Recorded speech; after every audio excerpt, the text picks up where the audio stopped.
Matte 3. Erste Runde Männer bis 60 Kilogramm. Will Staden, under 23 European bronze medalist.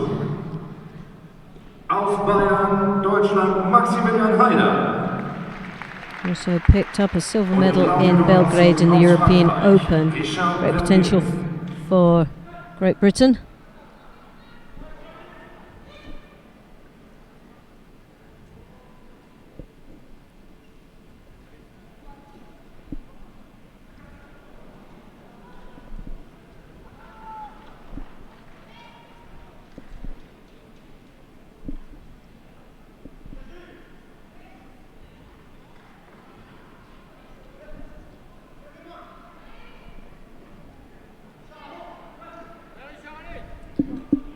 Amber Gozek, 7th place in Tunis this year in the Grand Prix and also in the World Championships, gold medalist.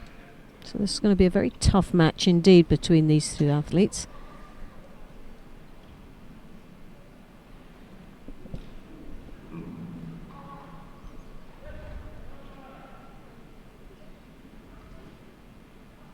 Nächste Begegnung auf der Matte 2.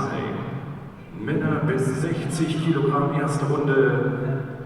Im weißen Anzug aus Nordrhein-Westfalen, Moritz Plawki. Both looking a little bit apprehensive against each other. Vugan Shirin. Yeah, we had a first look at Amber Hirsches really at that kind of level back in 2015 when she picked up a 5th place at the Junior World Championships. A couple of years later, she was back for another bash at the Junior World Championships, and she won it, and ended up, looking pretty solid in that performance. She's had a very consistent performance in most of the events that she's competed in, and has always been there very close to the medals. Someone that's got great potential for the Netherlands.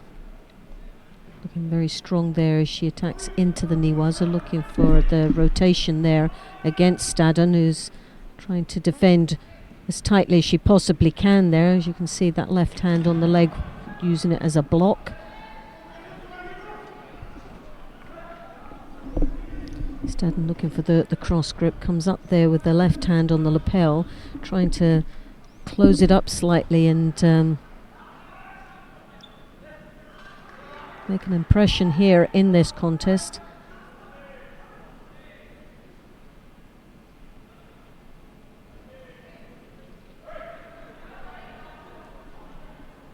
And both picking up a Shido apiece with a minute and a half remaining in the contest. Be interested to see what happens if she has to fight Biladid. Be very interesting. Is that nice? Close. That kind of match up and everything. Yeah. The Dutch girl there with the drop wasn't a very convincing drop. But,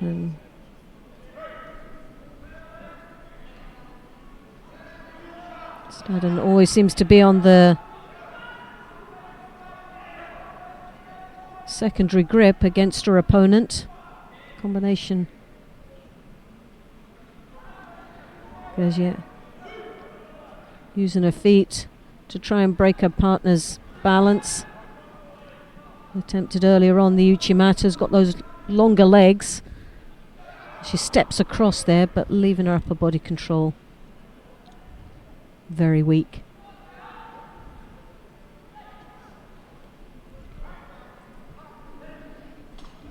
Staden picks up the second Shido now, putting her slightly under pressure with just half a minute remaining in the contest. As we know, this doesn't come into play unless you get accumulation of 3 Shidos, which will be the Hansokumaki, but she's only 1 off from disqualification. Just to tell you a little bit more about the Amber Hirsches Daria Biladid head-to-head. They have fought once before, and it was this year at the Grand Prix in Tunis, and Biladid came out on top.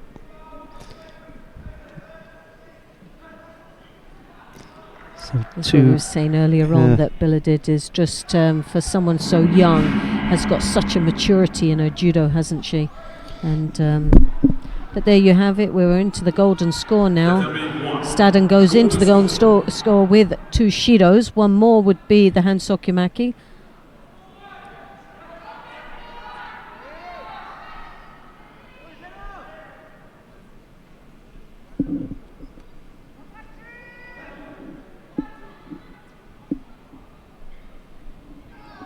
Staden tries to step across.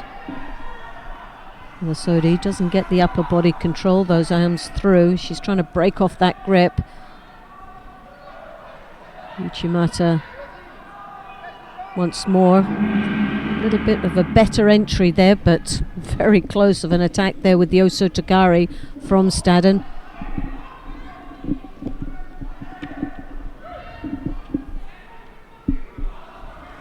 Now for Staden to stay in this competition, she really needs to now step it up into the next gear. Still playing very safe here with their attacks.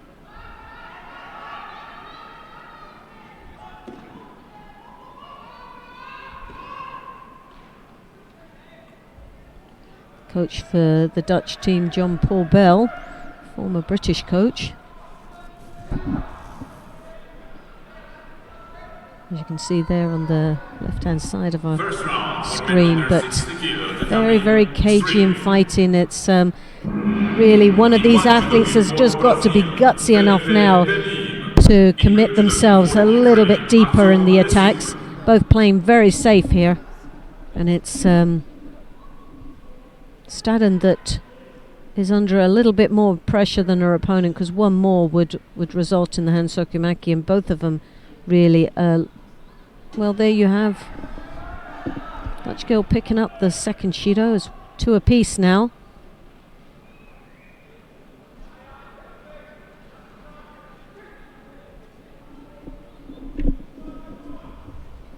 Oh, the Uchimata. Well, there was a threat for that Uchimata so many times in this contest, and there in the minute and a half in golden score, it paid off for her. So Dutch Amber goes through to the next round. Just seemed to not have the power to defend against that at the end. You know, she'd blocked it a few times, or perhaps Amber Herscher didn't, get herself into the best position. But both things worked for her there. Kelly was a little bit, tiring at the end of that contest. And then it was a good, strong attack in the golden score. It was just spot on there. Yeah. And like we said, she had been threatening throughout the whole contest. It was most probably one of the better attacks from both of the athletes, was that Uchimata that looked to be more threatening. There you have it. We're going to have a change of weight categories on mat 2. We'll stay here. I don't know where we were on mat 1, beg your pardon. It was Mallory Mercadier of France. She's up against Mira Ulrich of Germany. But we're going to go to mat number 2, because on mat number 2, the former world champion Ganbat Bolbatar of Mongolia is up against Rustam Ibraev of Kazakhstan. It's Ganbat in the white judogi, Ibraev in blue. Let's have a look at this pair.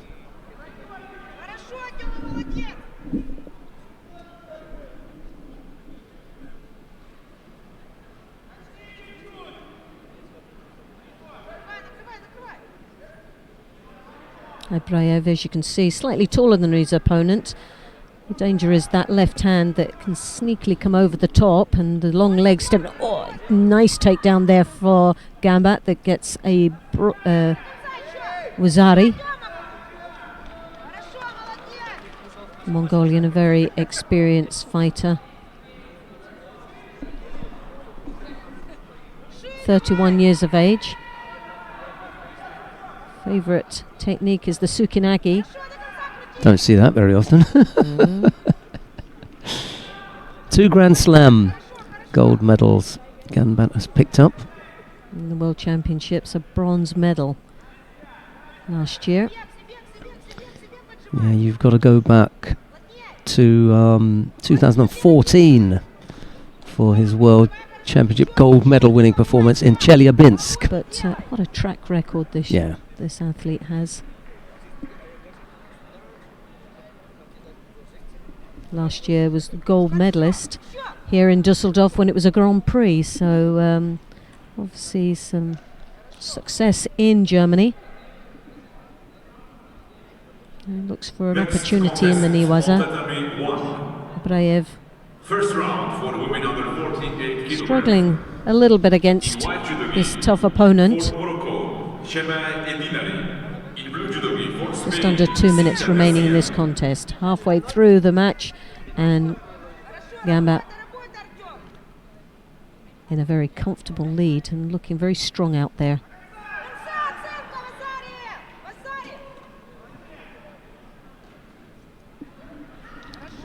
A nice attempt there from Aybarev.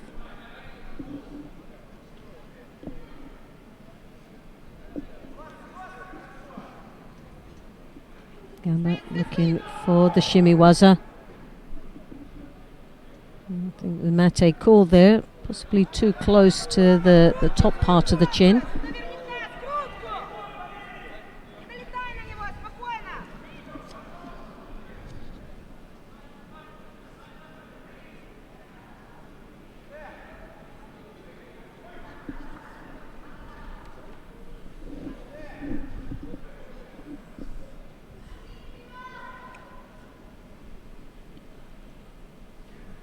Oh, Kosoto, lovely attack there, scoring a Wazari.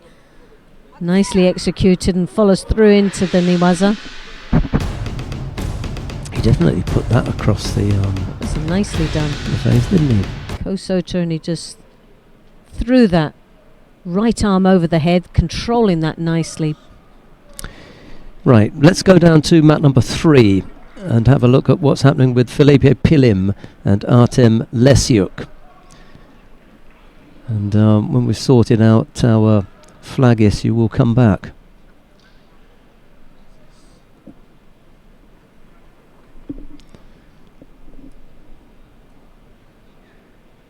Oh, there we Oh, have it. okay, we'll stay here then. Next contest on the debate. We'll stay with Gambat and Ibraev. Under 60 kilo. They've both In white scored judo, Tunisia, Fraj. Wazari In blue a judo piece, for Portugal, and we've got João a little over, 10 seconds left to go. This one looks as though we may have to have a period of golden score. Abraev now seems to have just woken Yeah, up he wanted all to of a finish it sudden. off. Yes, He didn't he's- want to go into golden score. It's too No, late though. But as this match has progressed, the Kazakhstan seems to be a little bit stronger now. He's got a little bit more life in those legs.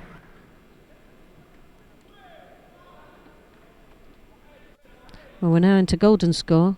Abraev looking like he's just woken up now and a real contender to go through. Gamba, 31 years of age, well, possibly starting to tire slightly. But definitely you can't write him off. It's such an amazing track record over the years of performing at this level of competition. Sutemi was an attempt from Abraev, looking to create something down in the Newaza. Obviously the referee feeling that there wasn't much options there available, and brings them back up into the Tachiwaza standing position.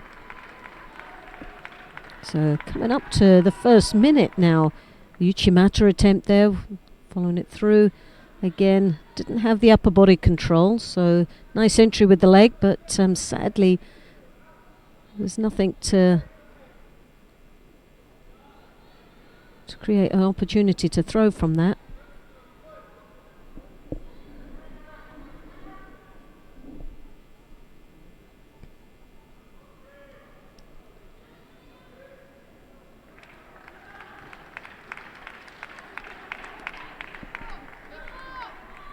Sutemi was once more. Nice attempt, this time breaking his opponent's balance. Almost had his opponent turned over there. But picks up the first Shido. It's interesting, that's the first now. after 5 minutes of battling away in this first round match of the under 60s. Looks to be some heavy strapping there for Gamba on his back. Looks to be a little more like strapping to strengthen the muscles there on the left hand side of Gambat's back. And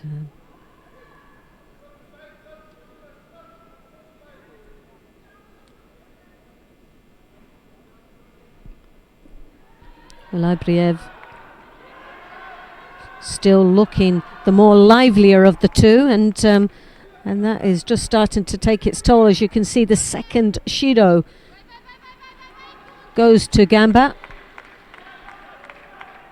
Not the best message to be sending out in a golden score, as he tries to hold those sleeves. As you can see, it looks quite negative, but draws Ibriev down to his knees. Again, he'll pick up a Shido for that negative approach to this contest. So he throws that left hand over on the back. The Sutemi Waza following through and looking to create something in the Niwaza. He goes for a Shimi Waza, but as you can see, very little openings available. So these men have been battling away for almost 6.5 minutes. Now for Gamba, who's the more senior of the two athletes, this has got to take its toll on the athlete.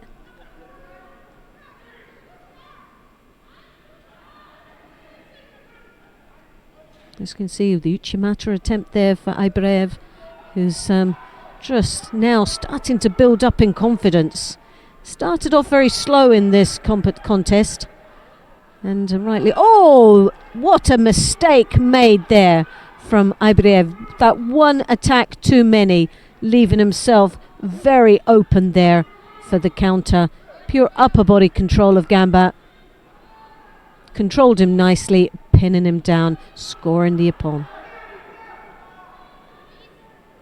And Gamba goes through, and here we have the highlights of that. Kosota missed completely. Gamba stepped back, but the upper body control pinned his opponent nicely down onto his back. Just overstretched himself, Ibriev. That one attack, just too many. Became over enthusiastic and paid the penalty for it.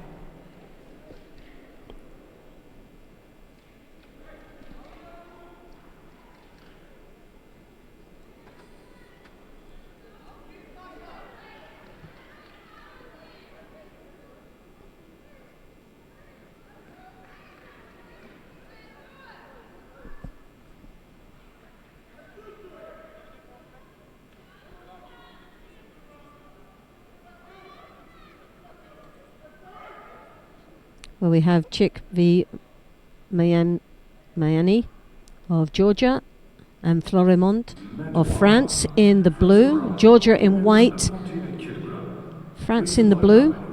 We're still with the 60 kilos first round.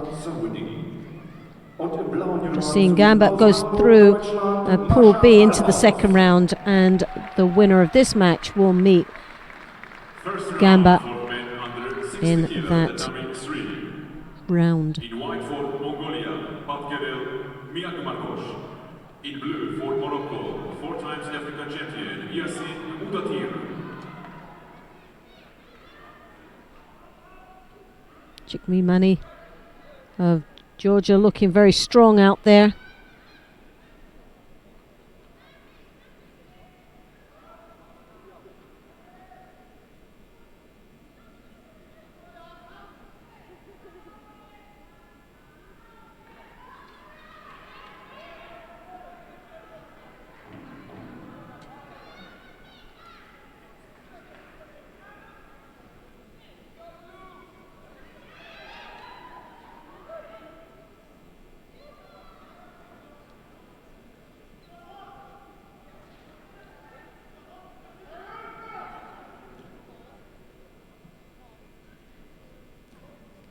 Well, Florimond picking up the first Shido.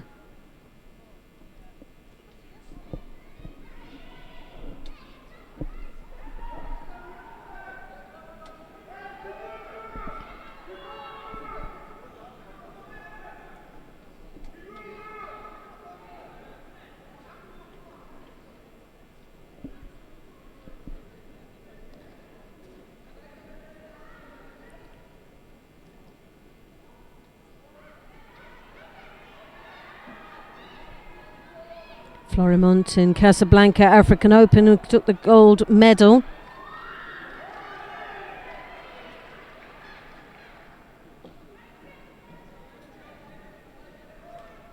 This young man, 21 years of age, and favours the Poncian Aggie.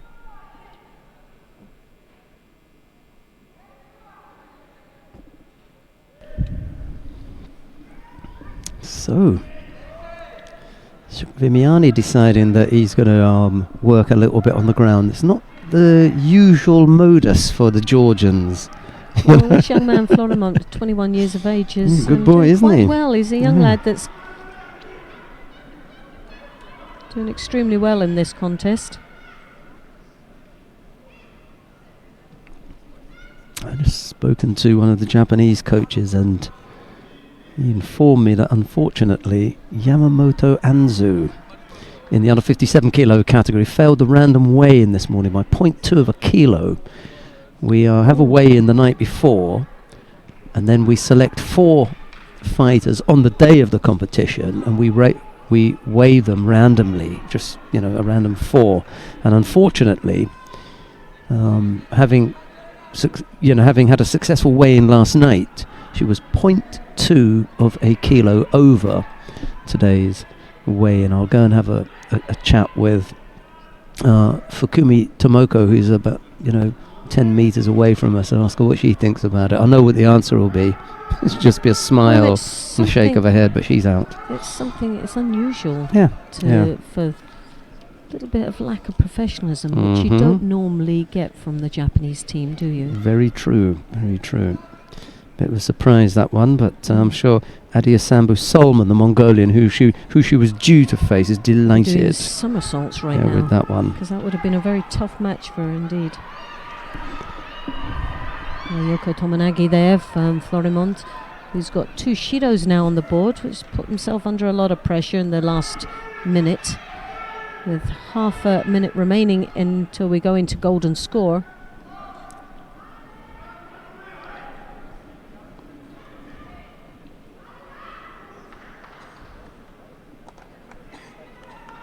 And there you have it, the third and final one. Disqualification for Florimont. Be very disappointed in that.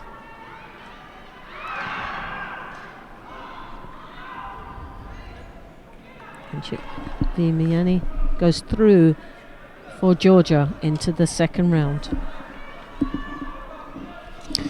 Coming up next on mat number 2, round 1 in the under 60 kilo category, Eric Takabatake of Brazil faces Lucas Clem of Germany. It's Takabatake in the white judogi, Clem in blue. And the referee in the middle for this one is Veli-Matti Karinkanta of Finland. I've got to go and get our referee list as well. I haven't got that. Yeah. Anyway, here's Loretta. Thank you, Sheldon. Aus Deutschland, Lukas Klemm. Tatami 3, golden score.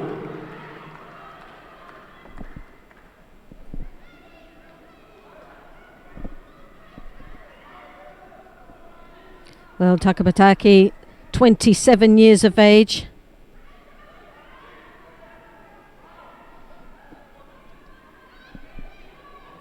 Technically a very strong athlete indeed in the Masters in St. Petersburg last year. Took a 5th place, Pan American champion back in April 2017. A very impressive young man from Brazil. Been always close to medals. Baku and Grand Slam, 5th place, along with Paris last year, Grand Slam. Technically a very nice judo player. Turned to Clem here, do some nice niwaza, rotating his opponent over, but sadly wasn't been able to secure a hold from there.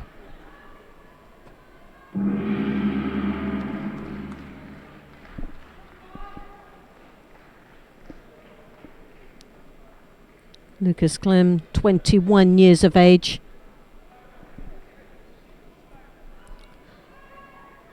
Ranked 22 248 position in the world rankings, so a bit of an outside chance for this young man from Germany. But definitely some great exposure and experience to be gained competing here in this competition. Bratislava Senior European Cup tournament, picked up a 7th place.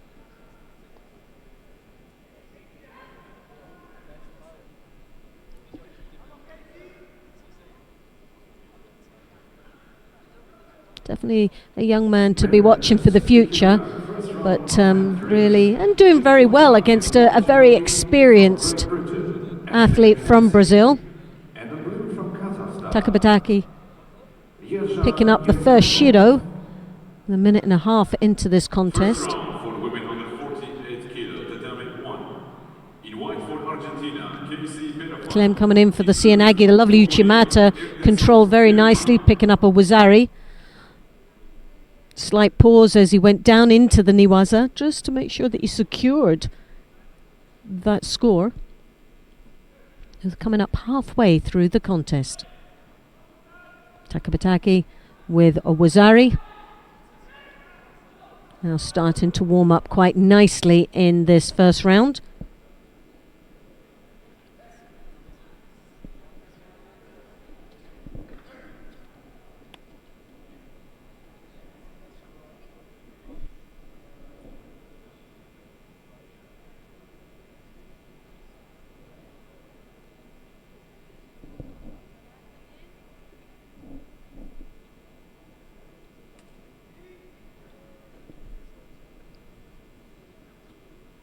And there you have it. Takabataki goes through to the second round for Brazil in the under 60 kilos. And for Clem, a lot of experience to be gained from that match. He did very well against an experienced athlete. A great performance. He'll be quite pleased with that. And someone that we'll see in the future. for the USA, Adonis Diaz.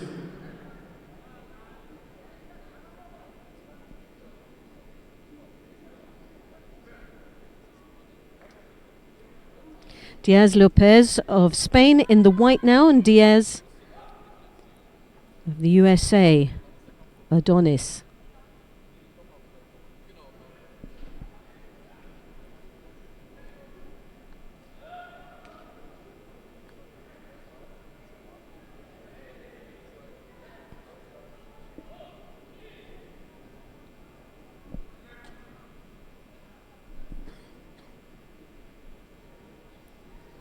Adonis Diaz, 21 years of age.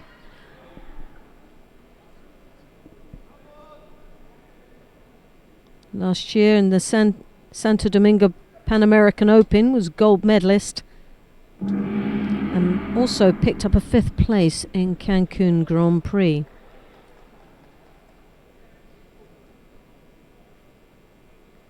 Fought here last year in Dusseldorf when it was a Grand Prix. Didn't get a medal, but obviously had that experience of competing here.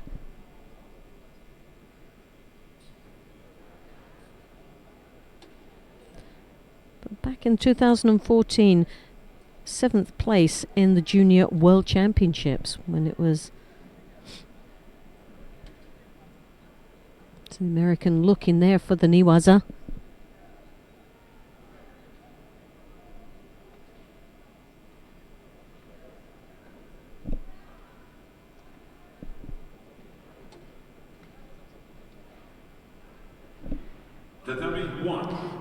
Diaz Lopez Raul,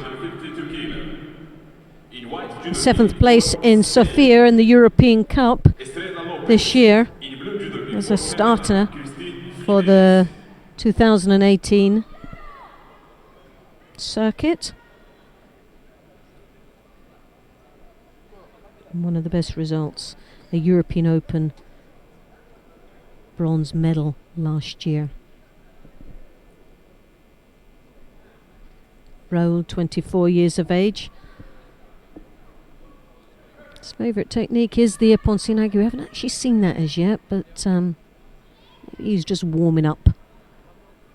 to that. He's got the arm under his opponent into the lapel, trying to create an opening there for that Cianagi. Attacking the outer part of the leg to break his opponent, steps across, nice attack for Diaz Lopez. As he follows down into the Newaza, will look to be the Sangaku turn.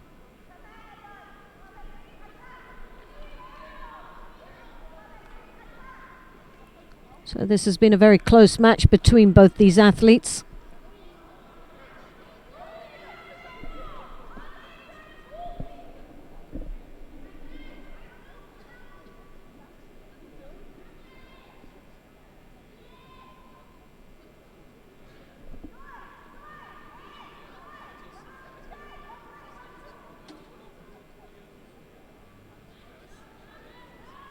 Well, a little battle going on here. Diaz Lopez losing a little bit of composure there. Jack, I'm surprised the referee hasn't asked the athletes to tidy up a little bit. So slight disadvantage to Adonis Diaz, as his opponent's jacket is all over the place and doesn't really secure the contact that you would possibly need when entering and into his attack. So one Shido on the board just divides these athletes with a minute remaining in the contest before we enter into the golden score. A drop attempt there from Diaz Lopez. Wasn't poorly executed. Not sure if he attempts that once more, he will pick up a Shido for it.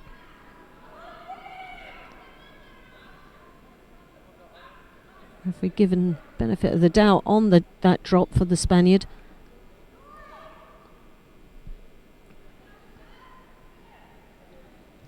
Both tying up the arms very tightly, but not creating the space to enter in deep enough for the attacks.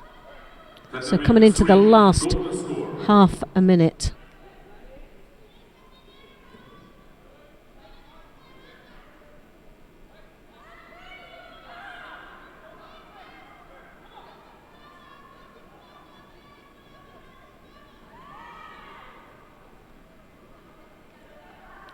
Adonis there with the spin under, trying to take his opponent unawares. Lopez picking up the next Shido, so it's one apiece now, and we are entering into the golden score after 4 minutes of a battle here. Neither one of them able to secure a score.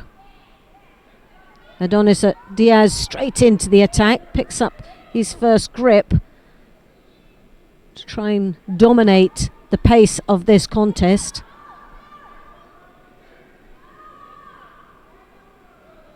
Again, stumbling his opponent down into the Newaza, looking for an opportunity down there, but again looking the more hungrier out there for this win. He's just stepped it up into next gear. Diaz Lopez really trying to disengage himself from that contact. Comes around with the Kosota attempt there. Drop in for the Cianagi. Good combination, but still sadly didn't get deep enough with the drop Cianagi.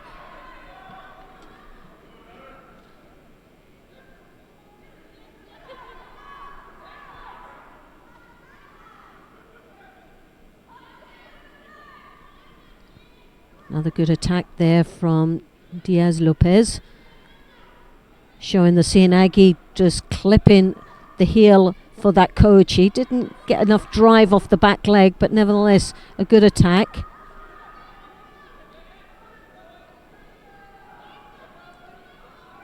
Adonis coming round the back with his grip on that belt, trying to draw his opponent back up onto his feet, looking slightly frustrated there.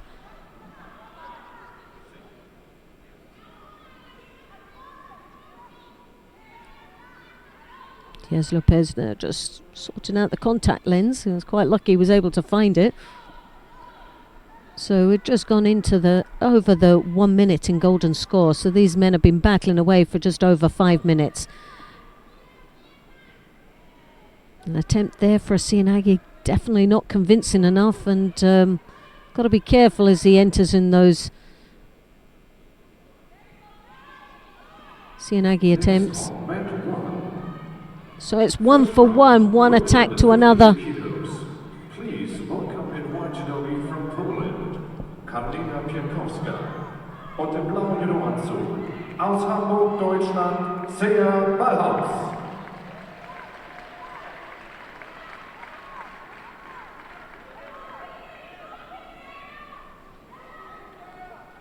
Mat 3, men under 60 kilogram, first round. Please welcome in white judogi from So Slovenia. Diaz Lopez picking up the second Shido now in the golden score. One more would result in the hand Sokomaki. Florian Pachel.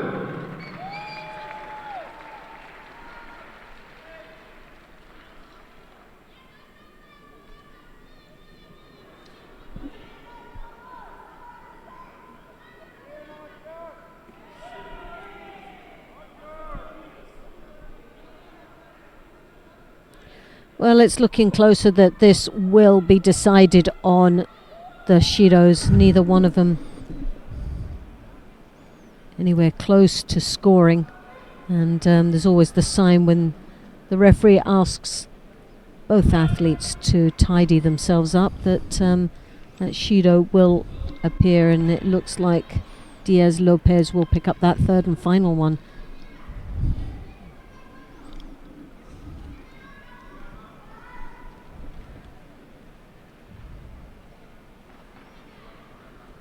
And there you have it. Diaz Lopez, Hans Sokomaki for the third and final Shido, and the win goes to Adonis Diaz of the USA. He's becoming increasingly more difficult to get past, Diaz. Yes. He worked really hard. He goes to almost every training camp that he can, and just picks out the hardest fighters. He's definitely a battler. He where he lacks in his technical expertise, he gives back in his aggressive sort of fighting. We've got 32. It's a straight 32 fighters in the under 57 kilo category, and we're going to begin right at the top. Category. Yeah, we're going to begin right at the top with Nagoda Smith-Davis, the number 1 seed. She faces Shadi Ibrahim of the United States of America.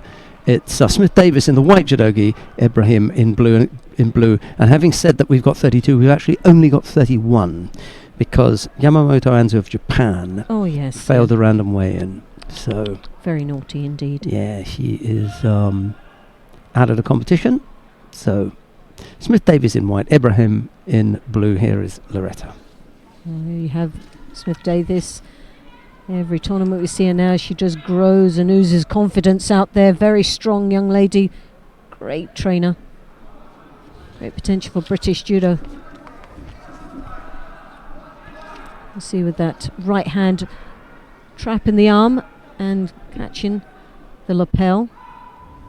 She's got a sleeve secured there as she attempts the Makakomi. The leg goes over, controls quite nicely. Very tight entry there for that Makakomi. Now piles her pressure on her opponent in the Niwaza.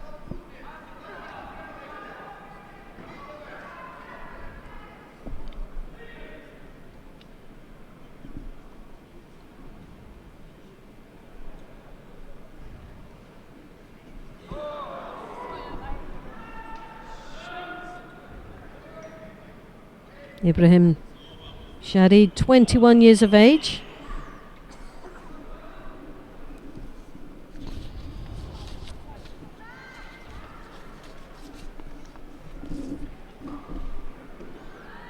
Picked up a bronze medal in the Santo Domingo Pan American Open last year. Ippon Cianagi there from Smith-Davis. Lovely attack, scoring the Ippon, and straight into the second round without any problems.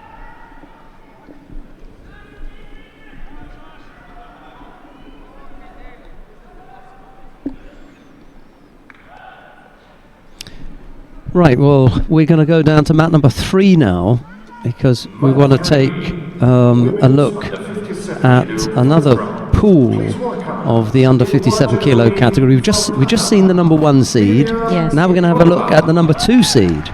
Miriam Roper of Panama faces Catherine Leby of the United States of America. It's Roper in the white judogi, Leby in blue. And there's an understandable chair in the venue for Miriam Roper, who had previously represented Germany for many years. Oh, lovely little koji. Oh, nicely done, wasn't it? That was superb. The movement. There was something about the flowed. movement. It was just- elegant. Yeah. It was a very elegant move. She's always shown such nice footwork. I love her posture. She's very upright and she flows. She doesn't stomp around on the tatami. She actually glides, and that was a nice attempt there with the koichi. No warning. It just flowed, and there was no build up to it. Yeah. Smooth. Lovely smooth It- technique. It appeared effortless, and the timing, of course, as well. Everything was nice there. And there's no score on the board. I know.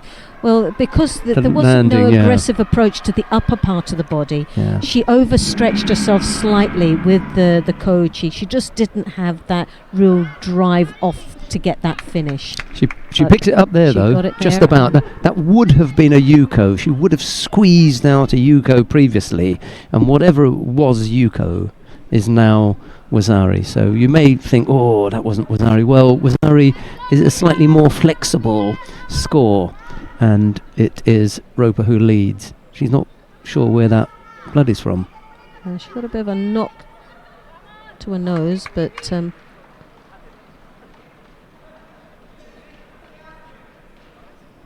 Not sure what the referee was telling her then.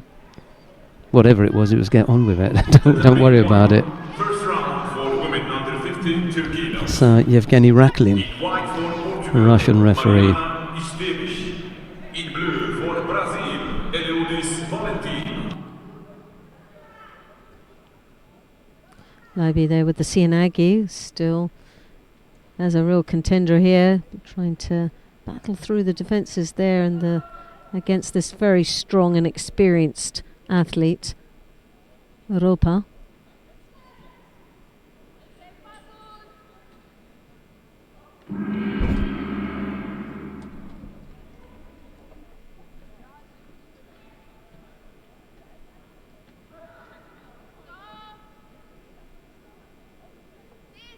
This nice Sutemi Waza, controlled very well, drawing her opponent down into the Niwaza.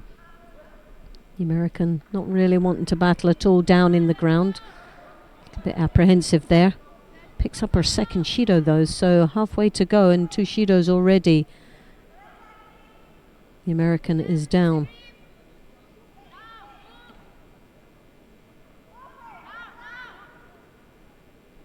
Well, lovely Sutemi Waza, controlled very nicely, scoring her Nippon and a place in the second round. Now, here's a funny thing.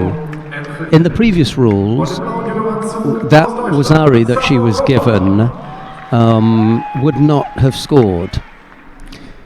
In these rules, that scores Ippon, and in the old rules, it wouldn't have scored Ippon. That's right. But for me, that's Ippon. Yes, definitely was. It But was because it rolled in the previous rules, that wouldn't have been Ippon. well, here we but have the highlight of This that. is this is later. Ippon for me. So from there, oh yeah, definitely Ippon. You know. No, definitely. So in a way, you win some, you lose some. You know, she squeezed out that last Wazari, and it was just about Wazari, but it would have been a Yuko before. And this time, what you know, they're just tidying things up. You know, it's not an exact science, but it's getting better, I think. Right, who have we got now? Gofran Khelifi of Tunisia. How unfortunate that she should have to fight her neighbour in the first fight, Sumia Irouaoui of Morocco. We were just going to grab, is that Mr. What's his name? Was it Martin? Was it James Martin? Wasn't it? We were going to grab him and say, oh, come and have a word. He's racing away. If you can see him, then grab him. Right.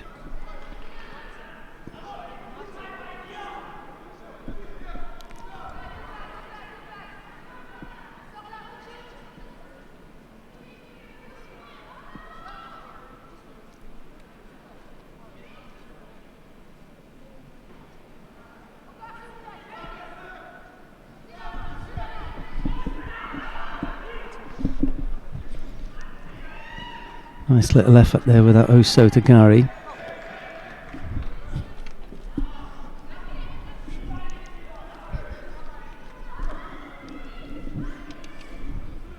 Tatami 1. Next contest is It's not fair, is it? I mean, we didn't even ask you if you wanted to come up here. We just dragged you from walking past. But normally we would come up and have a chat with you beforehand and say, do you want to come and sit in and tell us a little bit about your day and everything? Anyway, we're sitting now with James Martin because you've been out from judo for a while. So how is it that you all of a sudden have been out from judo for a while and then catapulted into a Grand Slam? Yeah, well, I've been out and recovering from an ACL knee operation. It was a while back then. Yeah, about this time last year, I just found out I needed the op, and like this next week I had the op. Yeah, I just been working really hard on like getting back at it. And then obviously I had my first competition back was the British Trials, and my goal was to get back on the judo squad. That wasn't a bad effort this morning. How did you feel? I mean, during the contest. I felt strong. Maybe I was just a tad slow at it, but I had my opportunities, and unfortunately at the start I should have won it on the strangle really. A couple of times you were, I mean, because the Neighbours entries looked really good, and the other thing that I thought was you got lucky with that draw. You know, with all respect to him, you know, if you're going to come back and you're going to have, you know, a little bit of a go at something, you don't want one of the top seeds, so you avoided the top seeds, and I thought you had enough time out there to at least feel your way into it, give it a bit of go, and you know, and it's a Grand Slam. You don't get any gimmies in a Grand Slam, so whatever was going to happen, you were going to get, you know, a reasonable fight. I think you did as well as you could have been, you know. Yeah, I think like if I was just a bit sharper on the floor, I could have ended that. Yeah, a couple of times, the second especially round. early on. You know, and you turned him a couple of times, either for the Shimiwaza or the Kansetsuwaza. You had a couple of opportunities, but I also don't think that they were that clear cut where you could say to yourself that was a mistake. There were opportunities, but for me, I didn't see any mistakes there to say, oh, you let him get away, or you know, you should have done it, you should have done that. You know, the other thing is, as you say, you've been off for a while. You know, ring rusty, I think they call it in boxing. That didn't come across to me. It didn't look as though you were trying to find your feet or something.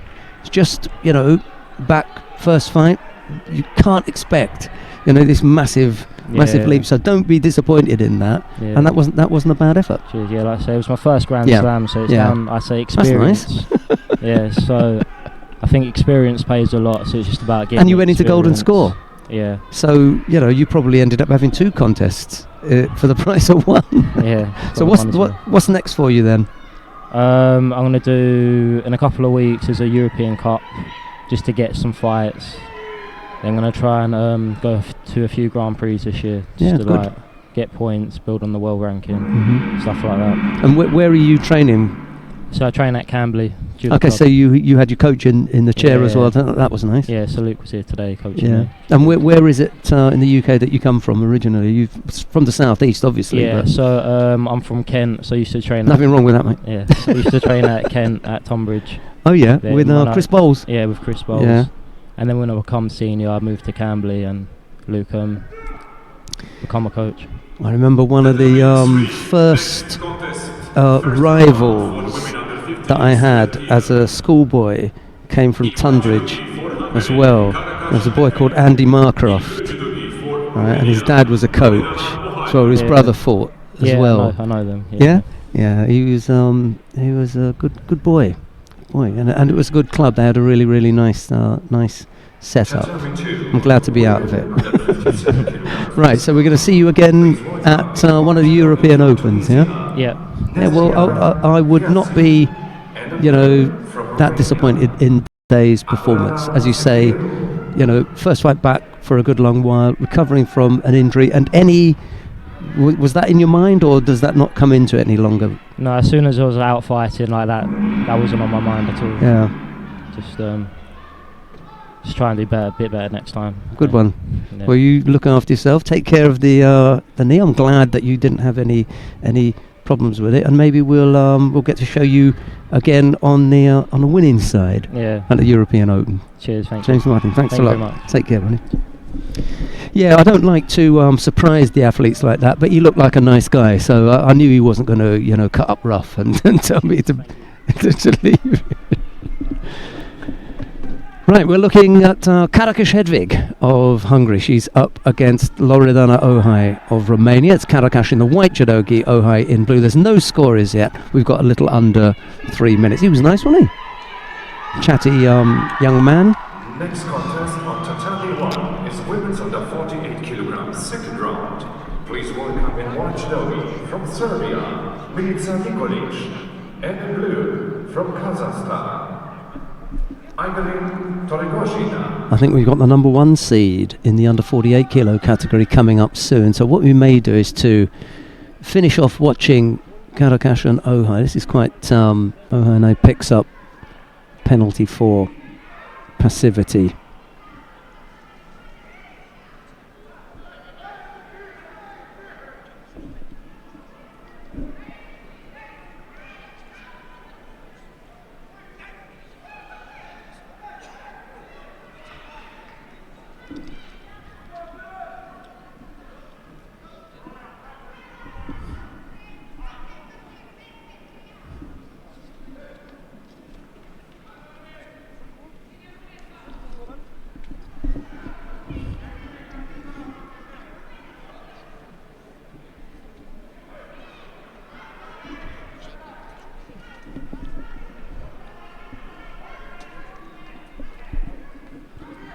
Second penalty picked up by Ohai. Things have looked better for the Romanian. Struggling a bit here.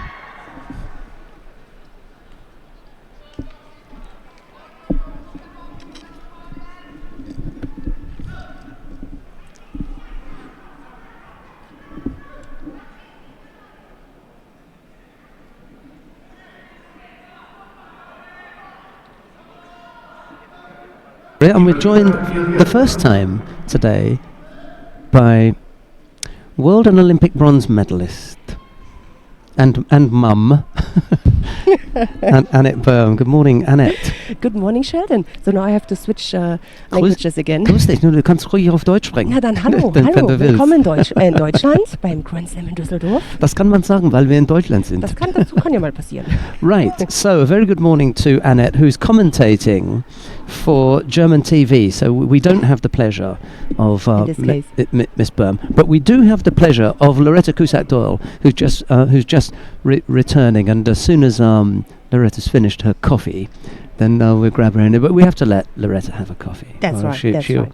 She'll start doing all sorts of stuff. Ilieva leads by Wazari. And how are things going down there for you with the German commentary team?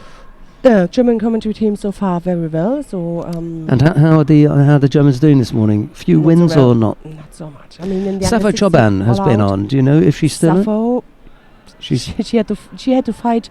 I saw her there from the stands against the Mongolian. Yeah. I'm not sure if she won that contest. I saw Ballhaus, yeah, Ballhaus sisters. They're still so young. Yeah. Katharina Menz was one of the home favorite. She lost out on the first contest. And Morris Plafke. Yeah, that's a trick. Well, he was in an extremely difficult pool. Absolutely. To be honest, and you haven't got a 48 to really speak of. Mira Ulrich, I think she went out to the French fighter. She's already gone out. Katharina Mentz, she lost out to Marissa Stanger. That's a tough draw. Although she took the lead, but then and then Masha as well, Ballhaus. She also lost out to Offa Sawidi. So we got Paulina Starker. Yeah, she's on the tatami at the moment. And Safo lost the opening contest. Yeah, Khlagva Togo of Mongolia. And then in the under 57 kilo category, Paulina Starker is here, and I think that's your lot, isn't it? You haven't got it. You haven't got pool D. Yep. Well, you could say 3 because you know Mimi might do something for Panama, and at least the crowd will be happy. And in this category, the Stoll sisters, they are not. Teresa and Amelie. Yeah, Teresa is sick. She's laying in the bed. she's sick. Die Krippe. Wasn't that one of Ole Bischof's picks? It was, definitely, yeah. And her sister, she injured at the German championships in the final against her sister. Unbelievable. On her leg, yeah, so both, unfortunately, not here. Right, if I'm not mistaken, in the background, I can see Hannah Martin and Heide Wollert. Yep. Yeah, on the left side. And in the middle is one of the coaches, and then Hannah Martin's on the right. It's the husband of Hannah. The husband of Hannah, Hannah's husband. We've got to have a name for him. We can't call him Hannah's husband, can we? Hannah's husband. Who's he coaching anyway? Doesn't he coach Denmark? No, since a while. Oh, he lives in Leipzig, my hometown. And he's not one of the German coaches. He was before, I think, about 8 years. Miguel Ogando Lopez, and since last year. So you got his name then? Yes. Right, okay. I wanted to let you have a look. Lovely. And yeah, he's in Leipzig now. Lives in Leipzig. Ilieva comes up with the winning score. Sorry, I spoke over you there. Tough draw, because Ilieva is a usual fighter, isn't she? So she goes through to the next round. Unfortunately, it's another tumble for the Germans. Right, okay, we shall let Annick go back to sort out her coffee. I think it's her turn for the coffee, and we'll have Larissa come back in. Lovely to chat with you, Annick. Enjoy it. Cheers. Bye-bye. Cheersy.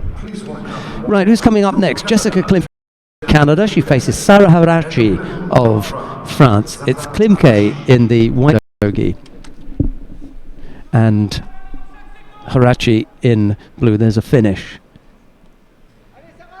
from Ilieva. I think that was the Wazari Awazetti Ippon. James Martin was a nice lad. Loretta, he came and sat in and had a chat with us. I apologised for having dragged him off without any warning, but he was good, solid lad. He said, I said, so where'd you come from then, James? He said, because I know you're from the southeast. And he said, Kent. I said, there's nothing wrong with that, pal. We have now Klimke. Yeah. Pronouncing the T at the end, from Canada. Former cadet world champion.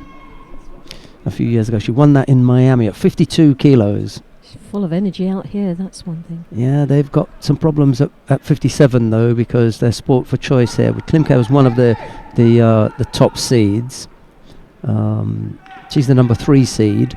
And then last week we had Krista Deguchi winning in Paris at 57. The gold medal winner there for Canada. Well, it's a nice problem to have, isn't it? When you've got such a few athletes in that weight division.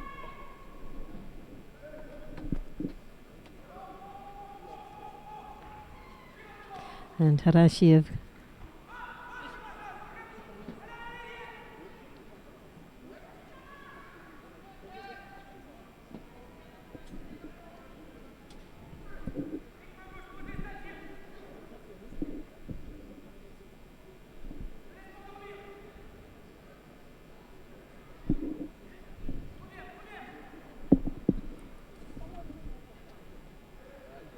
Well, there's a battle going on between these two young ladies. A minute and a half remaining in the contest. It's the first round of the under 57 kilos. 32 athletes participating in this weight. And it's a very tough lineup of athletes that we have.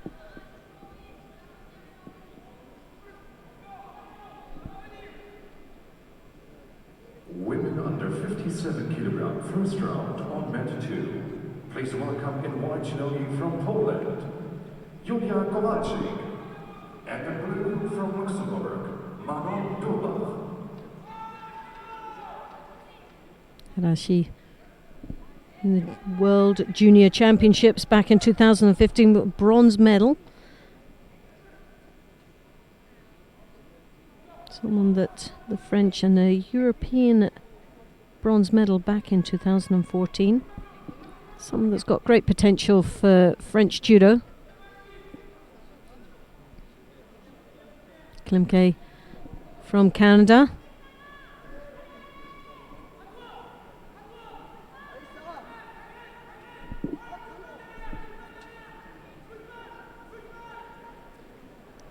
Abu Dhabi last year, 5th place, and Hoi Hot Grand Prix, a bronze medal.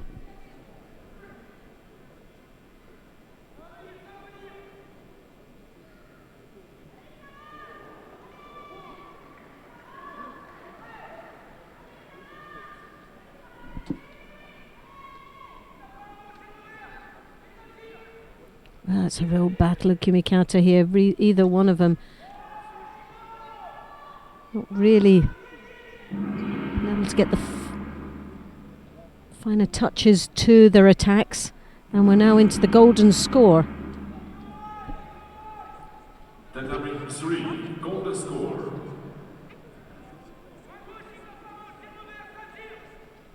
Klimke Jessica, 21 years of age. Her favourite technique is the Harai Goshi, but not managed to see that in this round. Next contest on Tatami 1.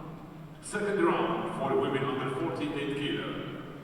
Please welcome in white for Harashi there, defending off that drop. Sianagi comes in a little bit deeper here.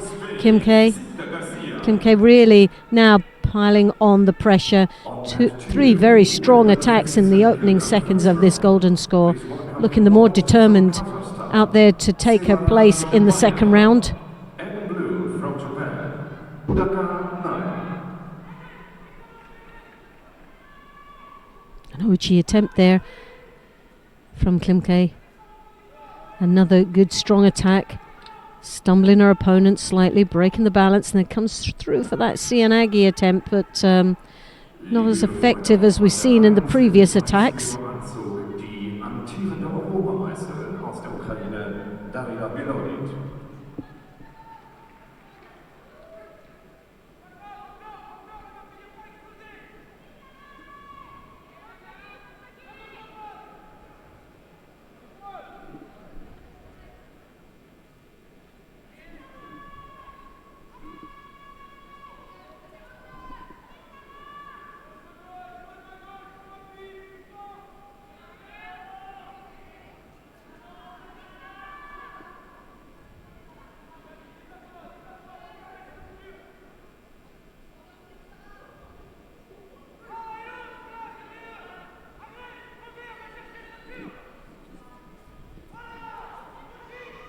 Harashita comes over deep, over the top, steps in for the Uchimata, but as you can see, 2 Shidos, 1 more would result in the Hansokamaki in a minute and a half just gone in golden score. So these ladies have been battling away for 5.5 minutes, and neither one of them capable of getting that finish on their attacks. Plenty of action going on, but so close, but yet still so far from scoring. Sutemi was there scoring a Wazari, and Sarah Harashi goes through to the next round.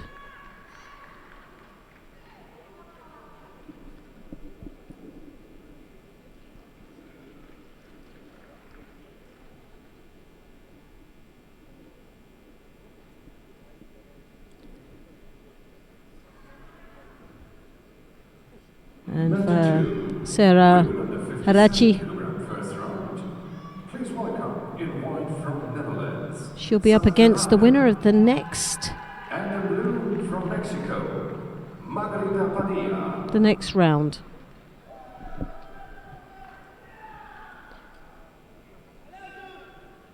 And we'll go across to mat number 2, where coming up is the under 66 kilo, or under 57s. Van Hagen, the Netherlands. Sani, one of the ones that have not been seeded, but a strong contender for a medal here. And representing Mexico in blue, Padilla.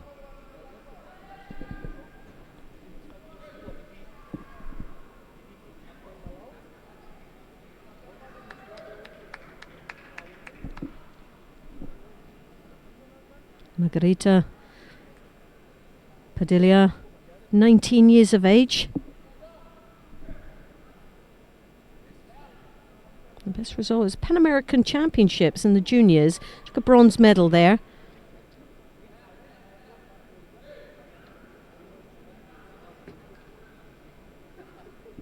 And as 19 years of age, still eligible for the junior circuit. But great experience to be gained in competing here in Dusseldorf in this Grand Slam. As you can see, looking for an opportunity in the Newaza. Verhagen, very strong Dutch athlete with a lot of experience under her belt.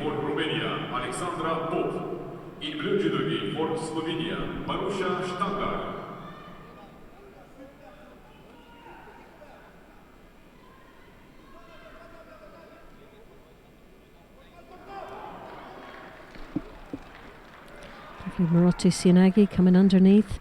Now following it through into the Newaza, looking to create an opportunity there for herself, but Mexican anticipated very well Verhagen's next move.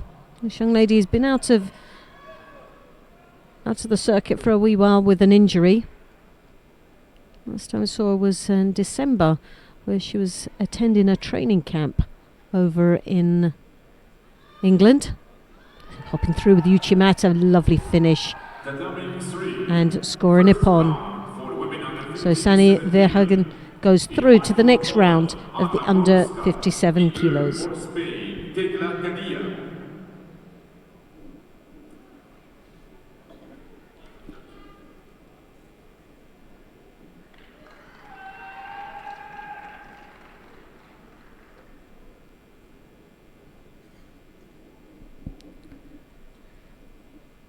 So now we come in the men's under 66 second round. Round 2. It's men's under 66 kilograms. 38 athletes participating in this weight category. Flicker, the number 1 seed going into this tournament. Championship bronze medalist from Israel, Tal Flicker. And in blue from Portugal, Sergio Olenek. World bronze medalist last year. One of the tougher opponents will be his teammate, who's in the bottom half in Pool C, is the number 2 seed,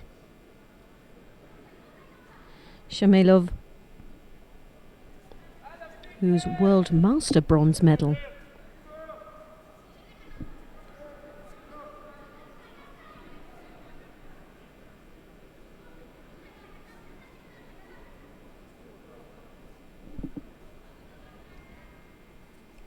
Well, Olenek of Portugal, a very experienced athlete in his own right.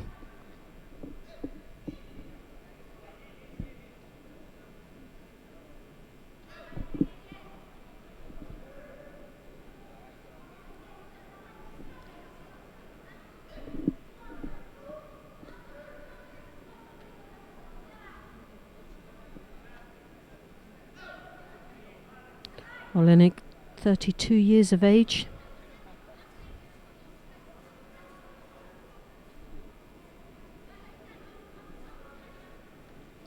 And the best result we have in Zagreb last year in the Grand Prix, picked up a silver medal. Last year in Dusseldorf, which when it was a Grand Prix, now it's a Grand Slam, was a 5th place, and he'll be wanting to go that little bit closer to the medals. Next stage would pick up the bronze. It's a very tough weight division, and so a place in or a medal here today for any of these athletes is a good result.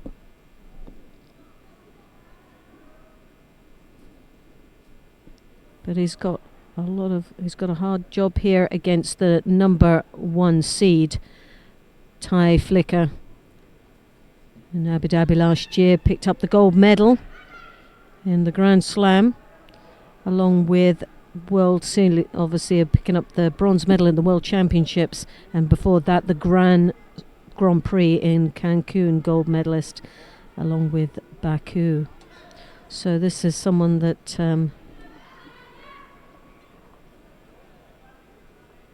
has done extremely well in this last year, picking up quite a few gold medals in the Grand Prix and Grand Slams.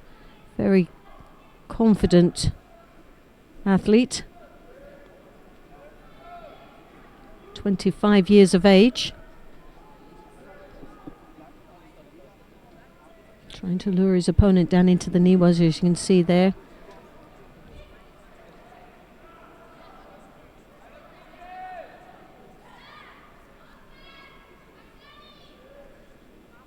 Olenik from Portugal, 7 years senior to his opponent.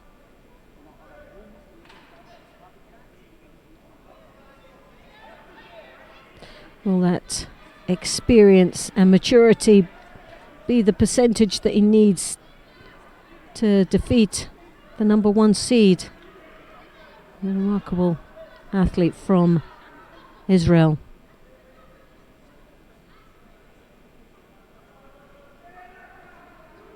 As we know, Israel are hosting the European Championships this year, so all eyes will be on this young man to take that title.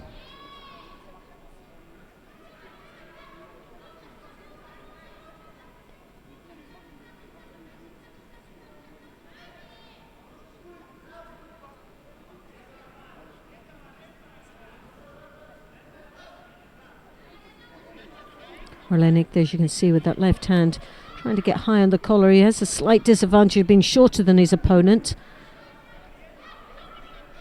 Not really capable of securing a grip long enough to be able to use it for to follow it through in a strong attack.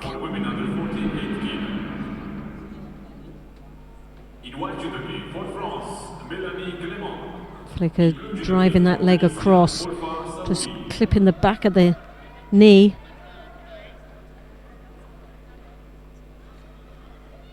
The slight height advantage in those long legs. Doesn't need to get too close to make a connection with his opponent. But still, golden score now and no score on the board for Flicker. This has been a very challenging match against an experienced Portuguese athlete.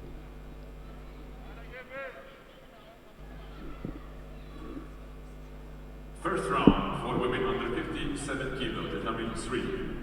In white for Japan, Yamamoto Hansu. In blue for Mongolia, Adisanto Sopon. Well, I'm quite sure the number 1 seed wouldn't want this match to have gone to golden score.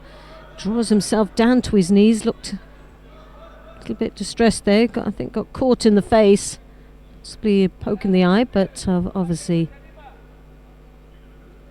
not a deliberate move. So there, obviously for that drop, he goes down a Shido. So it's 1 apiece now, and we're into the half minute of a golden score.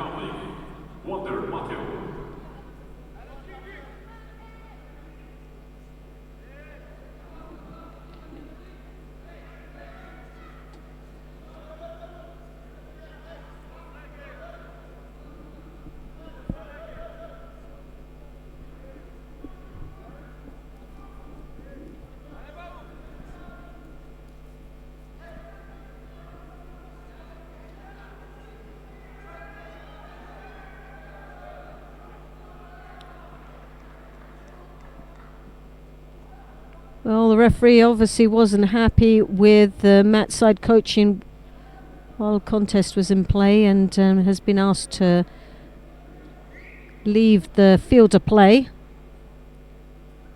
instead of just doing as he's told and letting these athletes get on with the job in hand. This is causing a slight delay, and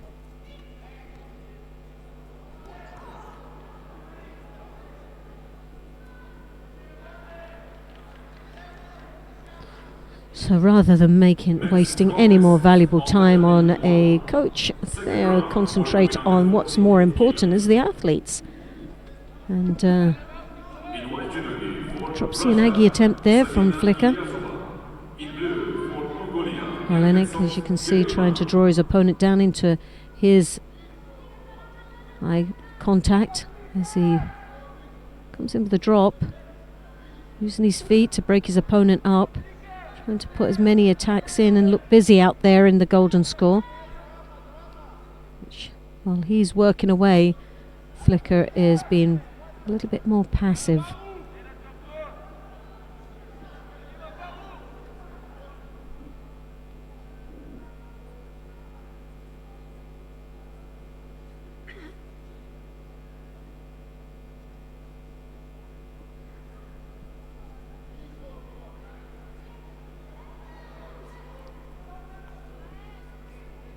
Well, a drop that wasn't very convincing. He's got to be very careful with those drops. The Portuguese just barely got his head under, no more.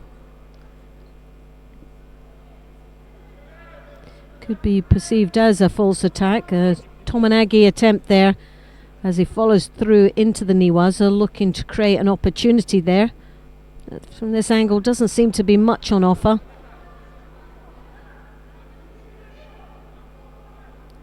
Well, the more experienced Portuguese is becoming a very big challenge for Tadej Flicker, who's the number 1 seed and world bronze medalist, as he comes in with the drop Seoinage once more. Didn't get in deep enough to break his opponent's balance, but again, a nice attack following it through, scoring a Wazari and securing his place in the 3rd round of the under 66 kilos.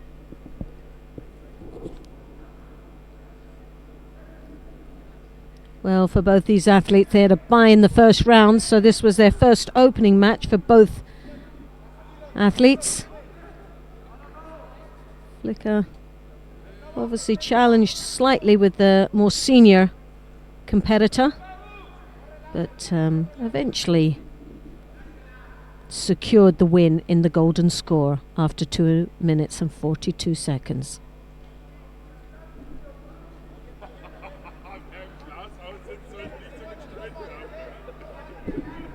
Matte 2. Zweite Runde Männer bis 66 Kilogramm. Im weißen Judoanzug aus Kirgisistan. So we'll go down to mat number 3, where we'll see the number 2 seed in the under 66, teammate Shamelov in the white. And we're in the last 43 seconds of this contest, and he's up against Matteo of Dominican Republic. This young man met him at the airport, travelling to the hotel. Very young, very pleasant man. 7th place in the Olympic Games.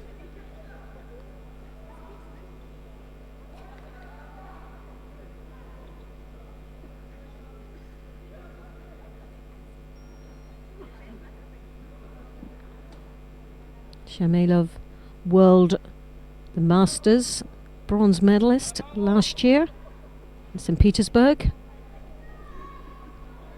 And his teammate, who's the number 1 seed, world bronze medalist. So it's a Shiro apiece. Very difficult to divide these both athletes. Wazari each, 1 Shiro to Matteo.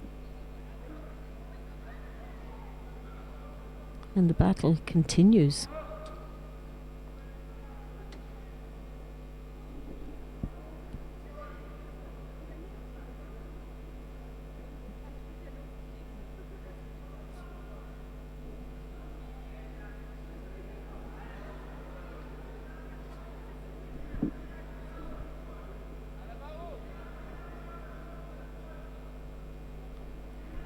Matteo, 28 years of age.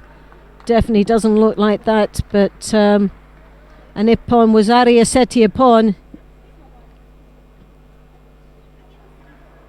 Shmailov goes through to the next round after a very challenging match against this young man from the Dominican Republic.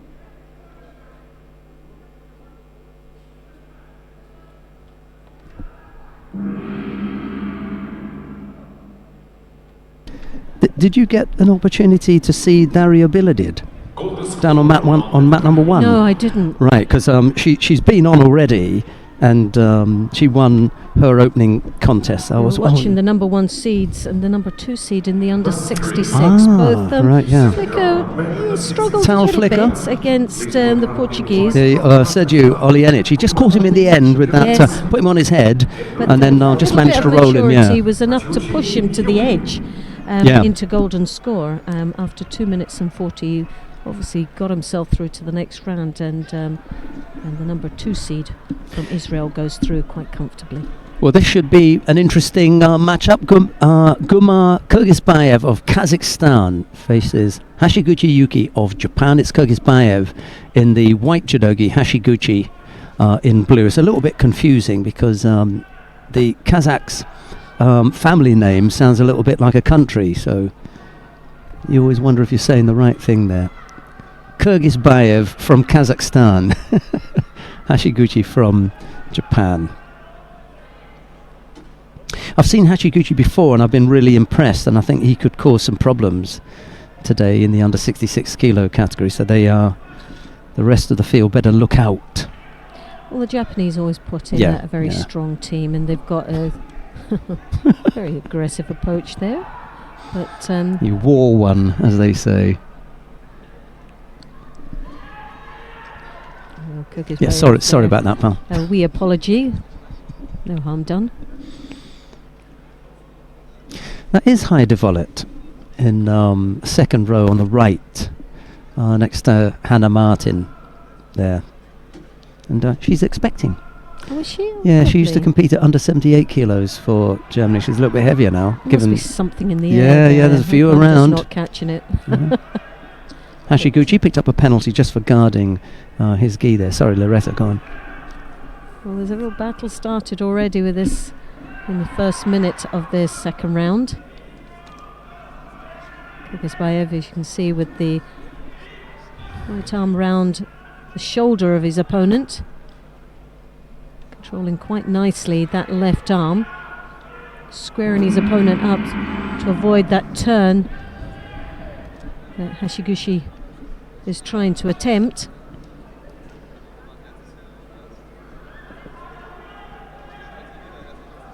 As we know that Japanese are very clever with their feet. The Ashiwazas are always a big danger, and Kyrgyzbayev is controlling that pace,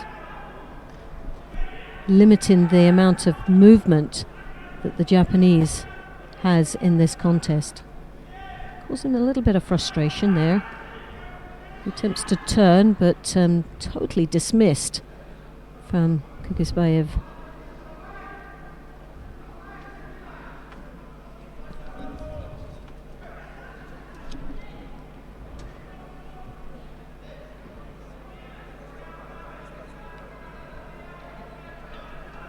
Kyrgyzbayev taking the second Shido for lack of engagement and trying to block the grip of his Japanese opponent. Turns his back there, almost in, but didn't have the upper body control.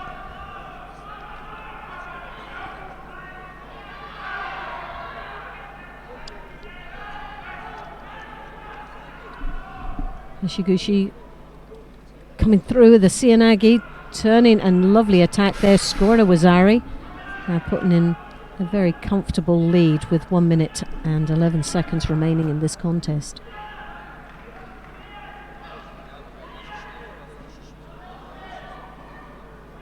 Now can Kyrgyzbayev come back from that? He tries to throw that right hand over deep ahead of his opponent. Comes round the back trying to clamp on his opponent's left arm, and is trying to get that belt grip. He's got it, but can he use it? He has to.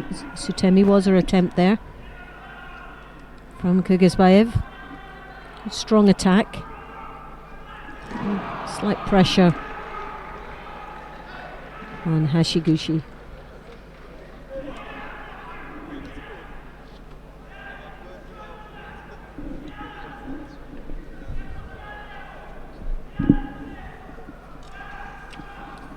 Hashiguchi there advancing forward.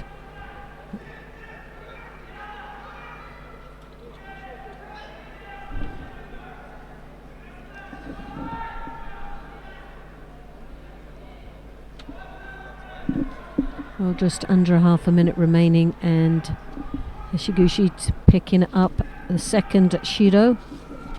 As we know, one more would result in the hand Sokimaki, but the seconds are ticking away, and hips come through almost. So well they've given it.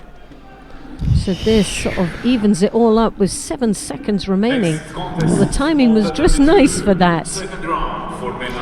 I just thought it was a little bit generous. I think so. He looked as if he fell closer to the front rather than to the back. And in the then end, it was a bit of a slight roll. So maybe with that roll from hitting forward to then rolling onto the side was like the generosity of the referee. well, the referee may have been generous, but his two colleagues decided against it and took it away. Right. So. It's always difficult because the referee was on the opposite side. So Yeah, he didn't exactly. actually get Wasn't the to best see view. Yeah. The best view from that. We tried to help him out, but Hashiguchi it is who wins out there and goes through to the next round.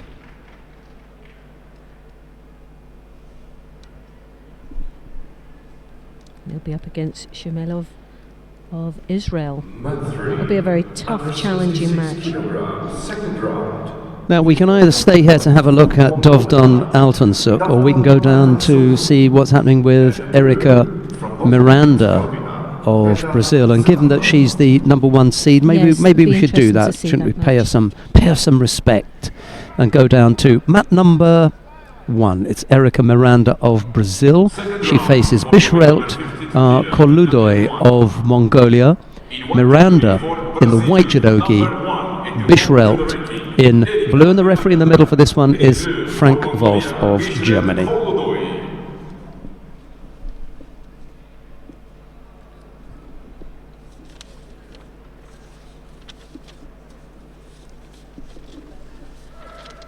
Well, Miranda, as we said, is the number 1 seed going into this competition. 20 athletes participating in the under 52s.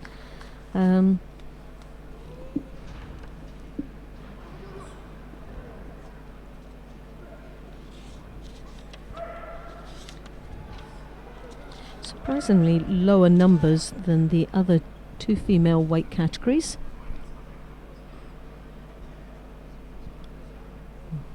Miranda, 4 times world medalist.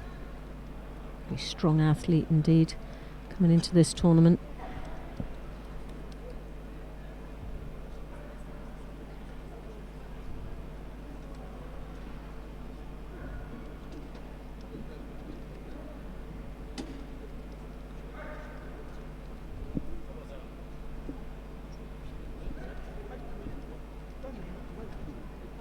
In the Masters last year, Miranda picked up the bronze medal and also silver in Abu Dhabi Grand Slam, and a very strong year she ended with the World Championships bronze medal.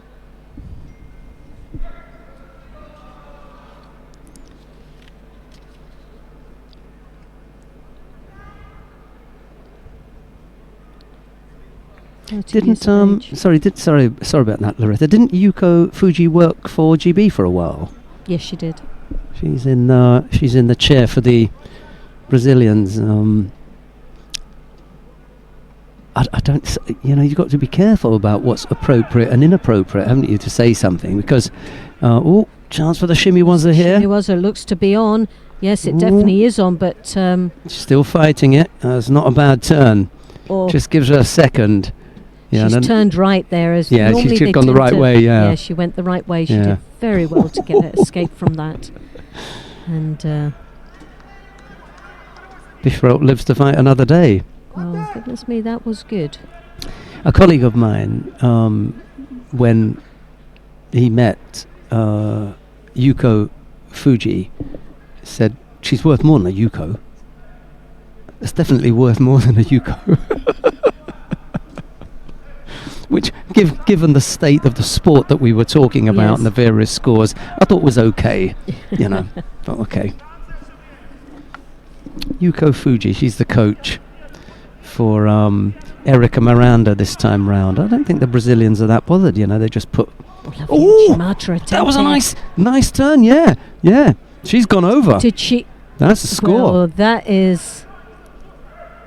You yes, see, you definitely have to have a look at that one Right. because that was so close. That could have been a pond there. right now, what are we looking at here? Right, Frank Wolf wants to see if there was sufficient control from Bishrelt, because what happened is Miranda realised she was going over to the Uchimata and attempted a Sutemiwaza, a Keishiwaza, and that was a Sutemiwaza. But that was an attempt to counter Bishrelt. If there is sufficient control from Bishrelt as she goes up, you see both hands are down. That's the problem. There's a big screen here, and both hands. So they can't give a score for that. She didn't have two hands on. She didn't have any. Or she didn't have even one hand on. So there wasn't any control in that finish. She threw her. Yes, that's for sure. However, that she must have control through the landing, and unfortunately, through the landing, there was insufficient control. She lost control, but she definitely gave her a right. Right. Miranda, all she'll be saying is thank goodness for a care system. Well, you could see it in her face when she looked up. She knew she'd gone over. Yes. She was just hoping that something was going to come and save her. Either maybe she turned on her side, or for some reason there was not going to be any score, but she was caught. And you can see it still on her face there. Yes, that's a little bit of sigh of relief there, isn't it? So he's blowing heavily. That would have been a shocker. Upset for the under 52s. Would definitely have been a real upset for Ole Bischoff, the Olympic champion, who picked her as one of his picks. You know. Who did you pick in the 52? I didn't. Shishimi Ai. Oh, Shishimi Ai. Ai Shishimi, the Japanese. Yeah. Ai Shishimi. Thought I'd get that one in, Ole. Here comes Bishrelt again. Well, she's very dangerous when she gets arms around the hips. She now works her way into the Niwaza. We've seen her in the earlier rounds. She was on the receiving end of her Shimiwaza, but has come back really sparking here with two Shidos on the board, one apiece, no score, and Miranda has been stretched in this second round match. She had a bye in the first round. Bishrelt as well. So this is their first opening round for both of the athletes. Only 19, Bishrelt. Well, she's put a good account for herself there. She really is fighting extremely well in this second round. She's got a good strong grip. She's controlling quite nicely, and Miranda. Both of them pick up penalties. Well, I thought that was a little bit harsh there for Bishrelt. Bishrelt, she'd been giving it the, a strong as if push. She was controlling that, quite right. but I suppose it's not just about the grips. You have to follow it through with an attack, and maybe not as convincing as the referee would like. But once more, she side skips. Uchimata both attempting one apiece, and there's the danger is coming round the back of Miranda.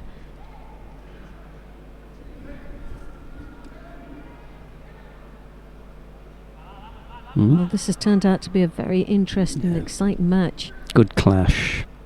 It's a tough one.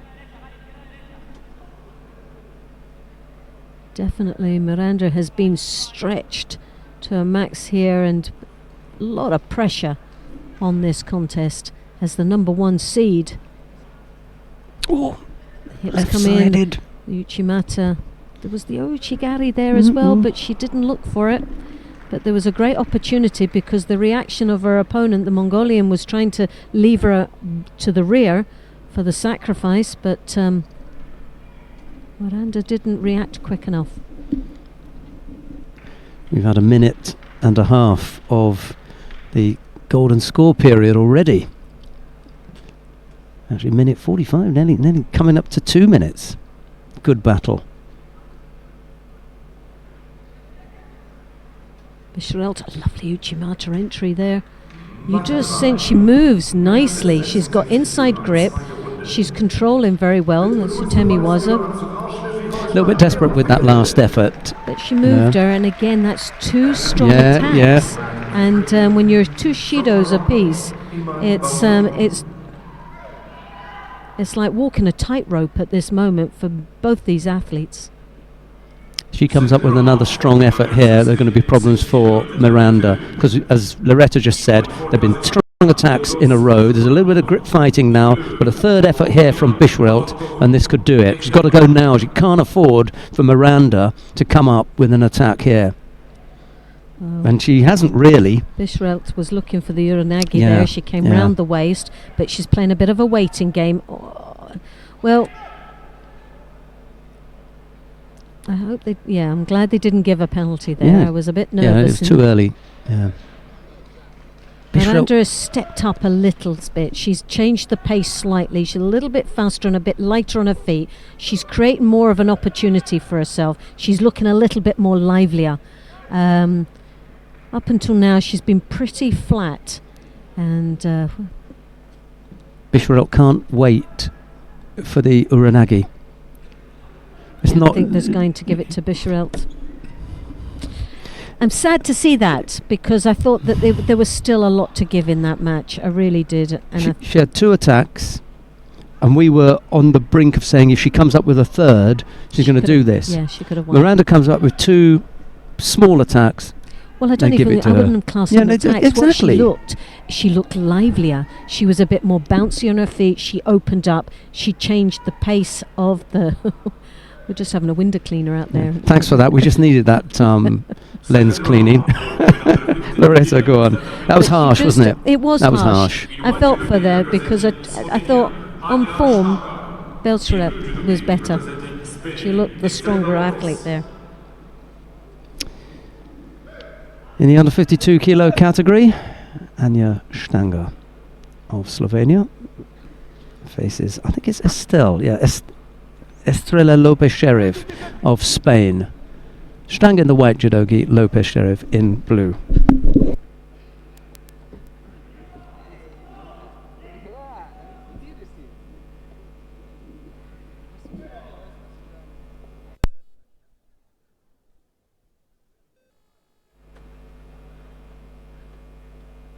Well, Stanger, as you can see there, trying to get past those defensive legs of Lopez Sheriff. And we know the Slovenians are very clever in the Newaza. Very strong down there, and obviously Lopez Sheriff a little bit more apprehensive and wary of going into the ground. As you can see, stands up there, not really wanting to venture down there. Really don't blame her at this moment. Cross grip as Lopez comes round the back, steps across. Didn't really make much of an impact on that movement, but still taking slight control of the pace of this contest. Now this is the danger for Lopez Sheriff. She gets, I think she's got the leg, but it isn't securely placed.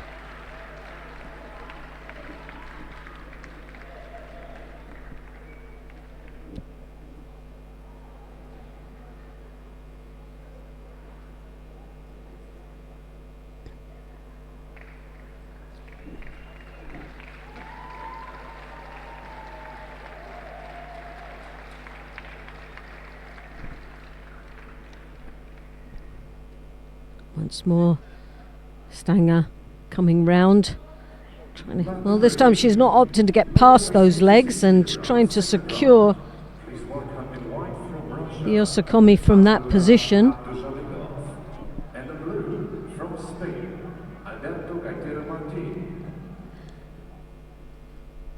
Well, coming up to the halfway mark, Stanger looking slightly stronger and more confident overall than Spaniard as she attempts there a Makakomi.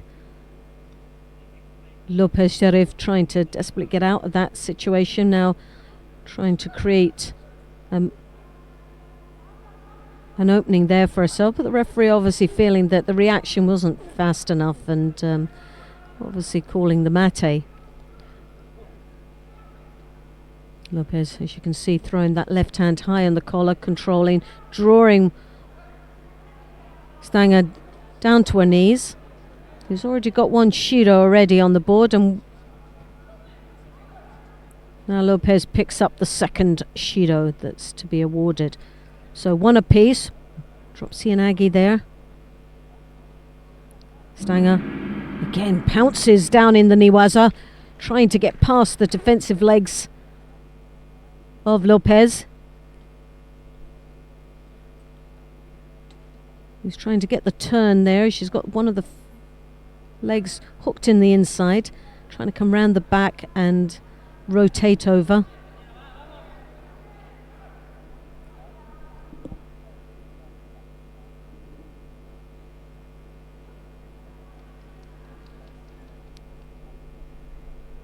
Stanger playing on the edge there. Got to be very careful.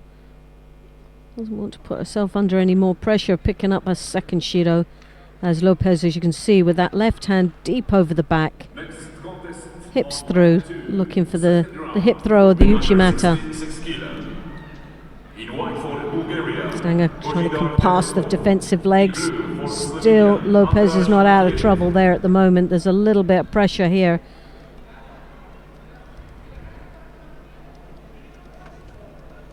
Needs to slip past the leg though to secure the Osakomi. The referee feels enough opportunity was given to Stanger.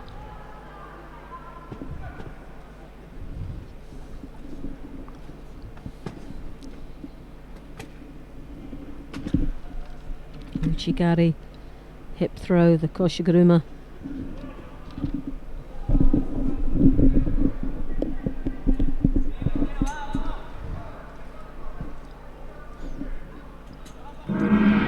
Lopez Sherry trying to rotate her opponent over. It's nice control on that arm as she rotates her opponent onto her back.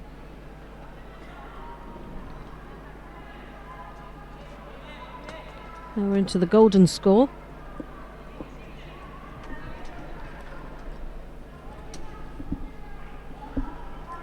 Tatami 1, golden score.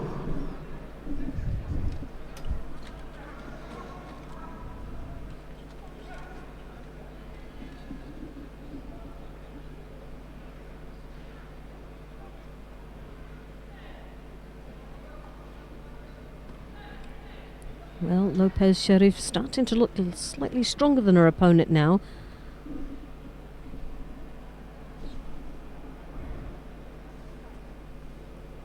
Very effective, those turnovers in the Newaza.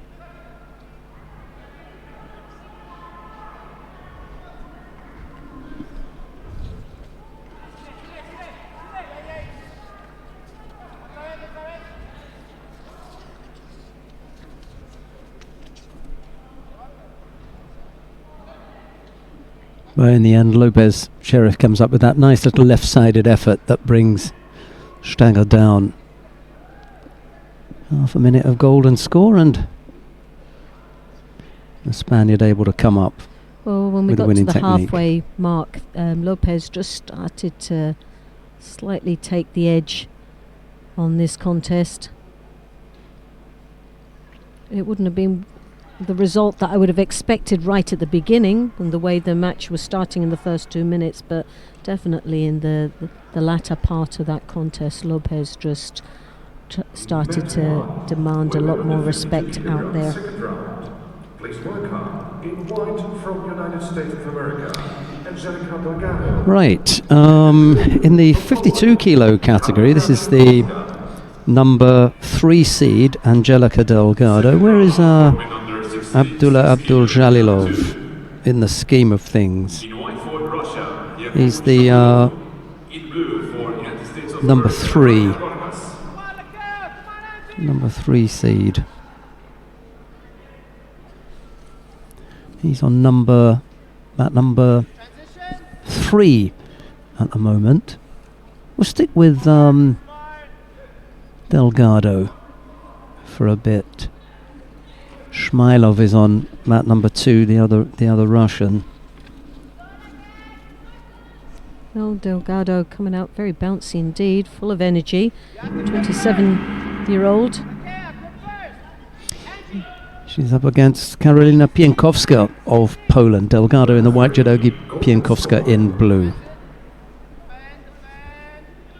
Delgado a couple of weeks ago took a 7th place in the Paris Grand Slam. Last year, 5th place in Abu Dhabi. One of her best results was in Cancun, where she picked a bronze medal up in the Grand Prix there.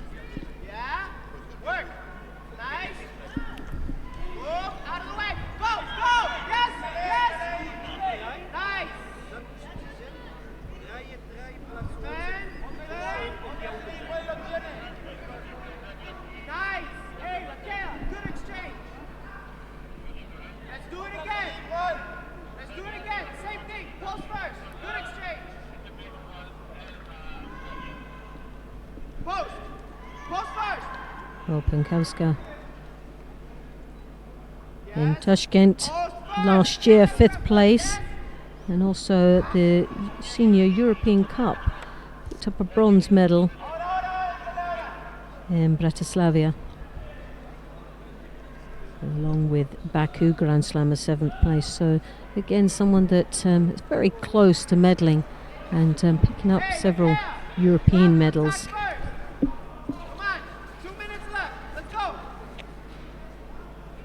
Still to get a medal at a Grand Slam, 2 5th places and 1 7th for this young lady from Poland.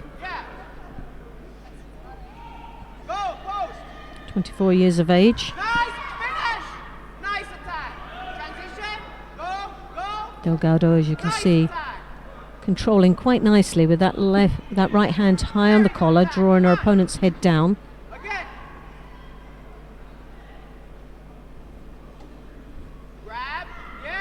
Oh, a lovely Ashiwaza there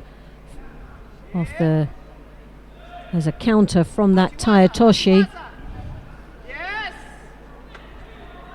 Not to get a score, just didn't have the upper body control on it, but nevertheless well anticipated, and a great reaction from the Tayatoshi.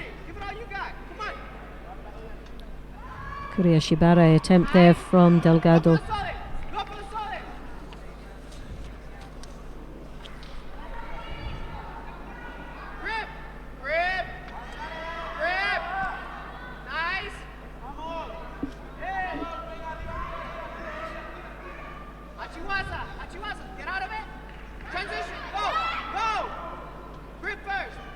Once more, very strong grip from the American. Opting for 2 hands on the lapel, drawing her opponent's head down and towards her. And to get that reaction of the head lifting up so she can come underneath. With the Uchimata, and tries to switch it to the Makikomi.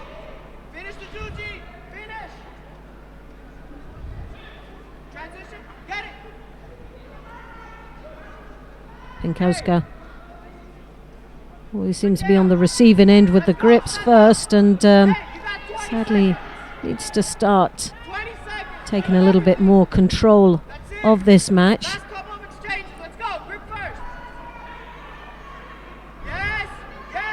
Delgado dominated it right from the beginning. She attempts to drop Sianagi, just doesn't get in deep enough there, but it's nevertheless a strong attack. For the reaction of the referee, doesn't feel it was in deep enough, like we said, but picks up a second Shido. So now Delgado under a lot more pressure with 2 Shidos against her.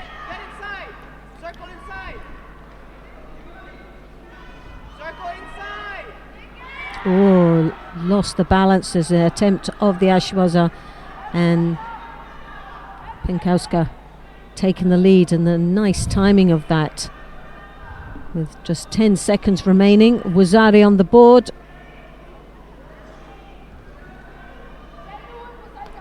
Pienkowska just watching the clock there as she's in Newaza and takes herself into the third round of the under 52 kilos. Well, it was a close thing, wasn't it? Right down into the last 15 seconds or so, and Pienkowska right at the death, coming up with that score to put out the number 4 seed from the United States of America, Angelica Delgado. It's Pienkowska who goes into the second of the quarterfinals. Right, who have we got coming up next then?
The current world champion with the red belt number, Shishime Ai.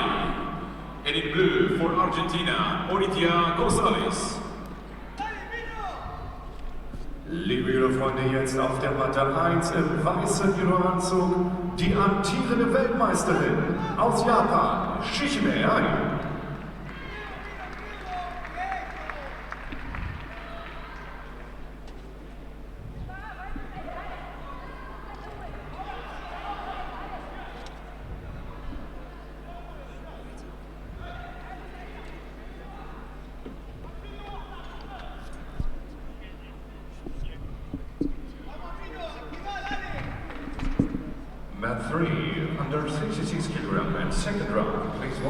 Well, we're watching the contest on mat number 2.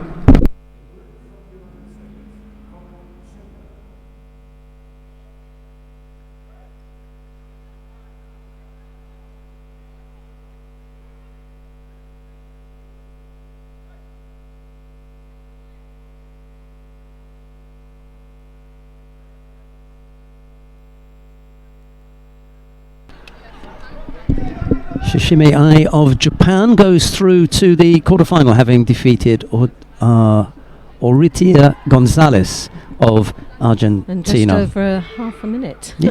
She didn't waste any time, did she? Yeah, well, what we expected. She's a very strong contender. My pick for the day. Yes. My pick for the day.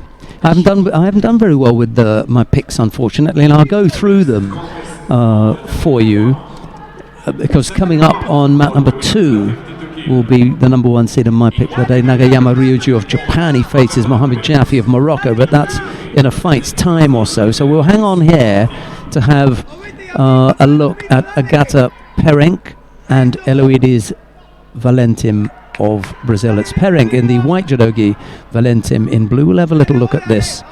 And then when Nagayama and Jaffi take to the mat, then we'll come back.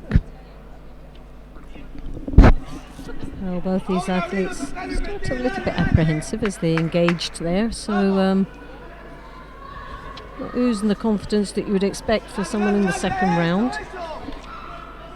In the 52 kilo category, 20 athletes participating.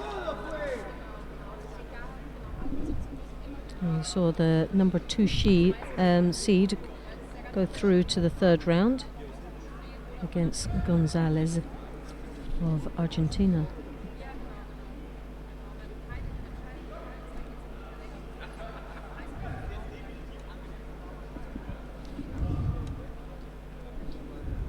Well, Shido apiece, and just within the first half a minute in the contest, not the greatest of starts.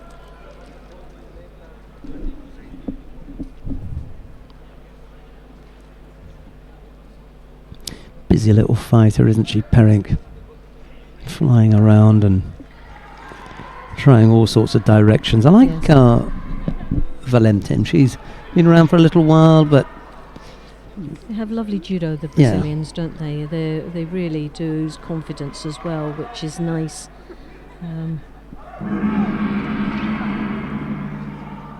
There's a bit of a mixture with them. Those that you've got some of that aggressive approach, but the majority of them are very technical and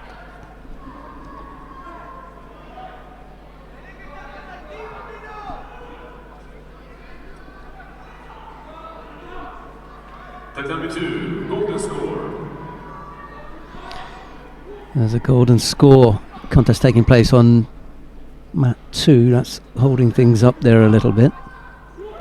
So we won't be too worried about missing Nagayama. We won't miss him. As soon as that contest gets underway, we'll go over there. But in the meantime, we'll stick with Perink and Valentin. See what happens here.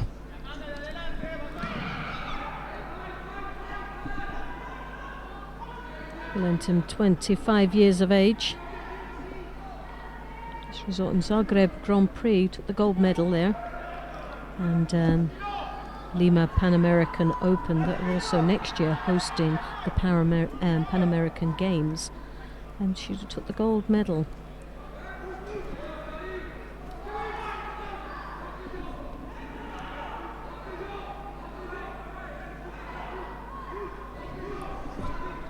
Last year, Valentin just short of a medal in the Dusseldorf Grand Prix.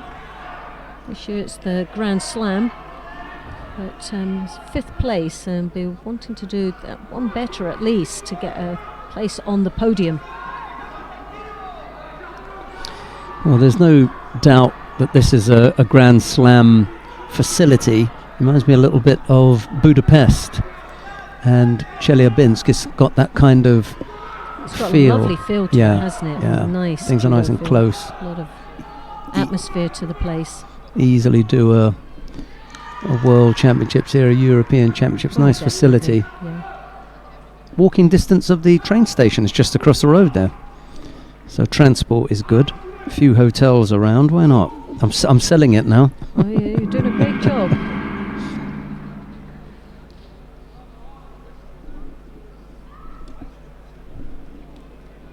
Perink in The Hague last year in the Grand Prix, 5th place, along with Tashkent Grand Prix at a 2nd place. For men under 60 kilos. Yeah, at the World Championships in August.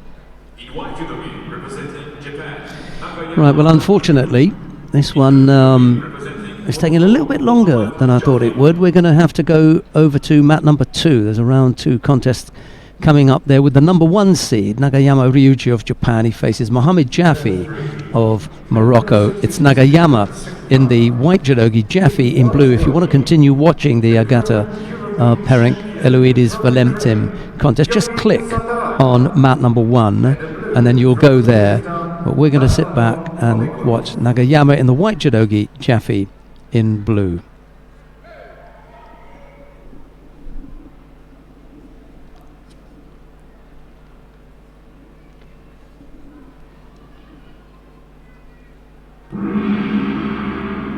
Well, Jaffi, 3rd place in the African Championships.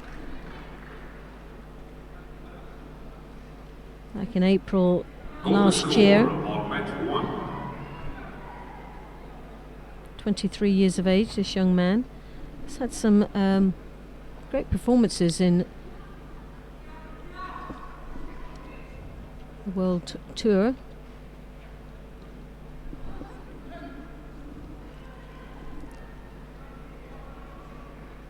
Nagayama just trying to get a connection with Jaffi.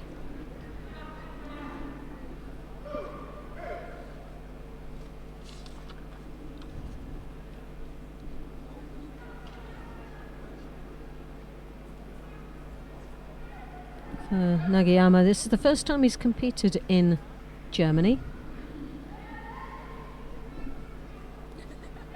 But the World Masters champion, along with being junior world champion. Puts them in this number 1 seeded position.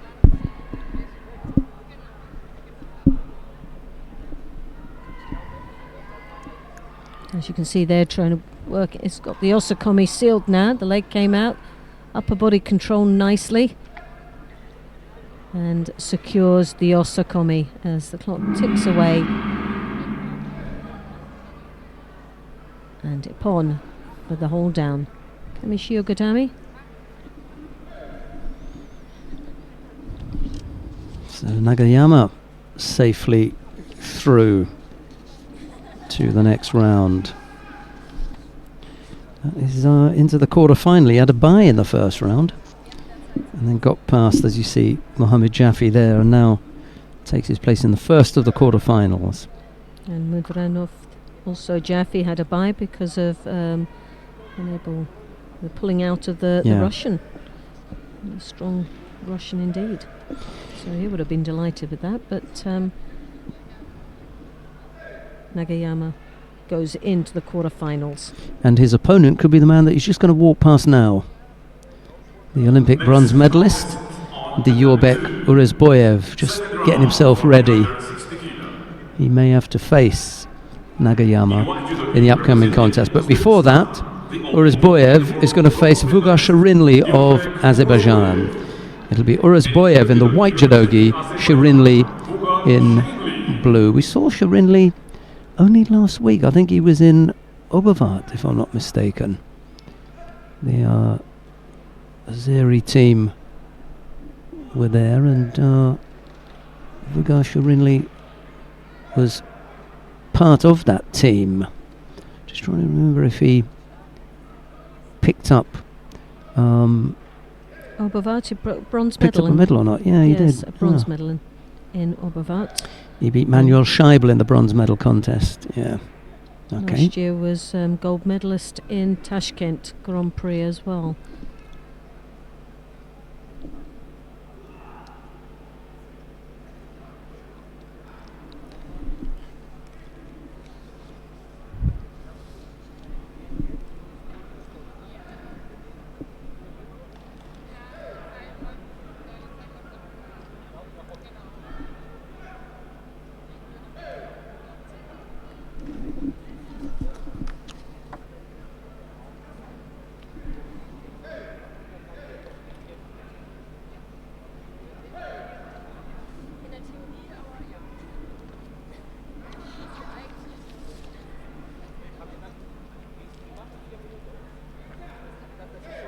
Real battle of the Kimikata here. The anticipation of knowing who's going to make the first move. There's a Boyev there with the drop Sienagi, an attempt of a Sutemi Waza.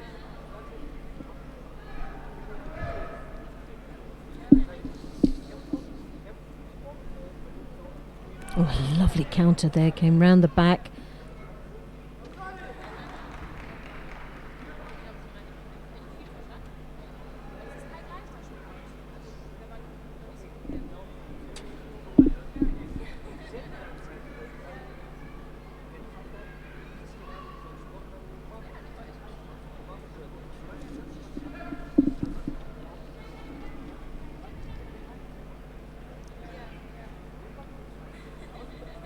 Shirinli looking a little bit apprehensive out there. He attempts now Uchimata. Whizzes him over there. I think that might be Ippon. Also, yeah, definitely. It was so close. He was on the... and he's going to get a second opinion now because the referee wasn't in the ideal position to see the landing on that. But from this position, it looked like it... Well, no, give it to him. Maybe he only goes over one shoulder, the other shoulder, because you can have the rolling, but it's got to go over both shoulders. And it could be that he landed on one, and by the time that he came to do the turn, he doesn't land on the other shoulder. So that's the reason for that.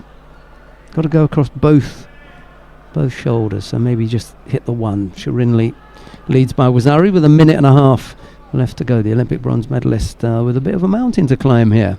Oh, he really is. Shirinli, as it started off very slow and looking very apprehensive, but when he enters, he's very precise in his entry, except for that drop Cianagi there. That could does that again, he'll pick up a Shido for it. Xingli, as you can see, with the grips on the sleeves, not nice rotation there. Scoring a Wazari. Yeah, to dig deep. He's pulled that back now.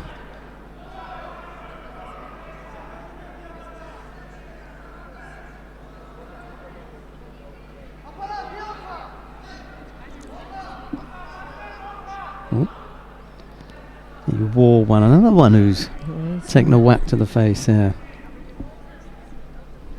But they get back on with it. There you go. No harm done. Never personal. Xingli, as you can see, well, that's that spin again that we saw that gave Lizbarov the first Wazari.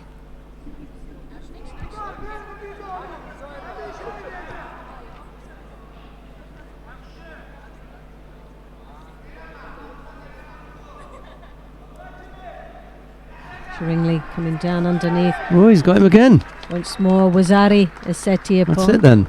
Yeah. So Xingli goes through to the next round. That was nicely done.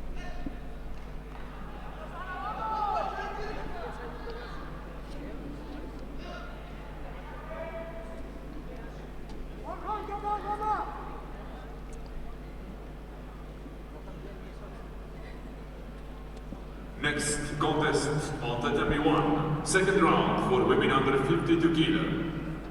In white judogi for Belgium, London Olympic bronze medalist. So Xingli for Azerbaijan goes through to the third round, the quarterfinals of the under 60 kilos.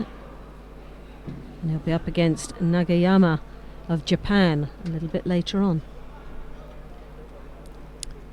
Be quite an interesting match between those two.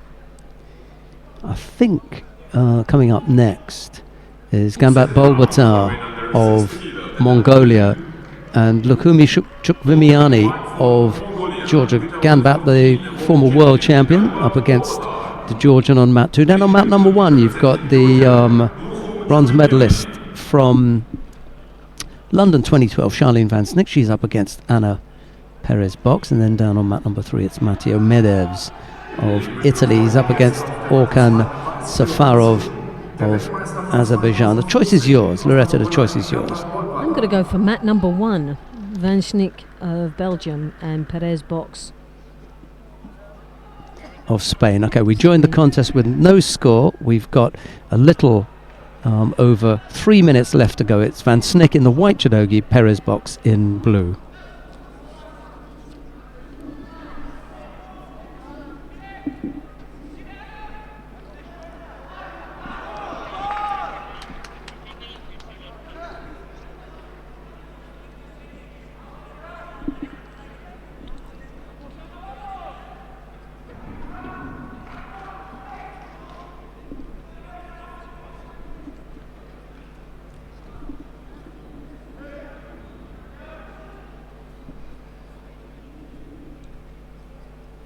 No battle here going on just to get the stronger grip.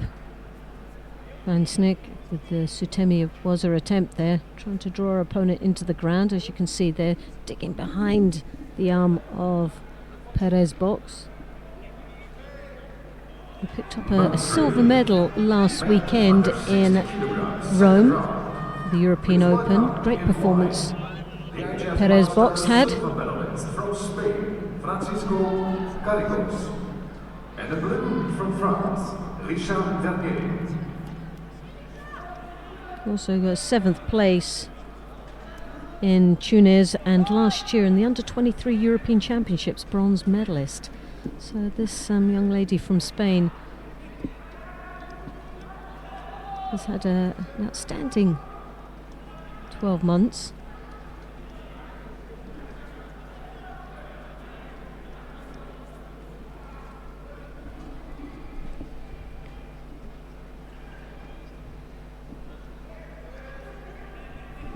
Very strong out there, considering it's just been a back-to-back competition.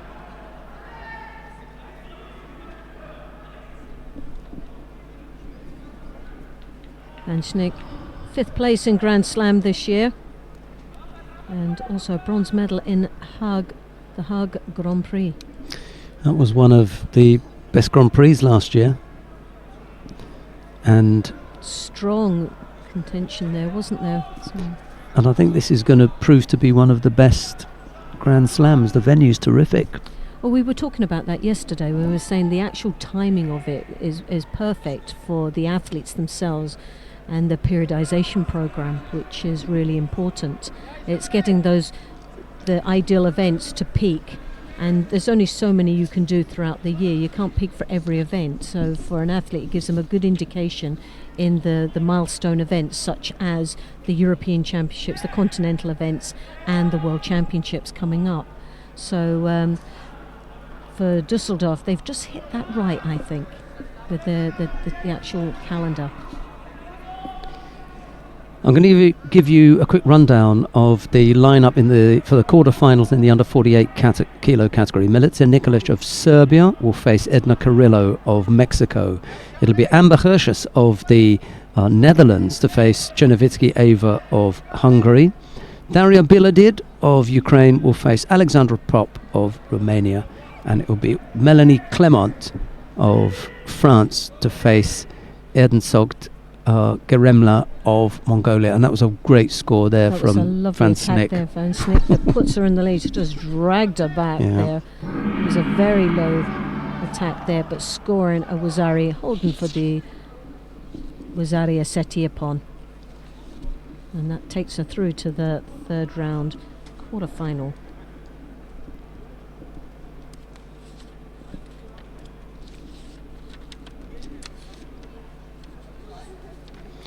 Ganbat and Shukvimiani have picked up 2 penalties apiece.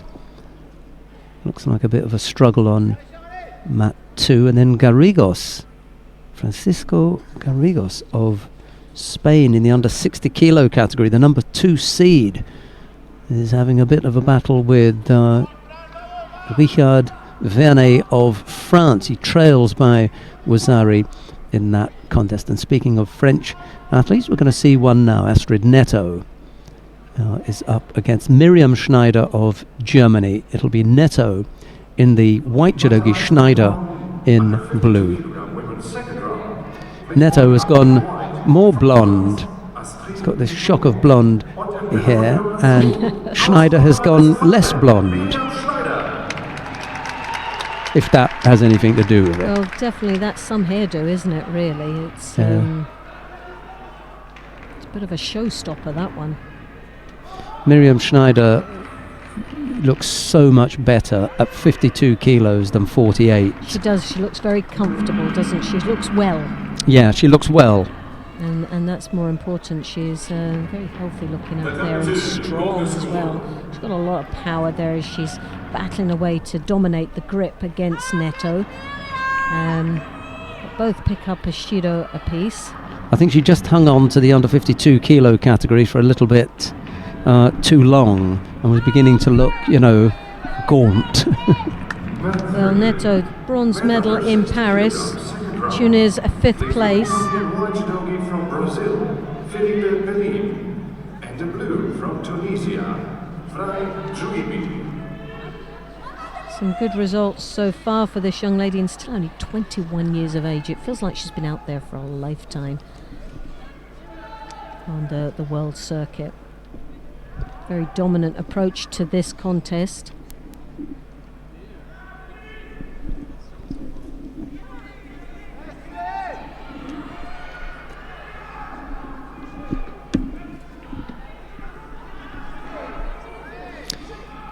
Dakota Smith-Davis is due up on mat number 2 after this one. We'll go there, and I think over the years those people who've listened to the broadcast and know the form will know that I don't often go over to the British players. I'm sort of fairly careful about being accused of any particular bias. That's not the case with Smith-Davis. She's the number 1 seed, and she's up next on mat number 2, so I don't see anybody shifting that, although Milica Nikolic of Serbia is the number 1 seed. Yes, definitely, She's down on mat number 1, and it could be that they will go head to head. But in that case, then I will go with Smith Davis, given the fact that she's on good form.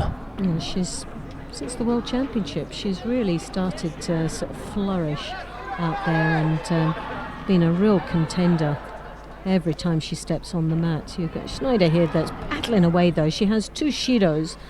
This young lady, 5th place in the Under-23 European Championships back in November. European Championships, bronze medalist the previous year.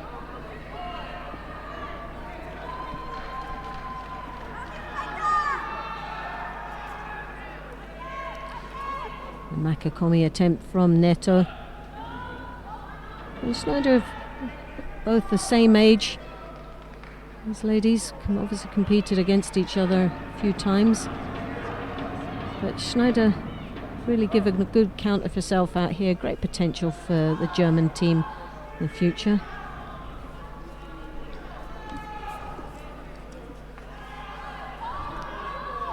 On mat 3, men under 60 kilograms. Cross grip there as she draws that long arm over the back there of Neto, trying to control her.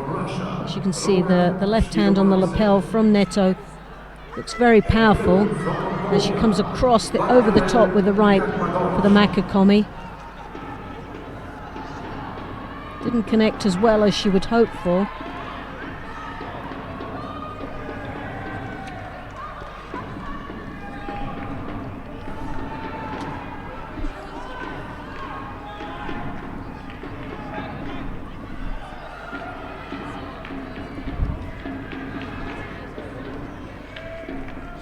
We may miss out on Nakoda, you know, because I've just seen. Well, I've just seen that the contest coming up, Nakoda Smith Davis, is a round 2 contest against Yayoni Ekisoen of Spain, but the contest coming up on mat number 1 is a quarter-final with the number 1 seed Milica Nikolic. She's up against Edna Carrillo, so that one kind of takes precedence.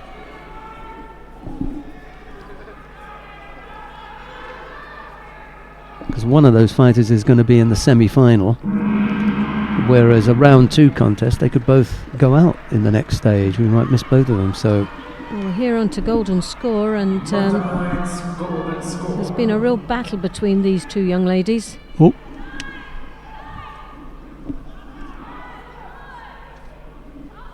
Schneider took a bit of a whack there. I think she's given as much as she's been taking. Very strong looking.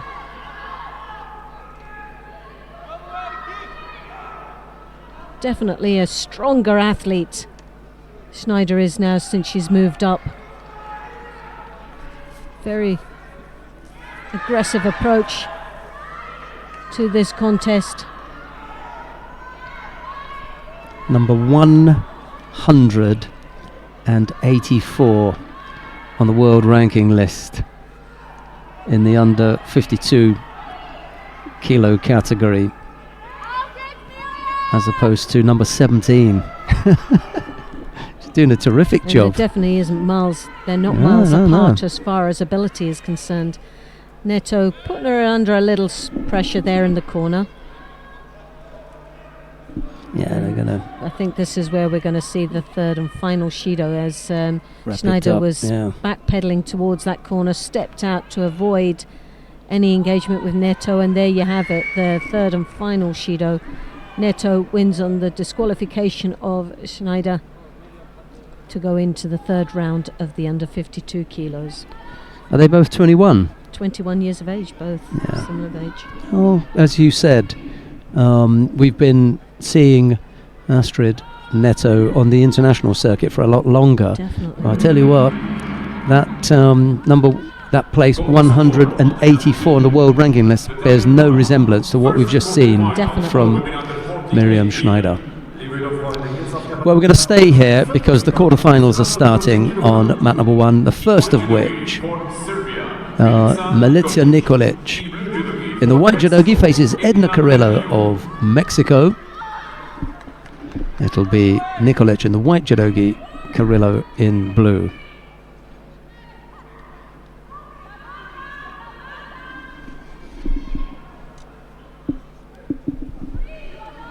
Well, Nikolic, the number 1 seed going into this tournament.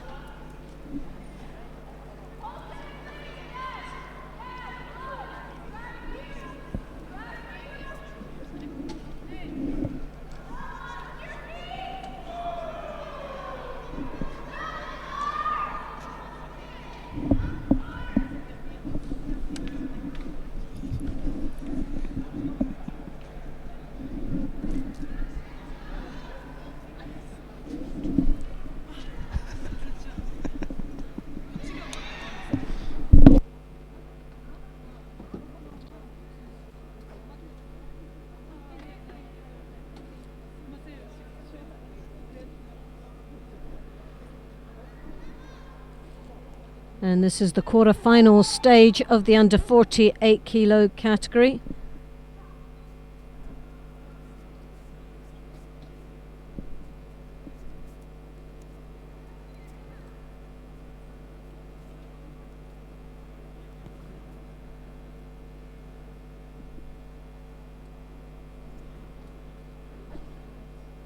Next contest on the 32.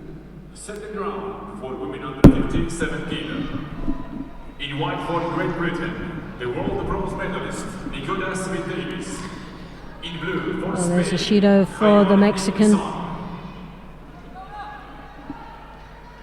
Just over a minute is gone in this contest, and Nikolic is really sort of dominating the actual pace of this contest. She's a toughie. You know, Yes. she's quite punchy actually. Carrillo looking a little bit apprehensive out there on the lovely Koso to there. Nice attack, but Not finished yet. still trying to drive her way down into the Niwaza. We'll keep an eye on the scoreboard that's in the at the top of the screen in the middle.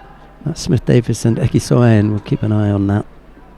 See what happens with the number 1 seed in the under 57 kilo category. Left-sided effort from Carrillo. That wasn't bad. Nikolic managed to hop off that and then come back with her own attack. A little under 2 minutes left to go.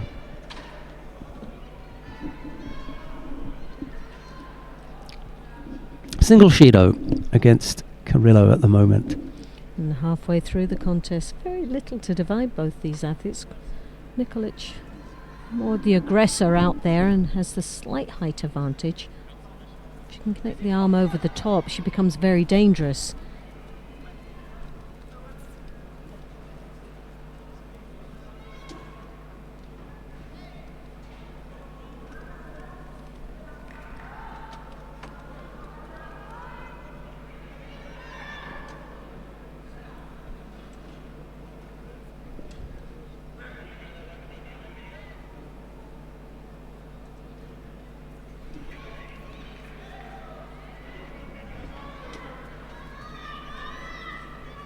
Well, a real battle to step across there for what looked to be an attempt of the Tai Toshi. Nikolic, as you can see, with that right arm over the back. Levers on Carrillo. It's back, drawing her down into the ground. Doesn't get the rotation though.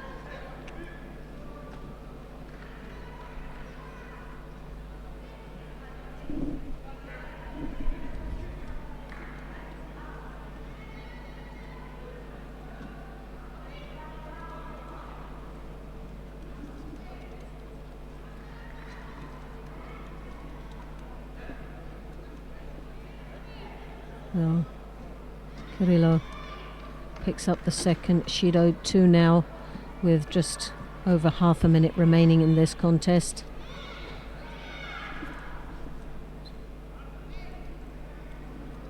Nikolic once again trying to step across what seems to be the Tai Toshi, but a very low attempt. Doesn't give her the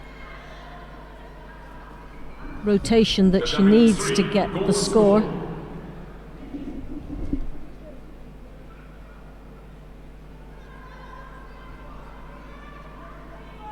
Well, definitely not one of the most exciting quarter-final matches. Very evenly matched, these athletes, but neither one of them gutsy enough to just give it that little bit more. Nikolic coming round the back now, trying to create an opportunity in the Newaza. As you can see, Carola just keeping very tight and defensive down there. Well, now we're into the golden score. 2 shidos for the Mexican. One more would result in the Hansokumaki.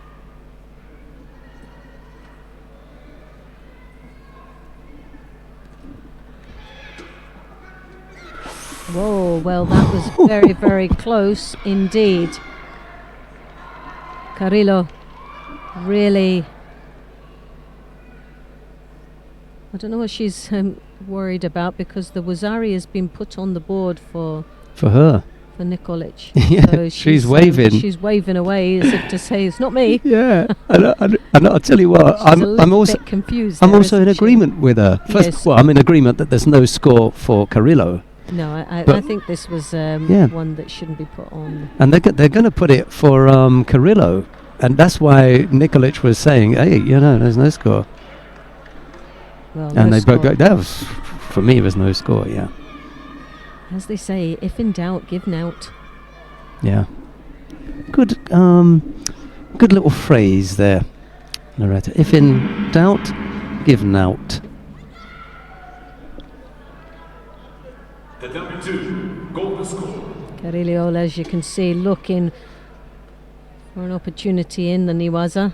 I think if she'd spent more time concentrating on the way that arm was instead of looking at the scoreboard, she might have actually been able to accomplish something down there in the Newaza. A little bit distracted down in the ground.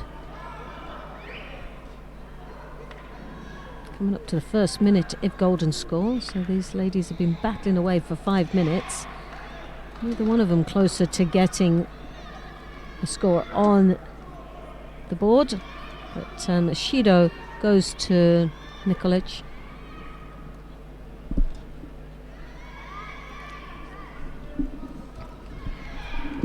Almost came up with a counter. Yeah. There it is. She was too sharp. Got herself into a bad position again. Nikolic, it's the second or third time I've seen her do that. She just loses concentration. Her awareness of where she is and the potential danger doesn't, kick in quick enough, and she gets caught. But that was neatly done by Edna Carrillo. It was good work from the Mexican, and the number 1 seed descends into the repechage. Another one bites the dust, as they would say. So we'll just see how she performs a little bit later on. She may still come back and be on the podium. Yes, still got a chance there. And like we've said before, she always seems to be around there in the medals. Right, coming up next, Amber Hershus of the Netherlands faces Czernowicki Eva of Hungary. It's Hershus in the white judogi, Czernowicki in blue.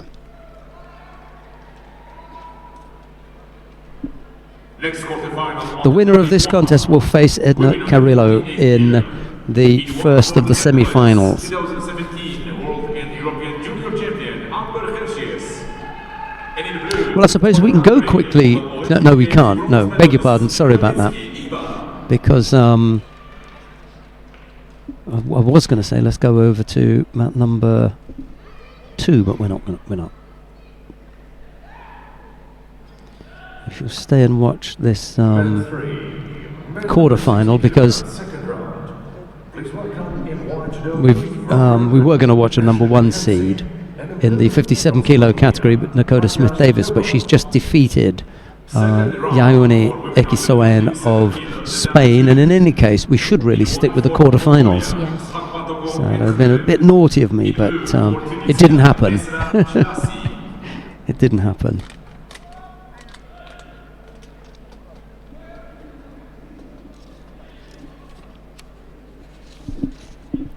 Well, just in coming up to the first minute in this quarter-final.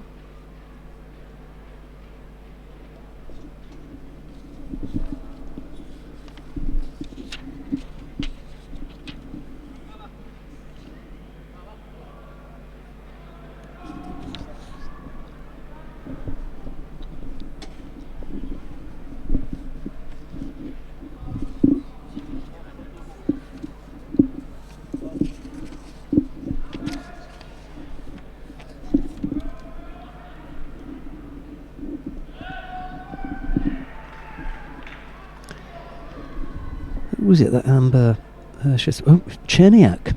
Cherniak. Yeah, that's a good win. That was a really good win. It was someone that I had thought would get through into the medals. Very consistent athlete indeed. Has never failed to take a medal in the IJF tournaments, and finds herself out. Well, it's a real battle, trying desperately to grip, and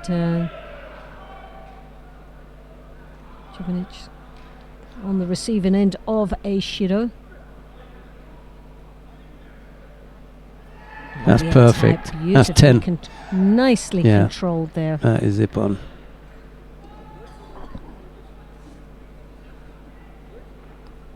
With one arm, you know. I know, she was very powerful. That's so unusual. She used the other arm, but she kept it where normally the other arm would catch the leg. She actually kept it very high just to spread. That was beautifully done. That was nice. Chernovitskieva will face Edna Carrillo in the first of the semi-finals. Right, the next quarter-final coming up now features Daria Biladid of Ukraine. She's up against Alexandra Pop of Romania. Biladid in the white judogi, Pop in blue, and the stadium announcer reminds us that it's the European champion. Here it is, just one arm. And she just puts the left arm down to support. She's just got that one arm. Very unusual. Very powerfully done, that one. Yeah, the stadium announcer has just reminded us that Daria Biladid is the European champion. It's so, odd to look at this teenager. 17 years of age. She's just so clinical. She's got this method about her. She's so tall as well, isn't she? Mum signalled the Wazari and then they gave it to her. Frank Wolf is saying, yeah, okay, if you want. And he just confirms that now. Little Ashy had brought her opponent down. I didn't think it was that great, and I wouldn't have pushed it.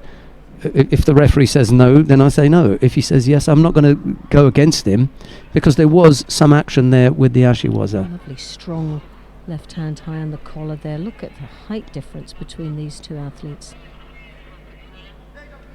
She takes full advantage as well, dominating this contest.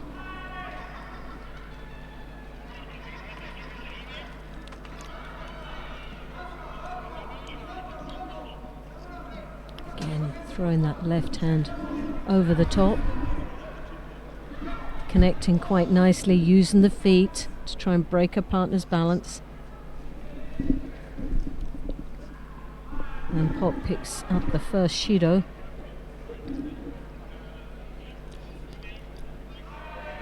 Wazari down against the European champion. Hot favourite. Koichigari, lovely execution of the technique. Following it through, very precise.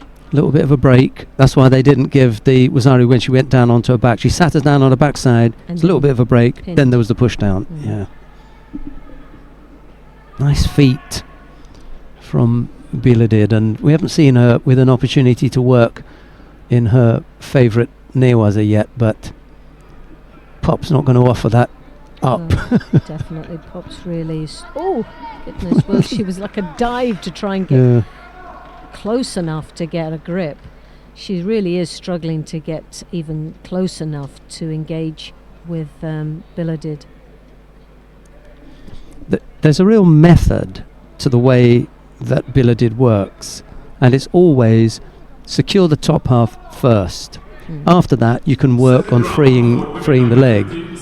Well, she's got a great posture. She's upright. She's very sort of controlling, and makes her opponents look very passive and negative indeed. Look at that arm, that left hand high on the collar. She draws the head down.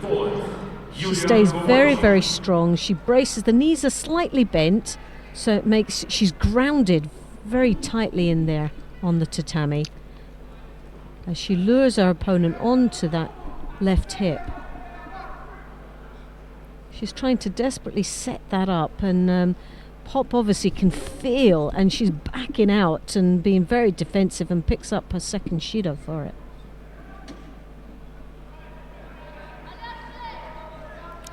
Slight frustration there on the face of Pop. She really doesn't know what she can do to get past those long limbs. She comes under nowhere near her opponent, but just can't get close enough, which is obviously very frustrating for the Romanian.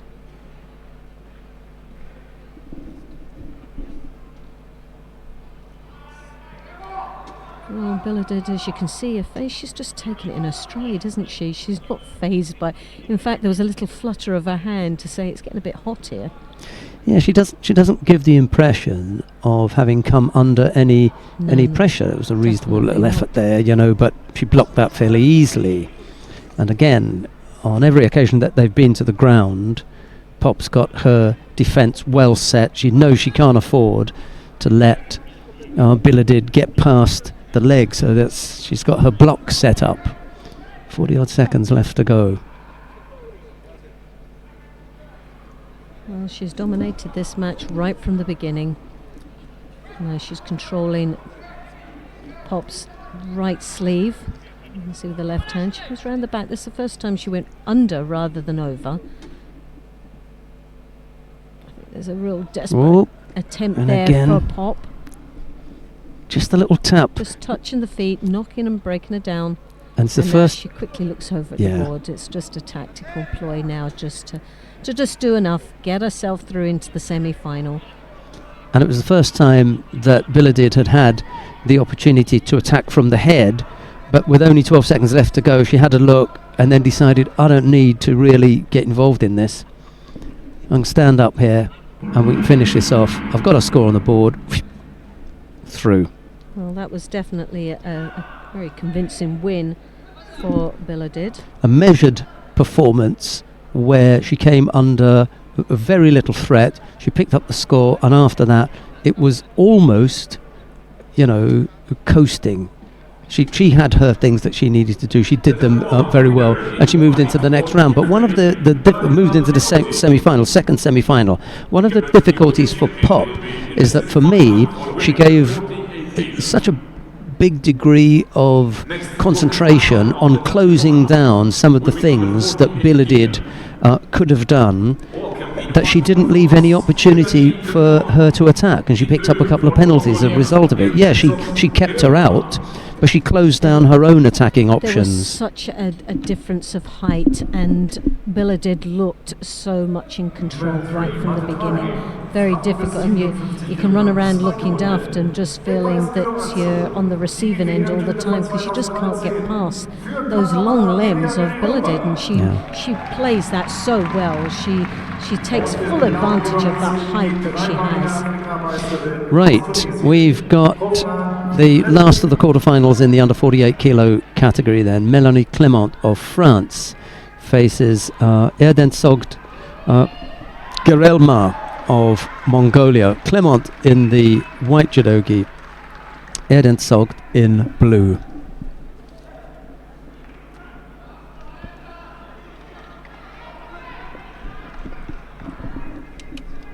Second round for women under 57 kilos. Miriam Roper is down on mat number one. She leads by Wazari in her round two contest in the under 57 kilo category. And Udaka Nai and Sanafe Hagen are just taking to mat number two now. That's in the under 57 kilo category.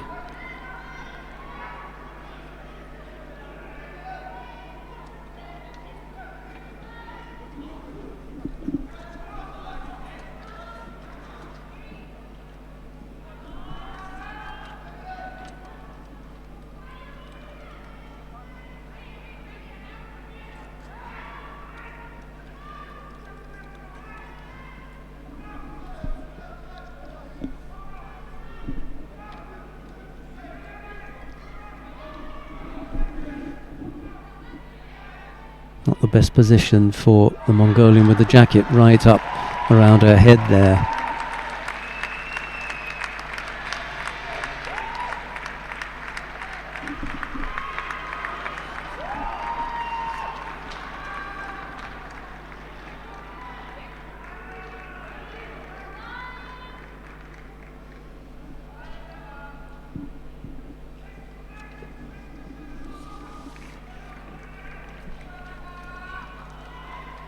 Mat 3, Women under 57 kilograms, second round.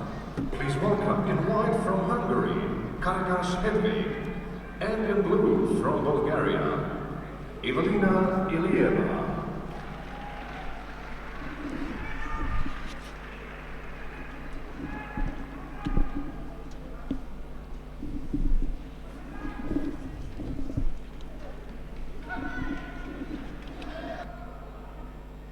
Third round for men under 66 kilo, tatami 2.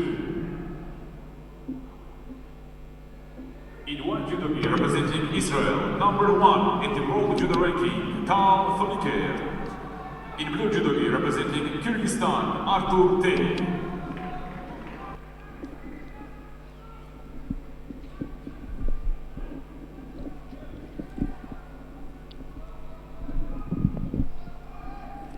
No scorers yet. Melanie Clement has just picked up that single sheeter. We've got a little over a minute left to go. Lucy DeCoste is in the chair for Melanie Clement. We had a good chat yesterday, Lucy DeCoste and I at the draw. She was nice and relaxed and chatty.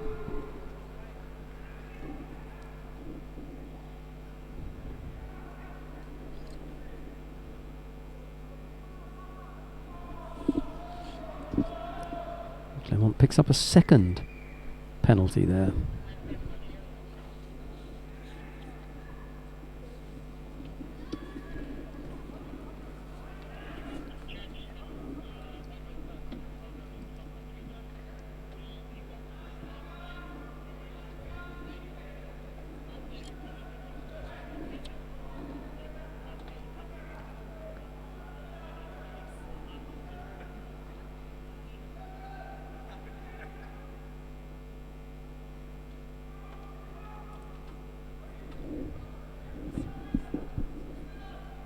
Two penalties picked up by the French fighter now with 20 odd seconds left to go.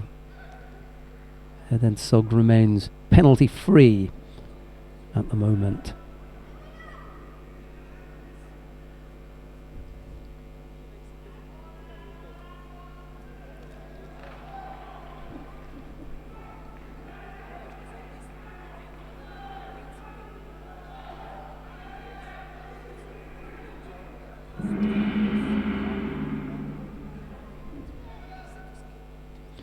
Well, we're going to need a period of golden score to sort this one out.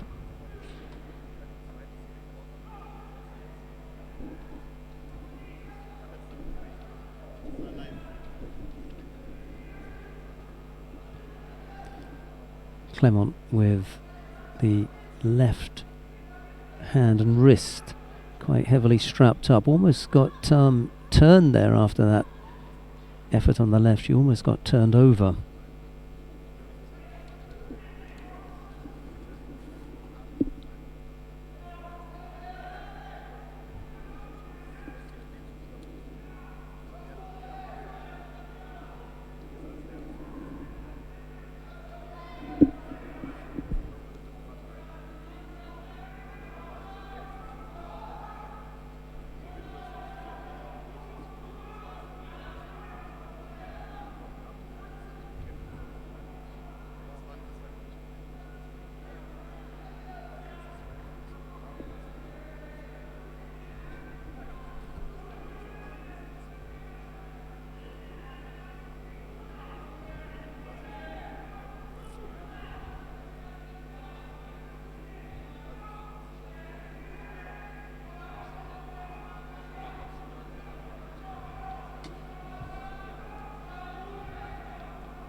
Well, it looks as though Clement may pick up a third penalty here.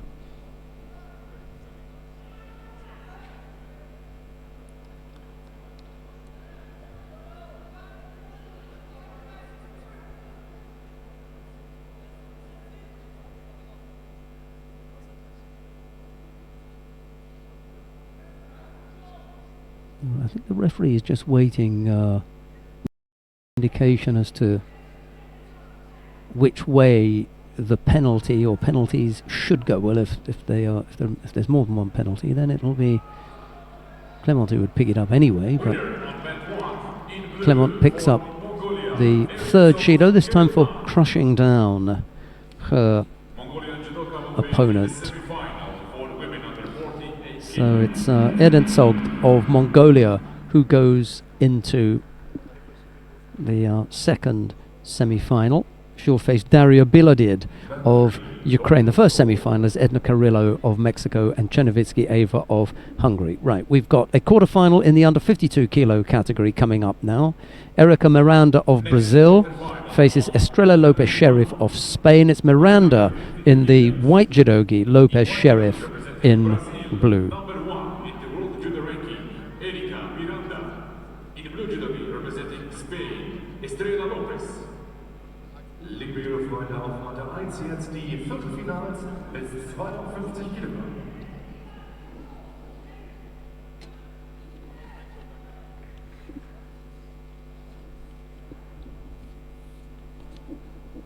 Third round for men under 66 kilo, the number 2. In white for Ukraine, Bogdan Yagov. In blue for Japan, Tagawa Kenzo.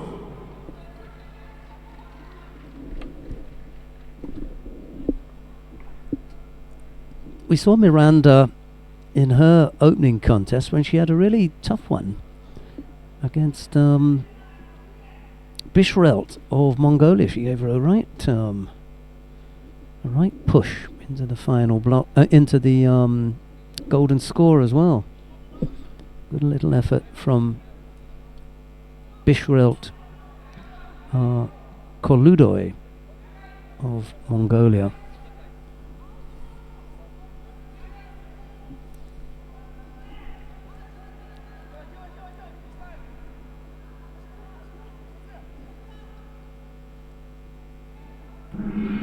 Lopez Sheriff picked up the penalty for a false attack.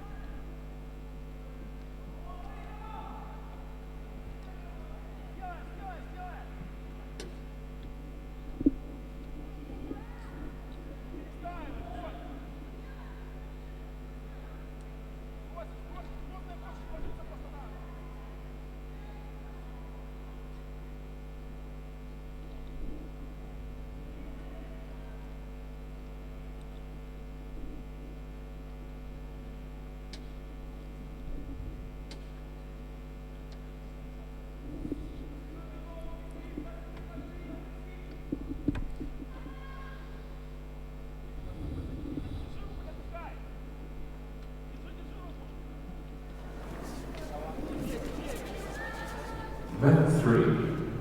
Women under 57 kilograms, second round.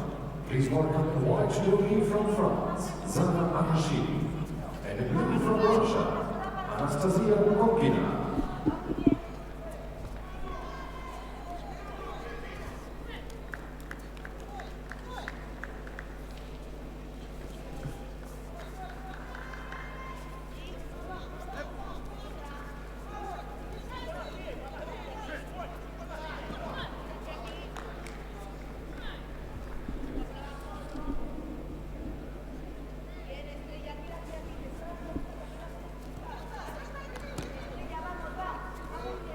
Both fighters have picked up 2 penalties apiece. This one isn't going to go the distance, is it?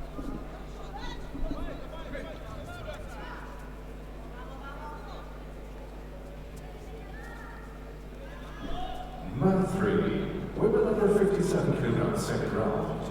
In white, the former European champion from Poland, Anna Borowska. And in blue from Mongolia, Ayasambu Sono.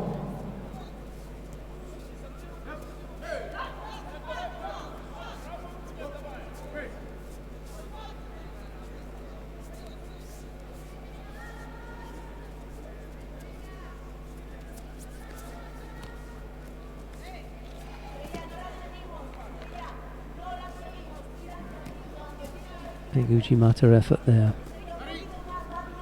from Miranda.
Well, I wasn't sure.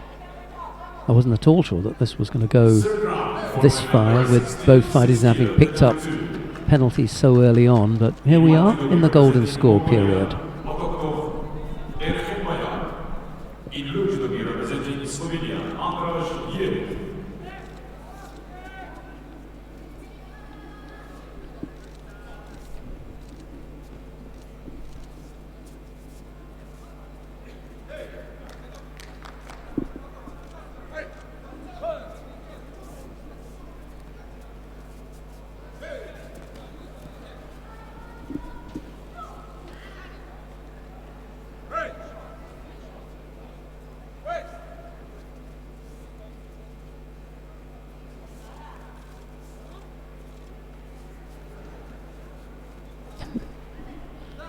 But the sheriff asking for a review of that.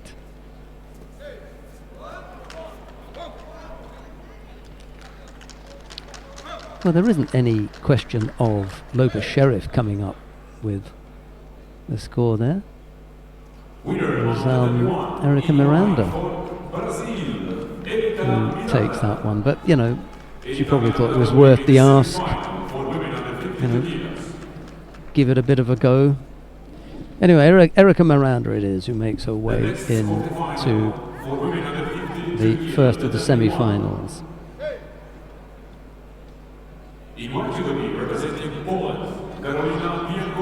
Coming up next, Karolina Pienkowska of Poland faces Evelyn Schopp of Switzerland. It's Pienkowska in the white judogi, Schopp in blue.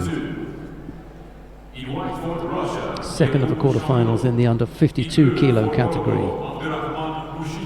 The winner of this will face Erica Miranda in the first of the semi-finals.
It was a good case for Pienkowska to come up with the score there.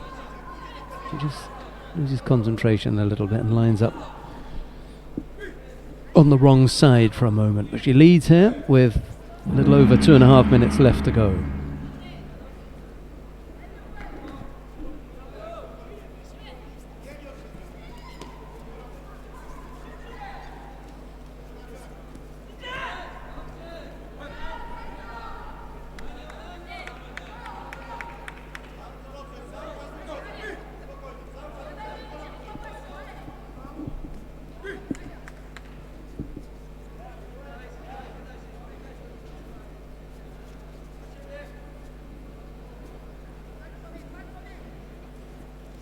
Match 3, men under 66 kilograms, third round. In white, the Argentine Masters bronze medalist from Italy, Anu Shmailov.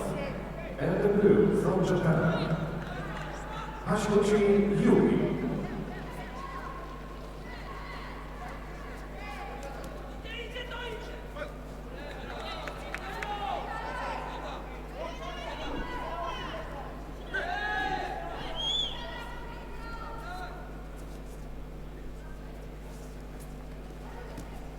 Pienkowska picked up a penalty there.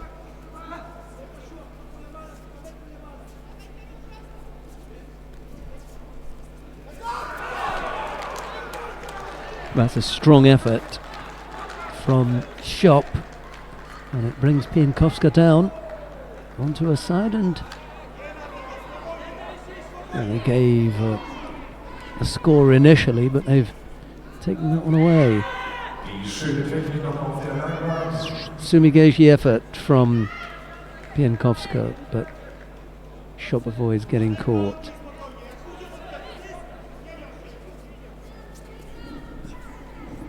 Mat 3, red number 66 kilogram, third round. Please welcome in white, the 2016 Asian champion from Mongolia, Nova Atatürk. Und im blauen Anzug aus Deutschland, Leon Philipp.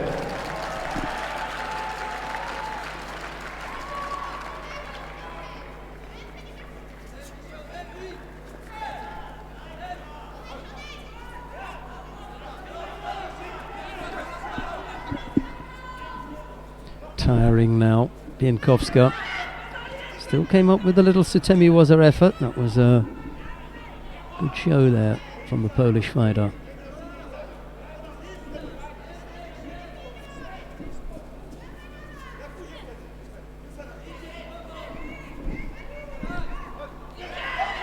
Makikomi effort, just enough to make sure she keeps up with the attacks.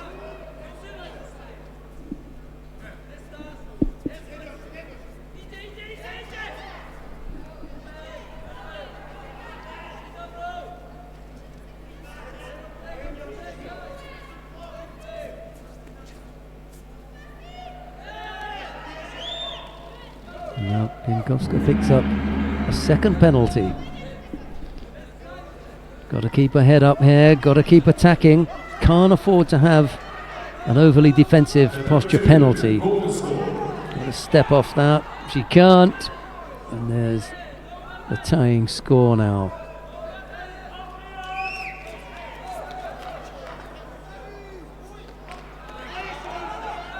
Well, they've cancelled the score. Makikomi effort. That is going to be enough. 4 seconds left to go. Got to turn. Don't want to stay there.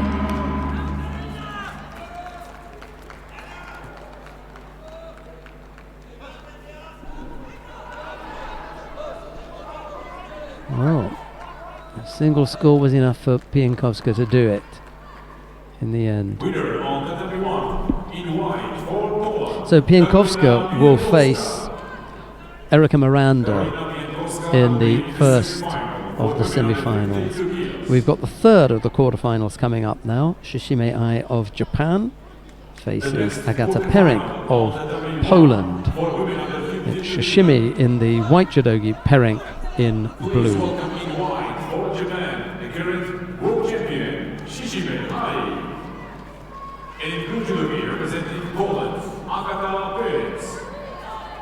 Liebe Freunde, Sie haben es gehört, auf der Matte 1 im Viertelfinale.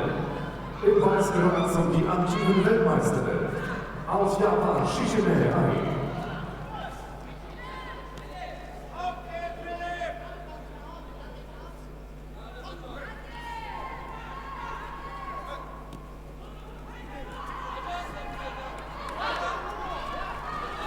Nice Ashiwaza. Well, the referee has given Ippon here, but he's had to change that to Wazari. Yeah, it was a good call there. Wazari is the better score. Shishime leads here, needs to just get that left leg out. There's only a foot left in there now. Yeah. That's Osaikomi. Yeah, she knows it's gone now. Absolutely rock solid that is. Tight, nice and tight from Shishime Ai. She already had the Wazari Awazeti Ippon smoothly into the semi-final.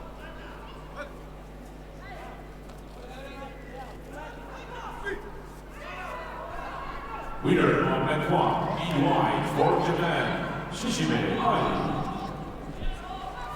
Shishime Ai will be the semi-final for women under 52 kilos. Well, Shishime is going to face the winner of the upcoming quarter-final. And that's between Charlene van Snick of Belgium and Astrid Netto of France. It's van Snick in the white judogi, Netto in blue. For women under 52 kilos, the W1. In white judogi, representing Belgium, London Olympic Games bronze medalist Charlene van Snick. And in blue, representing France, the Paris Grand Slam bronze medalist Astrid Netto.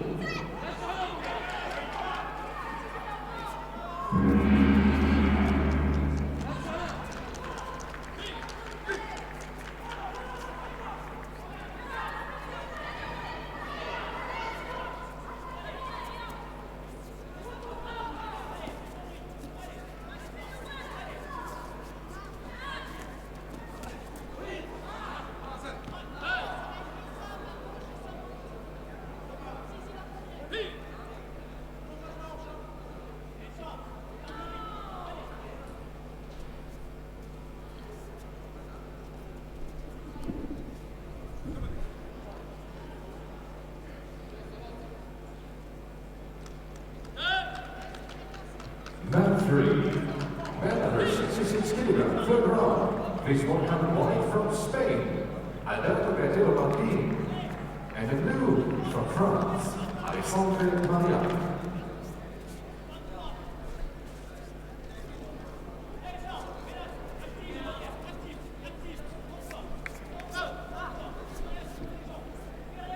First minute gone, no scorers yet. The fighters just getting used to each other.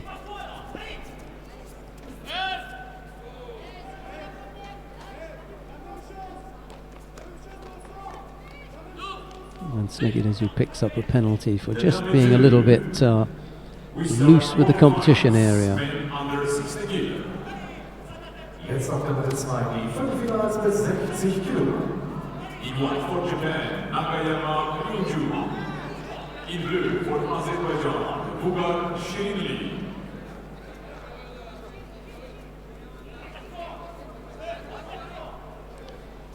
Only once they've come up against each other. It was earlier this month at the Grand Slam in Paris, where Netto came out the winner. Second penalty picked up by Van Snick now. Problems for the Belgian with over half the contest still to come. Already 2 penalties on the board.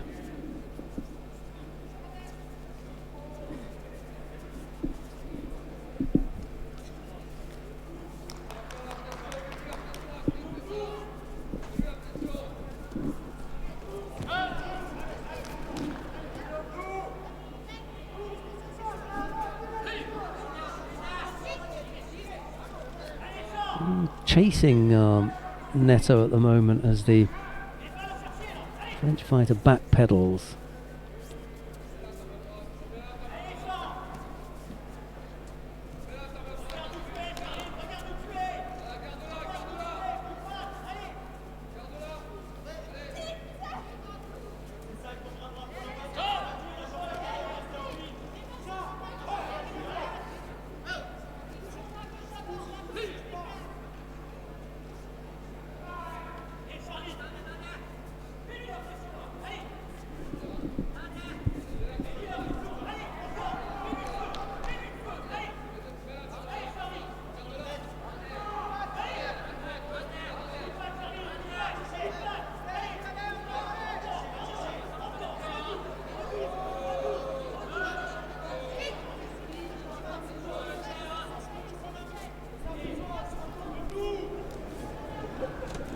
Oh dear. Looks as though there's going to be a third penalty here, and Charlie van Snick will pick up a penalty for a false attack.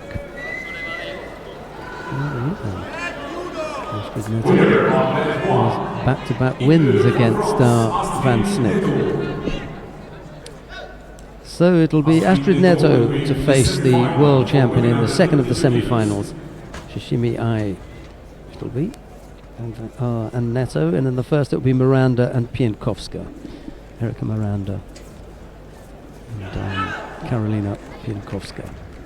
Right, we've got the repechage contest coming up on mat number 1, but we're going to go to mat number 2 to see the number 1 seed in the under 60 kilo category, Nagayama Ryuju of Japan. He just looks as though he's thrown Hugo Rinley of Azerbaijan, just showing a replay on the big screen. And in blue, representing the Netherlands, 2017 gold and European junior champion, Amber Precious. So, Nagayama Ryuju of Japan into the first of the semi-finals. Now he's going to face the winner of the upcoming contest, and that's between Lukumi Chukvimiani of Georgia, who faces Eric Takabatake of Brazil. It's Chukvimiani in the white judogi, Takabatake in blue. There's the replay of the winning technique from Nagayama. And in blue for Brazil, 2017 Pan-American champion, Eric Takabatake.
Takabatake wanted to go over on the left side there, and low with that Orote Sonage effort, but didn't come off.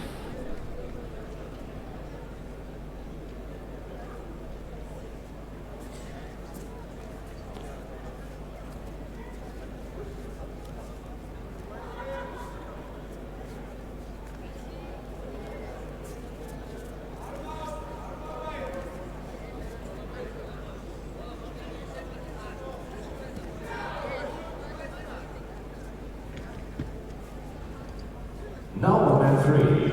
Das machen wir in Deutsch, denn jetzt haben wir ein wirklich riesig hochklassiges Match auf der Matte 3. Dritte Runde bis 66 Kilogramm. Im weißen Anzug der frühere Weltmeister und amtierende Europameister aus der Ukraine, Georgi Sandaraya. Und ihm gegenüber im blauen Anzug der amtierende Vize-Weltmeister, allerdings bis 60 Kilogramm, auch Zafarov aus Aserbaidschan. Nice looking contest coming up on mat number 3 if you fancy that one. Georgi Zantaraya of Ukraine to face Orkan Safarov of Azerbaijan. That's about to start on mat 3. We're going to continue here in this quarter-final between Chukvimiani and Takabatake. There's no score, but the Brazilian has picked up a single penalty, and we've got a little under 2 minutes left to go.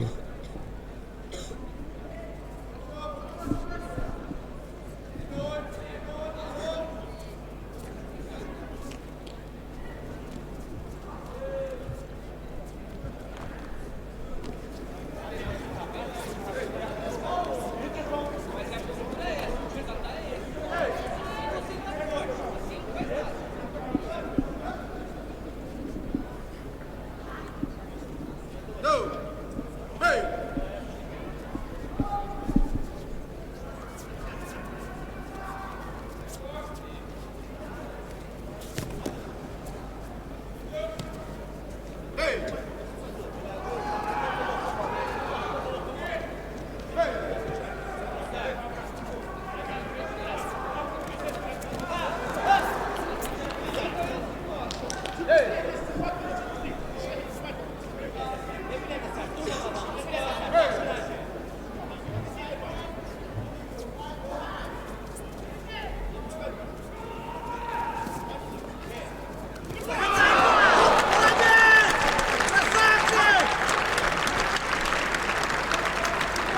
missed with the Uchimata there, Takabatake. He didn't have his hands on.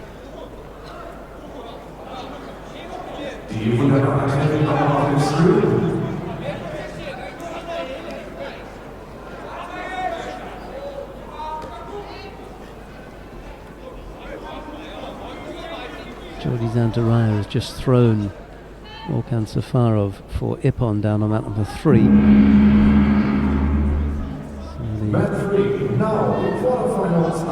Ukrainian isn't done yet. There's plenty of life left in the old dog. Please welcome the white from France, Richard Vernier, and the blue from Tunisia, Franck Jouiri.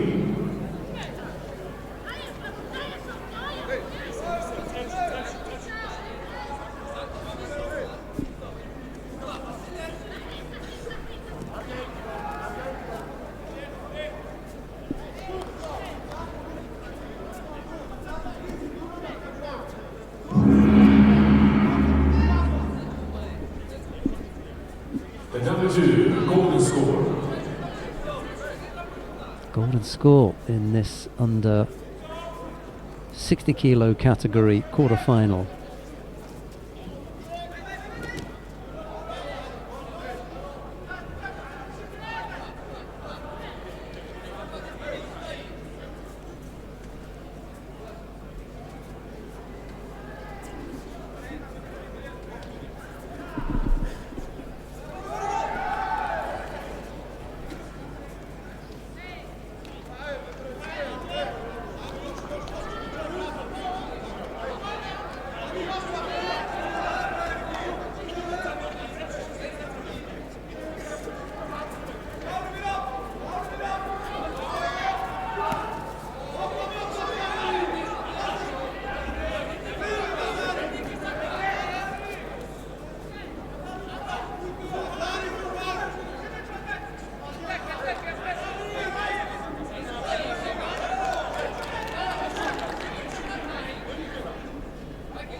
Winner on the W1 in white for Serbia, Milica Nikolic. Milica Nikolic qualifies for the bronze medal contest for women under 48 kg.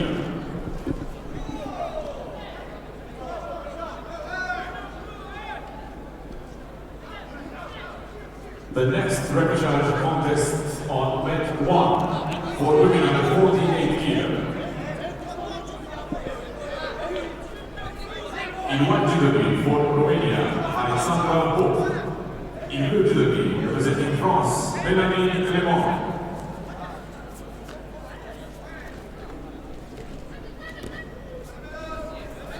A little bit too far away with that last effort, Rimiani. Takabatake is the one skating on thin ice here, however, with 2 penalties, and it looks as though he's about to pick up a third. Quarter-final in the under 60 kilo category. That's not the way you want to go out, I'm afraid. But he picks up the third penalty. It'll be Chukwuemeka to go through to face Nagayama Ryuju in the first of the semi-finals. In the semi-final for men under 60 kg.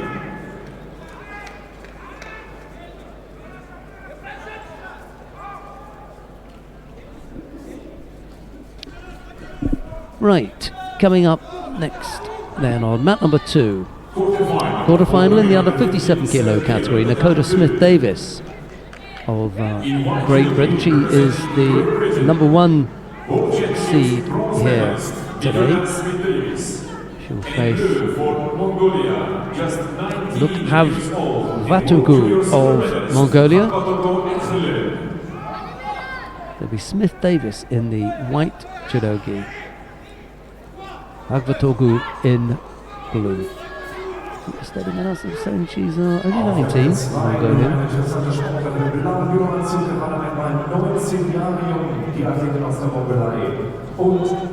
Looking to fill the. Is she the junior world champion? Agvatogu looking to fill the the shoes of Dorjsuren Sumia, the Olympic silver medalist and world champion.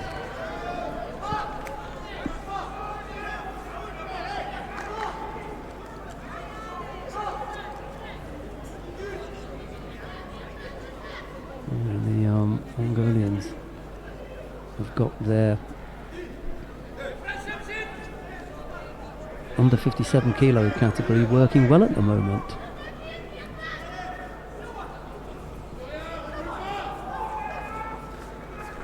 Dorjsuren not at this competition, but as I say, Olympic silver medalist and current world champion at under 57 and the world masters champion. I think, if I'm not mistaken, she's the only fighter to have ever won 4 world masters titles. But you know, you can tell me different if you know different.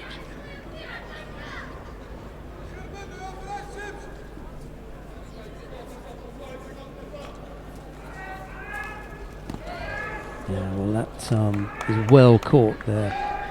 Big Hosoto Makikomi from Lakota Smith Davis. She brings down Mongolian opponent, the Pagvatogu of Mongolia goes over. Okay, it will be Smith Davis in the first of the semi-finals, at the moment living up to her number 1 billing.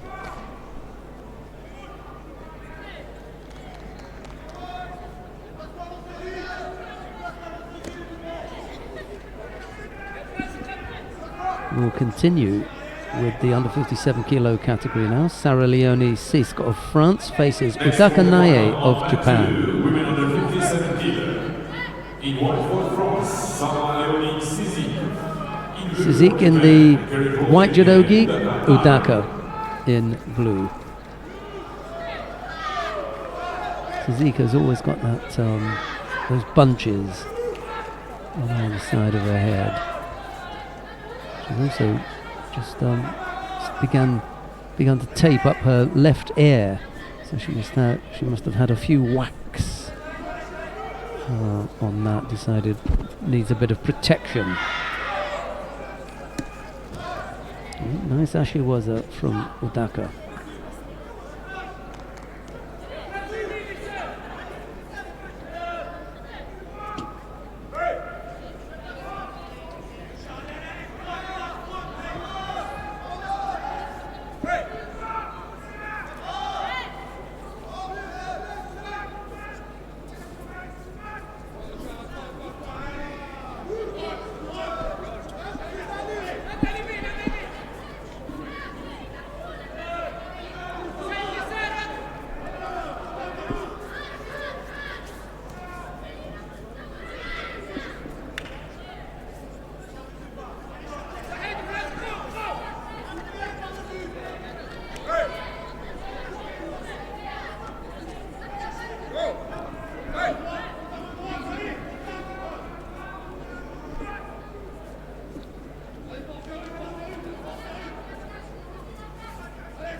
As he picked up a penalty there with 2:20 odd left to go. In blue for France, Mélanie Clément. Mélanie Clément qualifies for the bronze medal contest for women under 48 kg.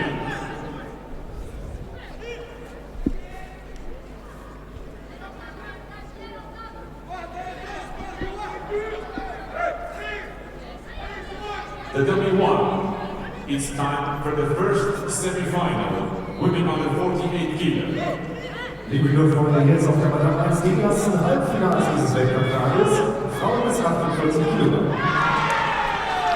I think we're going to have the first of the semi-finals now.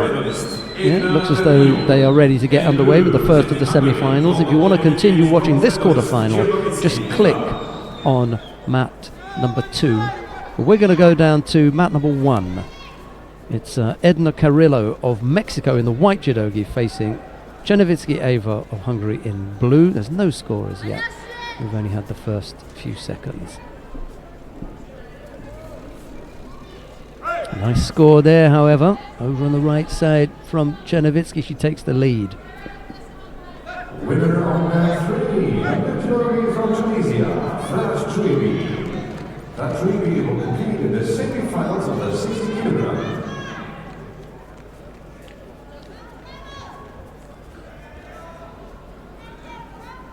Mat 3, next quarterfinal of the 60 kilogram category. In white, the current European champion from Russia, Robert Fiumantse. And the blue judogi from Great Britain, Ashley McKenzie.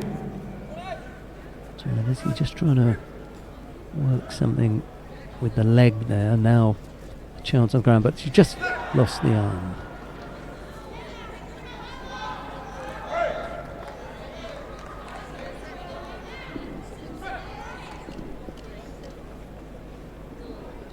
First minute gone. Single score on the board to Chernovitsky.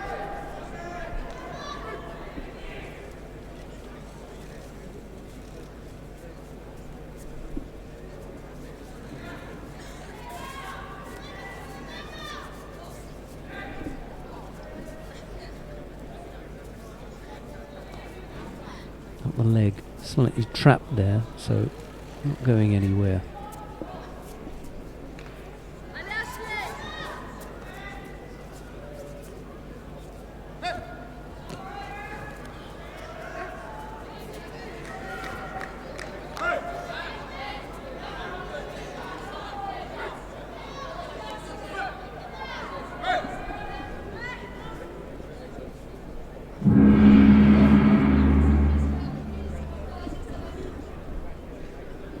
Golden score, down 2.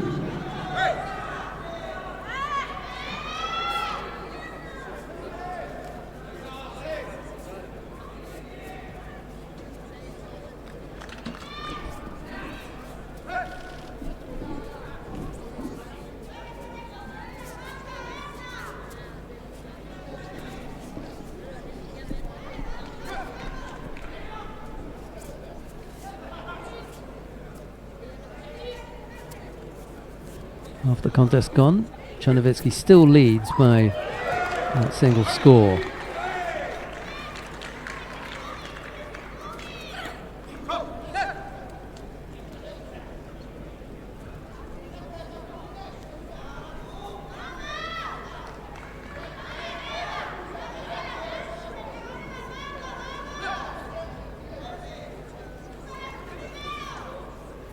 The W2 winner in white for France, Sarah Leonie Cizik.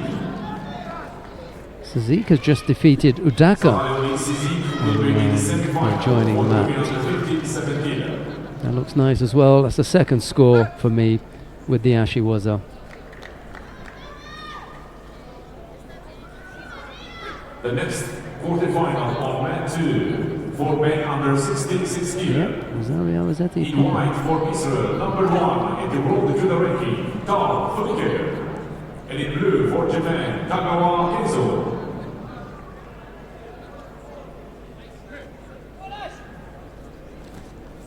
The W1 winner in blue. Cizik will face Smith Davis. Chernovitsky Eva. And Chernovitsky Eva will be Chernovitsky Eva has made her way into the final. And Carrillo will have to try to pick something up in the bronze medal contest. Right, coming up next, Daria Biladid of Ukraine.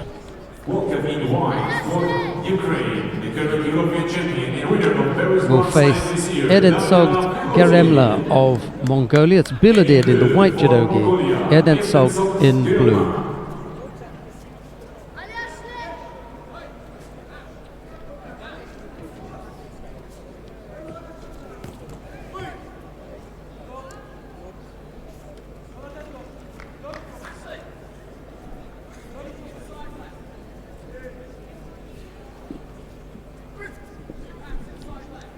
Right, it's our third look at Biladid today. Well, no, second. It's our second look. I happened to see the contest, her opening contest.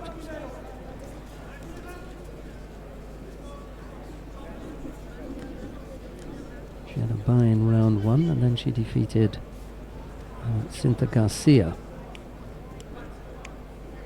Third round contact. Well, the quarter-final was Alexandra Pop, and now here she is in the semi-final. Eden Sogd, she defeated Kelsey Parafan of Argentina in round 1, Sabina Gilyazova of Russia in the second round, and in the quarter-final, Melanie Clement of France. There's no score in this one, and we had the first minute.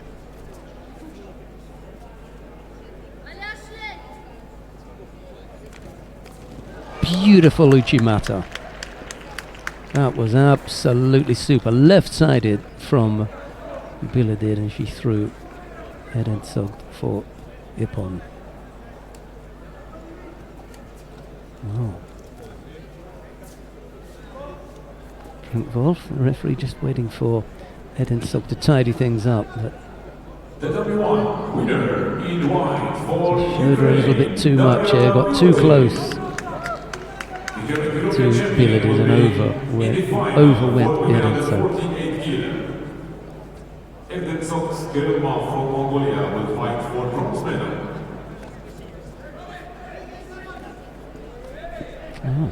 Who's stopping her at the moment? It'll be Chernovitsky Eva of Hungary. It'll be her turn. Let's see if she can come up with something. We're going to move to mat number 2 now to have a look at the number 1 seed in the under 66 kilo category. Tal Flecker of Israel. He's up against Tagawa Kenzo of Japan. The Japanese fighter has just scored Wazari and leads with a little over a minute left to go.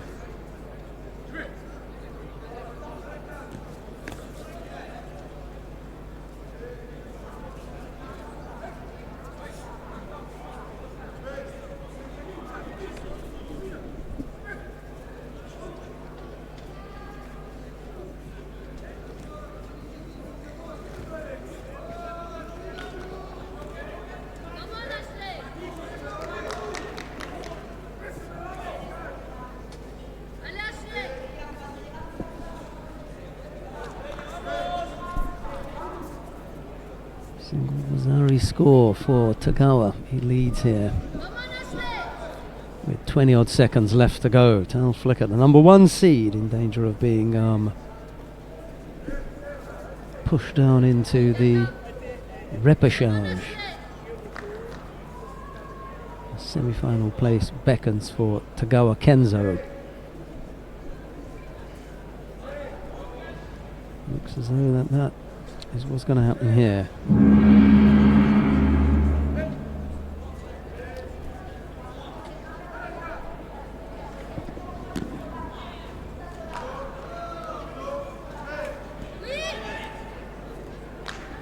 Tagawa goes into the first semi-final.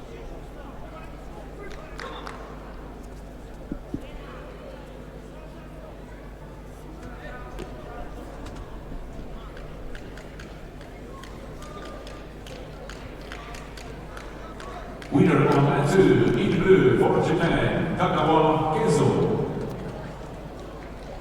Tagawa Kenzo. Right, what have we got coming up next? We can stay here and have a look at the under 66 kilo category. We'll stay here because the next quarter-final for men under 66 kilo, the number 2 in white for Mongolia, Batogdog. Yeah, the next quarter-final features Batogdog Erkenbayev of Mongolia. He's up against Yakub Shamilov of Russia. Batogdog in the white judogi, Shamilov in blue.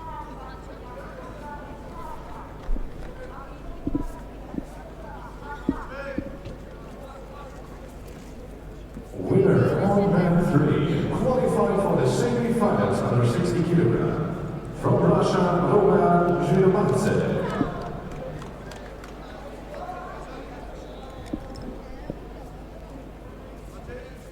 Next on mat 3 is the women's under 57 Kilogramm Quarterfinal.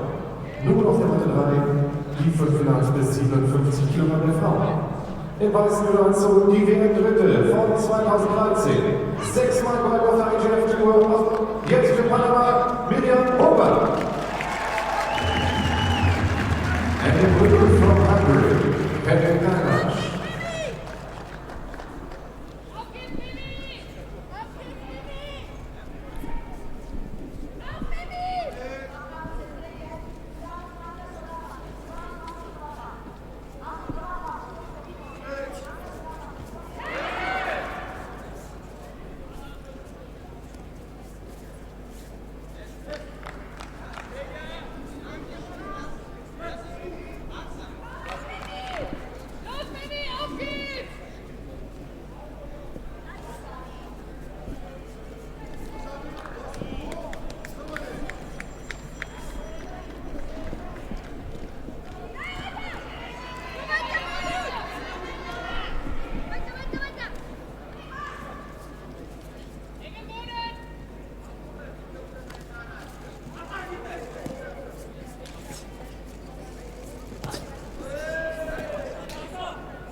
Batogtog on the scoreboard there, catching Shamilov. Winner on mat 1, in white for Spain, Estrella Lopez. A strong effort from Estrella Lopez, the Mongolian team. for women under 52 kilos. Right, we can have a look and see what's here. For women under 52 kilos, the W1. In white Russia for wants to Poland, claim Anna this, Perez. but In blue for Belgium, London Olympic it bronze is very medalist close, Caroline and van Steen. perhaps it's best if there isn't a score here.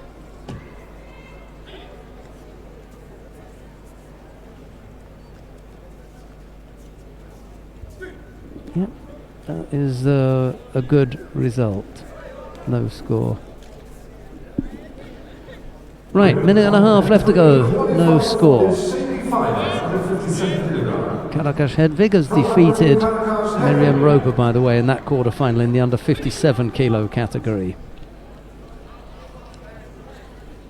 Next quarterfinal under 57 Kilogramm on mat 3. Please welcome in white from Russia, Anastasia Kopina, and in blue, the 2014 European champion from Poland, Anna Borowska.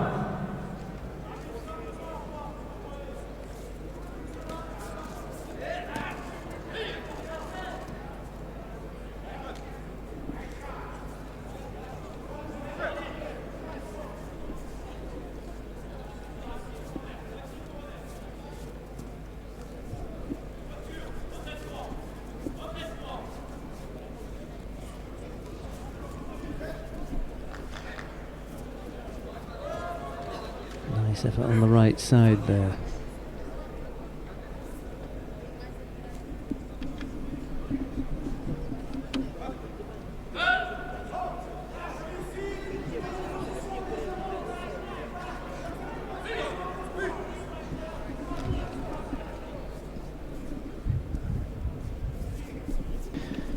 We're watching the quarter-final in the under 66 kilo category between Batogtog of Mongolia and Shamilov of Russia.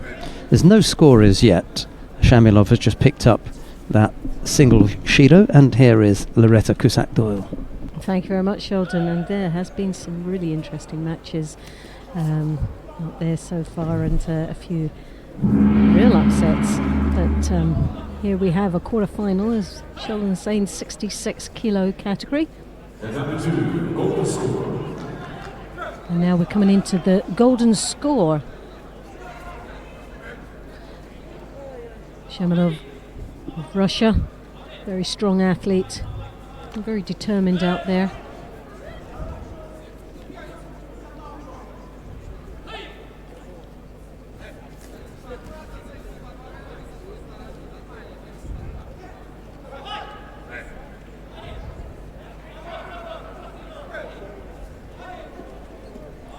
Well, it's been a very hard-fought match up until now. 4 minutes. Oh yes, Lakosota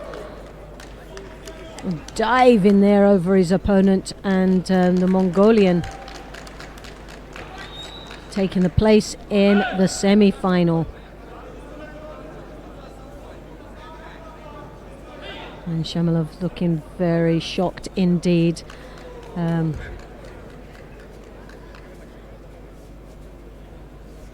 look here, just having another look. Yeah, totally executed by the Mongolian, but in the landing, tried desperately to get. It looked as if it was caught on the shoulder. Yeah, and no, it doesn't count. So Shamalov just managed to escape from that, landing on the tip of the shoulder towards the front, which means it doesn't count as a score. And we're still continuing now with the golden score, and we're coming up to the first minute.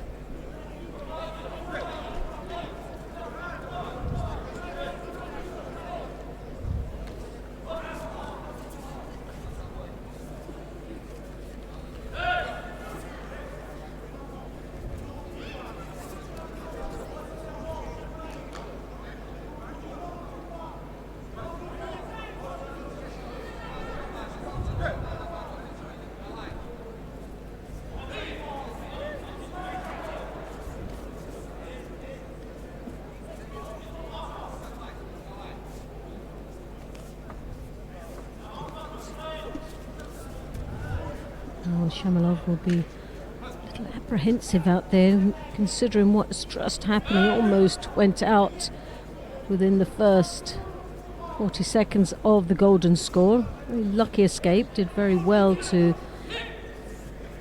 react.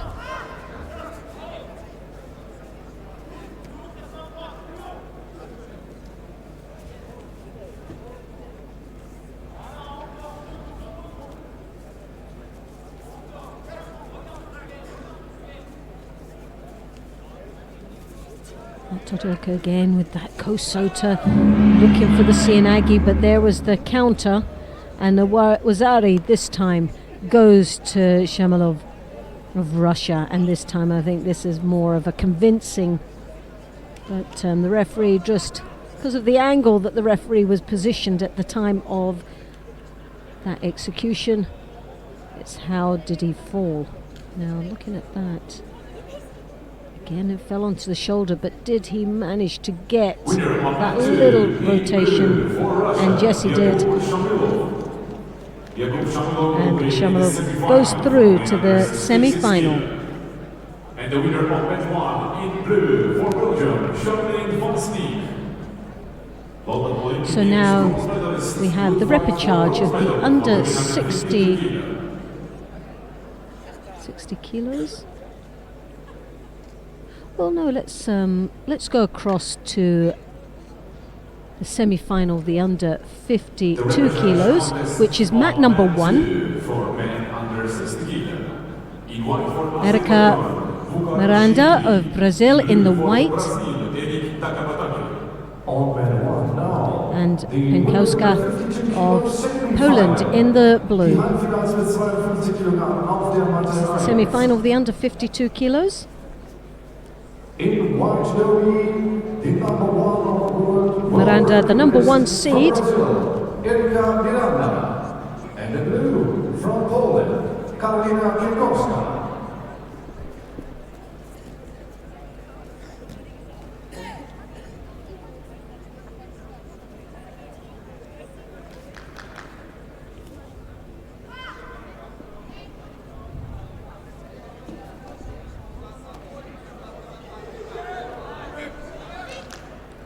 Oh, that's a great start for the Brazilian.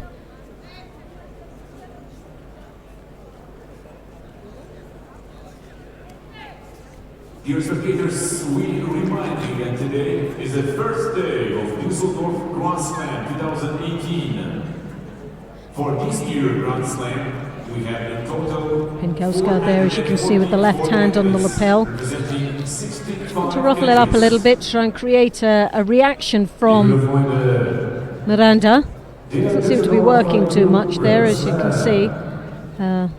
She drops underneath there, continuation beautifully executed, and scoring the first with a Wazari.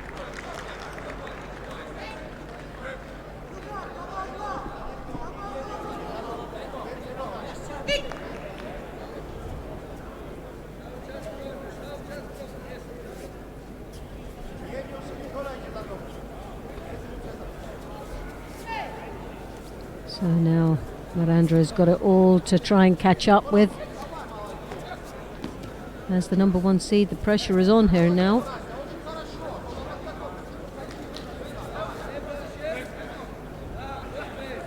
Yoko, lovely Yoko Sutemiwaza.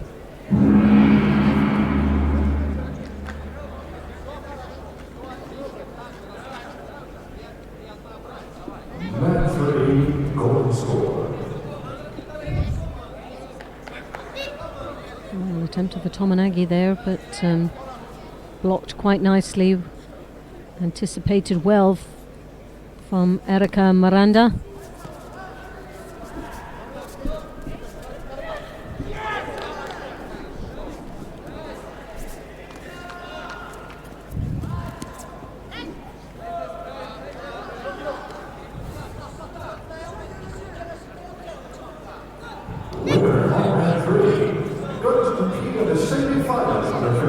Kauska there just holding on to the sleeves, trying to defend.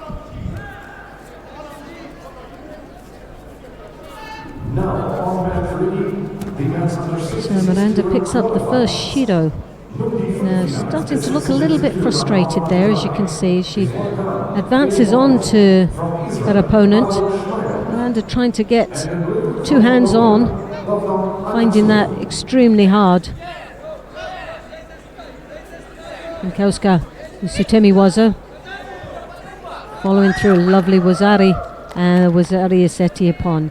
So Pinkowska making light work of that semi-final, a very convincing win. And Miranda now goes into the repechage. Karolina Pinkowska will be in the final for women under 52 kg. Erika Miranda from Brazil will fight for bronze medal. So Miranda will go into the bronze medal final a little bit later on, but Pinkowska making that look so easy there. Totally dismissing the number 1 seed and knocking her off that number 1 seeding position. So now we have Shishimi Ai of Japan in the white and Neto Astrid in the blue from France. This is the second semi-final of the under 52 kilos. The winner of this will meet Pinkowska later on.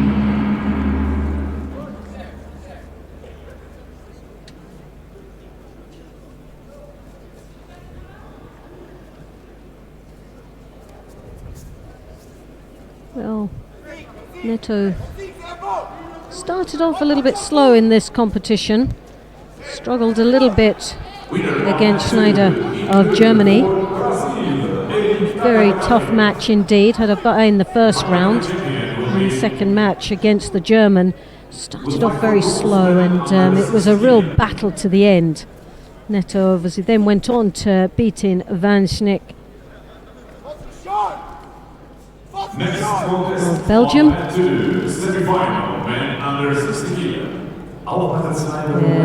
Shishimi has glided her way through to this semi-final, defeating Gonzalez of Argentina, and then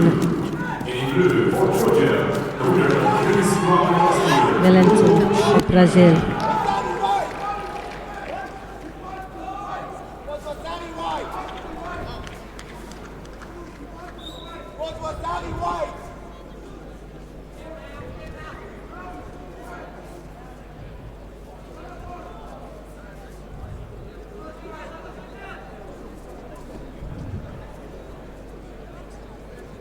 Neto, as you can see, with that right hand high up onto the collar, she throws it deeper into the back just to get more leverage and drawing her opponent more or less down to her knees. You can see Shishimi looking slightly uncomfortable, but the hook's in there with the Uchimata, scoring her Wazari. And now is trying to desperately secure the Osakomi. Neto does extremely well to get out of what looked to be a very difficult situation. And in blue, the current European champion from Ukraine, Georgi Sandarai.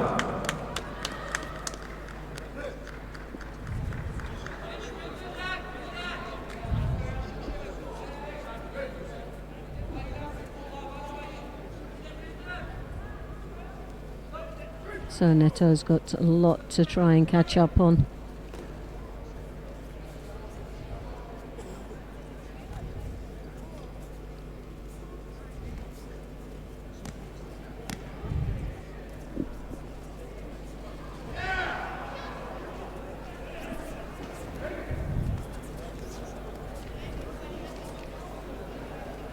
So we're 1.5 minutes remaining in this semi-final. Shishimi comfortably leading with the Wazari.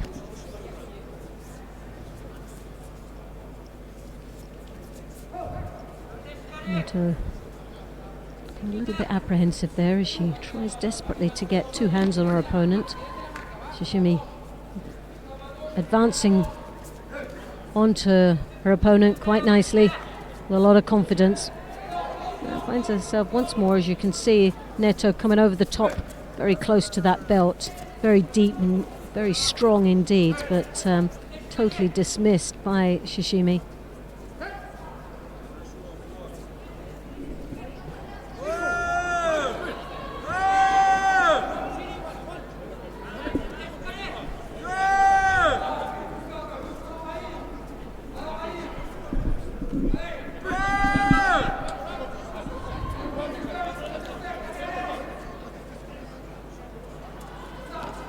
Once more, Neto, as you can see, that right hand very deep over the back, trying to draw her opponent in, but doesn't have anything to follow through. And there you have the Wazari Asetiapon with the Uchimata once more, and securing her place in the final of the under 52 kilo category.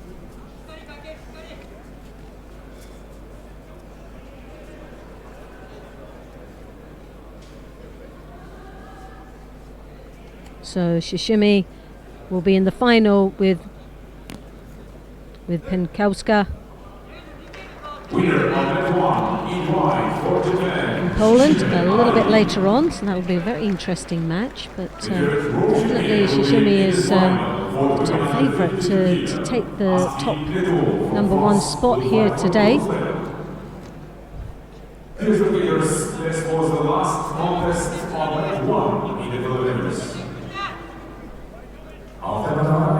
So now we'll go across to mat #2, where we have Nagayama. This is the semi-final of the under 60 kilos. We've got half a minute remaining, and Nagayama is leading with the Wazari against the Georgian.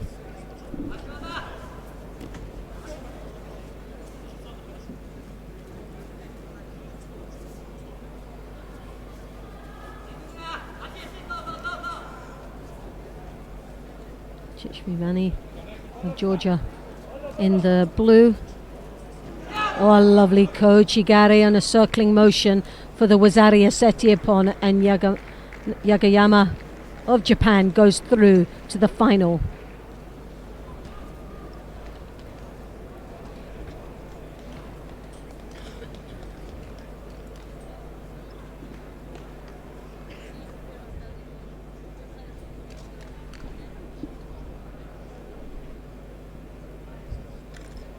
That circling motion. The Georgian walked on to the Kochi, beautifully executed, hands planted in the right position to get that drive, and as you can see, the advancing forward with the step to get his opponent planted down for the Luka Wizard. Triviani from Georgia will fight for bronze medal.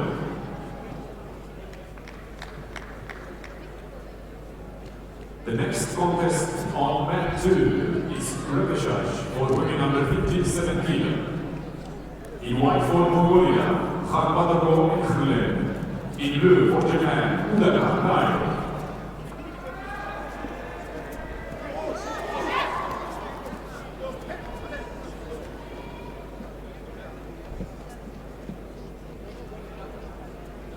So we have Luke Hagvatogu of Mongolia and Udaka of Japan in the blue.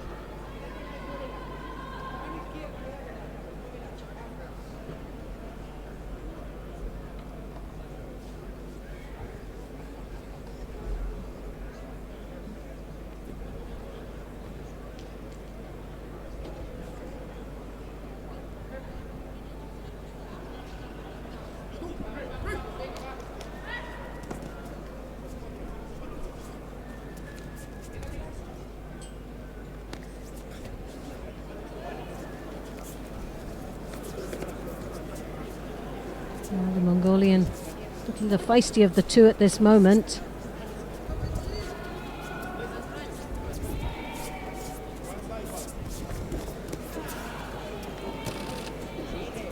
Dominating the actual pace of this contest.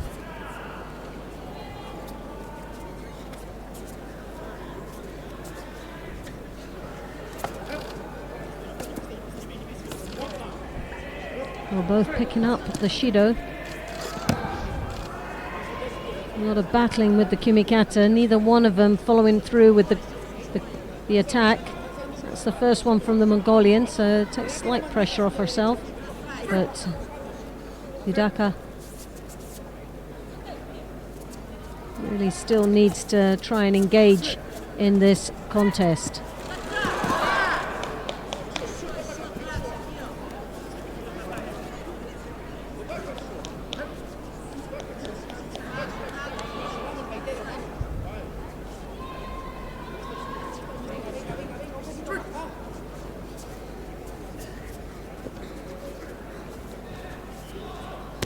Udaka now chasing as she tries to advance on to the Mongolian, who just seems to be dismissing her, keeping her at bay until she gets a grip. Then that moving action to a little bit more of aggressive approach to this contest against the Japanese.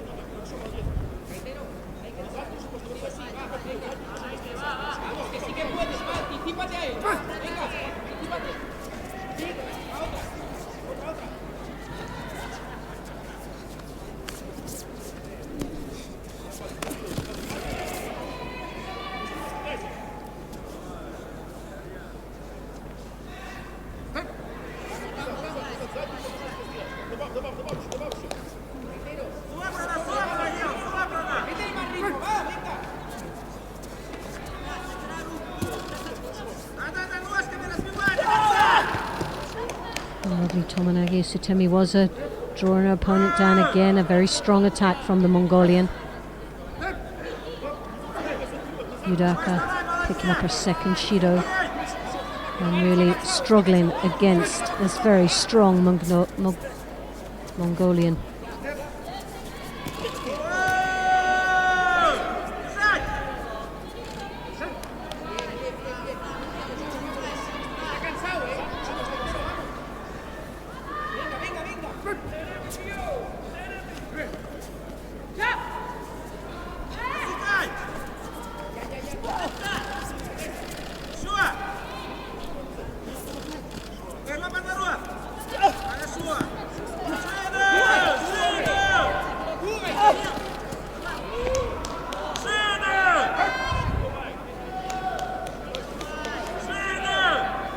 Well, now it's two Shidos apiece, a real battle of grips here. Sotogari stepping across there. Sutemiwaza, the Tomonaga from the Mongolian. It's one apiece now, two strong attacks with half a minute remaining in this contest, looking very close to going to golden score. Well, the battle has been right from the beginning, and Neither one of these athletes looking closer to getting into that bronze medal final. Again, one more Sutemi Waza from the Mongolian.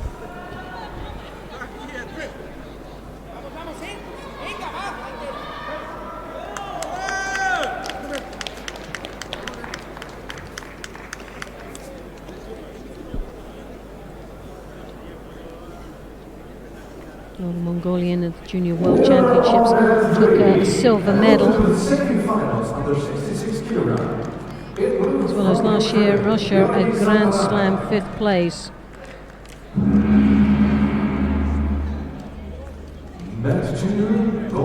So now they're into the golden score, 2 Shidos apiece.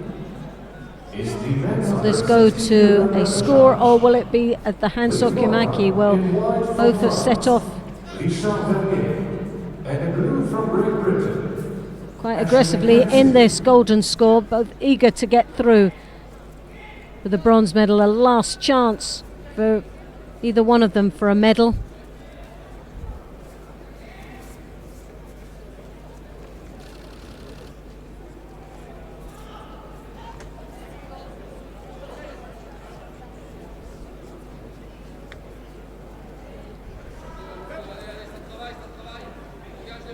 Lukhag Vatutugu.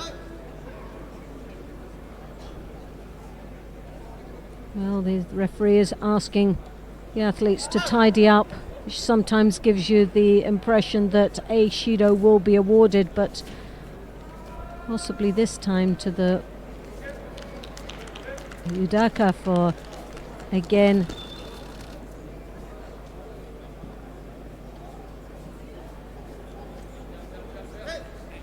well, Udaka looking very surprised and disappointed to receive that third and final Shido. But the Mongolian goes through to the repechage final.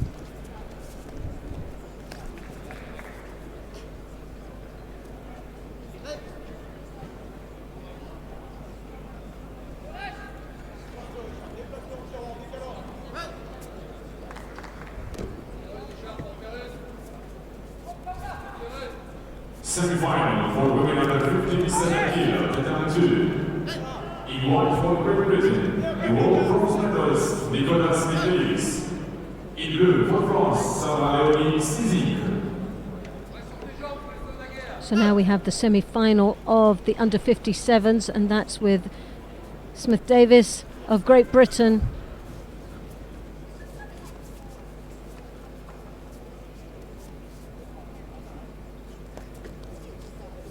Sisnik of France in the blue.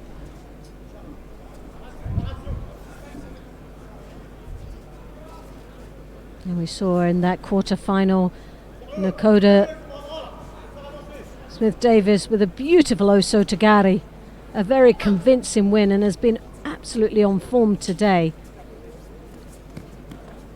as the number 1 seed, very much the top contender for that number 1 spot here in this first Grand Slam in Dusseldorf.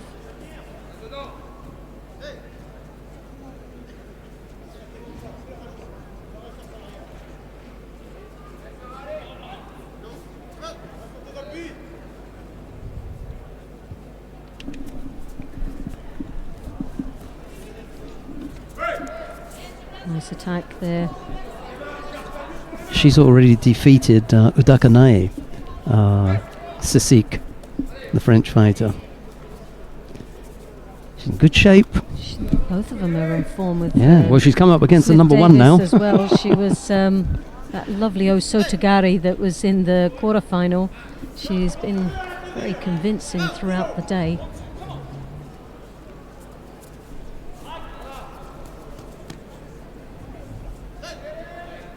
French looking very powerful though. That's left hand on the lapel, controlling very nicely. Nakoda taking a little bit second best there with the grip.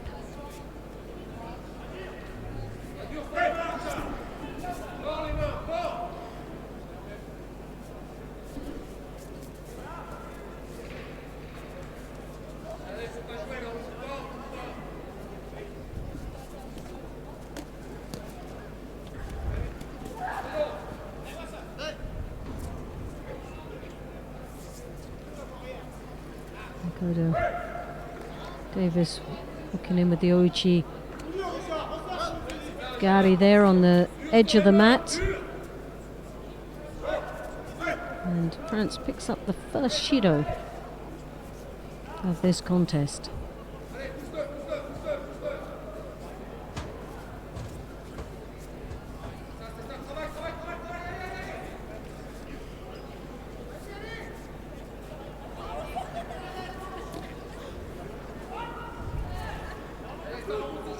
And powerfully draws opponent down into the Newaza, looking for an opportunity down there. Smith Davis opting to stay in the Tachiwaza with 1 minute and 14 seconds remaining.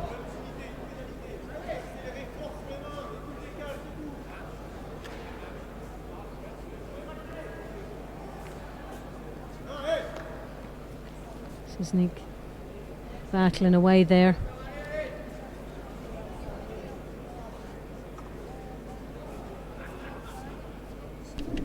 Very strong with the grips.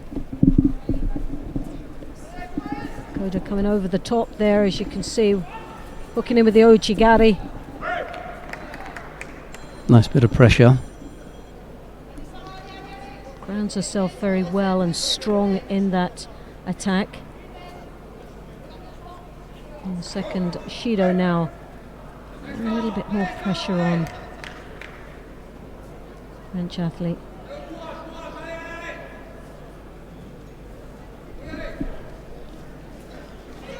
Oh, well, there was a bit of a slip there, and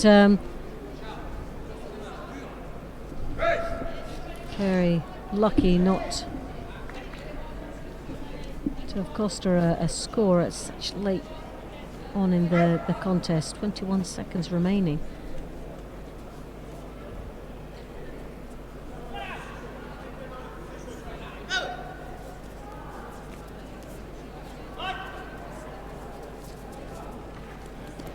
Davis using her feet quite nicely, stumbles her opponent down. Lovely rollover, but sadly a little bit out of time. If it was brought in about 15 seconds, we might have seen the Osakomi from there. But now we're into golden score. It's been a real battle between these two athletes. Golden score at 2 and 3.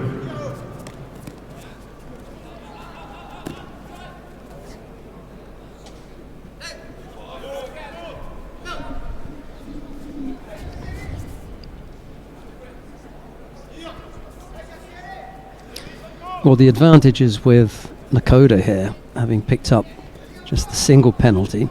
Just needs to stay penalty free and hope that she'll either come up with a score, yes, or Sisik will commit another error. Well, Sisik has been very solid on her feet. Powerhouse here. She's around the back now, drawing down on the hips, but lovely turnover. Lift the leg underneath the body.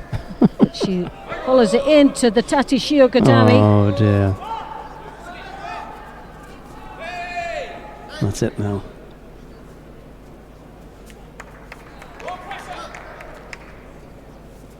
A real error, you know, not to sense that and turn onto her front. Mind you, she was also concerned about the arm. Yes, Smith Davis showed she was threatening a few times in the Newaza, and that's a nice little finish there for Smith Davis that goes through to the final of the 57 kilos.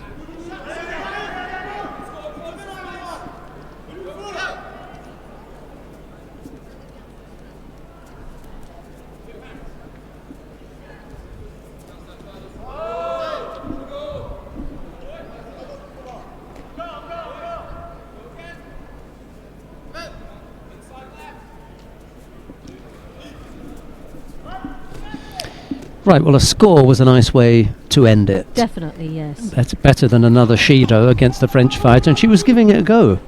That was the good thing, yeah. A real powerhouse, the French. Very, very strong athlete. Right, well, we've got another contest to come now on mat number 2. Tel Flicker of Israel. Just make sure I got the right information here. It's in the under 66 kilo category anyway. Contest for men under 66 kilo. In white for Israel, the world bronze medalist Tal Flicker. In blue for Mongolia, Batokdokh Erkhenbaya. Yeah, Tal Flicker of Israel and Batokdokh Erkhenbaya of Mongolia. They're going head to head now. It's Flicker in the white judogi, Batokdokh in blue. Well, this is the number 1 seed that now is in the repechage. Very tough semi-final. Oh.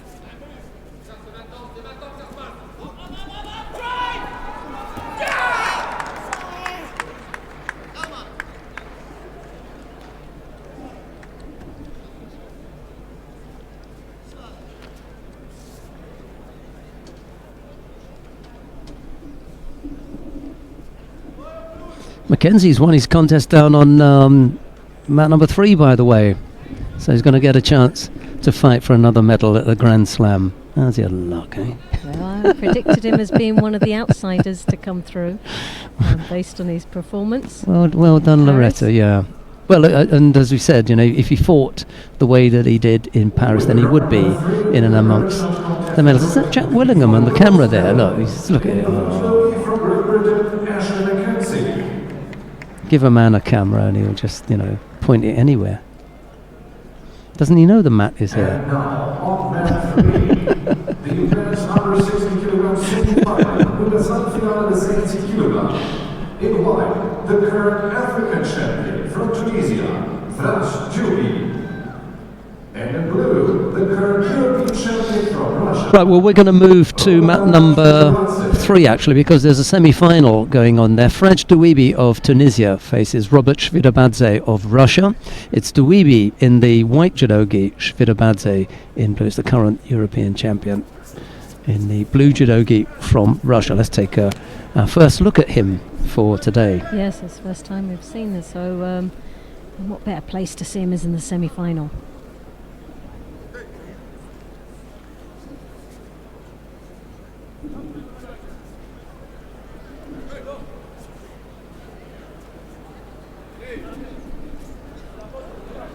It's a real battle of grips so far, and Tunisian picking up the first Shido.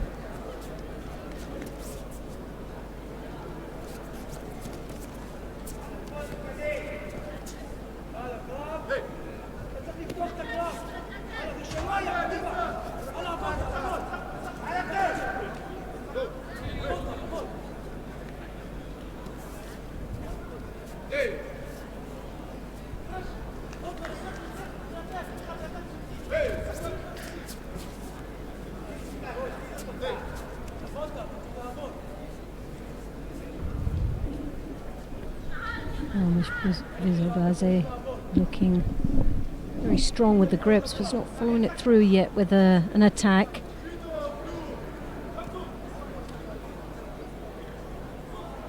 Bent over positions there.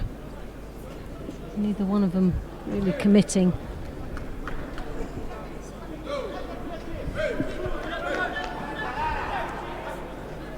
Shido a piece.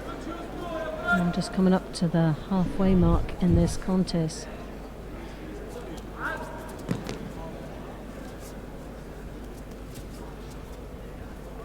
Oh, lovely attack there.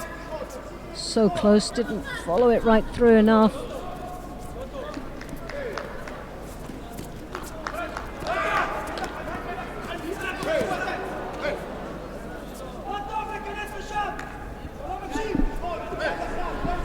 Shvidabadze looking the more aggressive out there and the closest of scoring at this moment. Just a minute and 45 seconds remaining in this contest.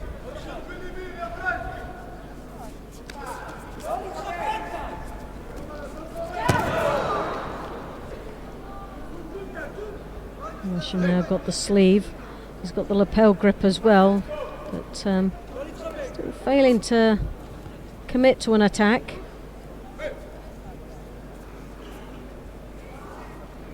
looking to get a reaction from his opponent from using the hips. Looking for the Tunisian to step forward with that left foot to create the opportunity.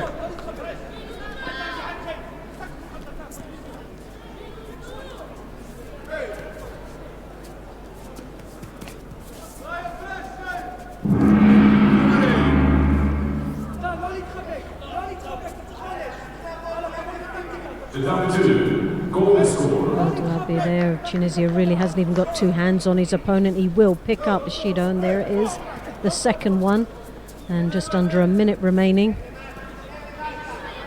As you can see, not even a hand on the gi as this speaks. So here we have Douabi there now for the first time, looking to have a little bit of control, but failing to react with that.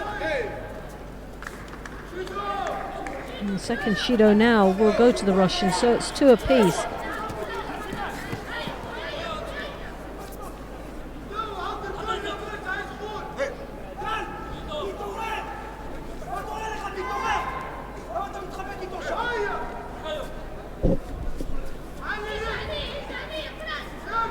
It's odd because it's not an unattractive contest. It's just they've committed rather silly errors that have got us to this point where they're both with a penalty, with two penalties apiece. Well, both athletes have decided to play safe in this semi-final. Neither really want to commit. They've got the good grips. Both of them at times have had very strong grips, but sadly not following through with an attack.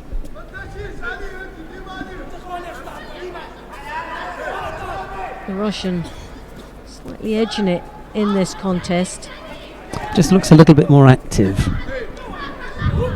It's a much more aggressive approach to the contest. Trying to take control there, but still it looks always very dangerous for both athletes there.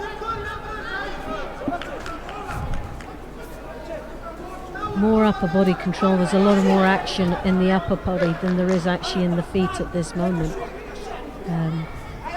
You see Tunisian with that left hand over the back, which makes him very dangerous for the counters.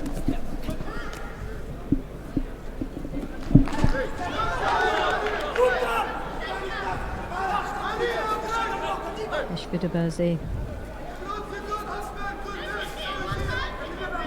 still trying to look for an opening there. Bent over position, arm round the back.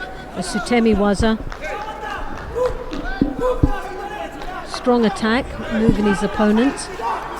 One more like that, and the Tunisian could be looking at the third and final Shido. I think this is what it's really going to come down to. Unless the Russian can open up, a glimmer of the Ashiwaza with the Koichigari, if he can actually create that space. They've been so closely connected that neither one of them allowed them the space to be able to be creative with the feet. And here we're going to have that final Shido now. It's not always the way you'd like to see a semi-final be decided on, but harsh, isn't it? Yeah. Tal Flicker has just lost his repechage contest against Batokto of Mongolia. Third penalty picked up there. And Robert Shvidabadze it is who makes his way into the final of the under 60 kilo category. Right, we're going to go to mat number 2 because there's a semi-final taking place there between Tagawa Kenzo of Japan. He's up against Yakub Shamilov of Russia. Miriam Roper of Panama faces Anna Borovska down on mat 3 if you want to watch that one. But we're going to take in the semi-final between Tagawa in the white judogi and Shamilov in blue, and here is Loretta.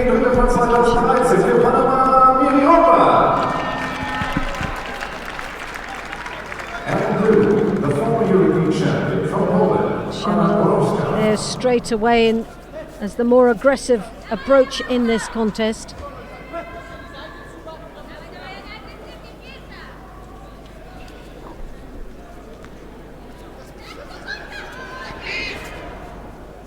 Very tough quarter-final earlier on against the Mongolian.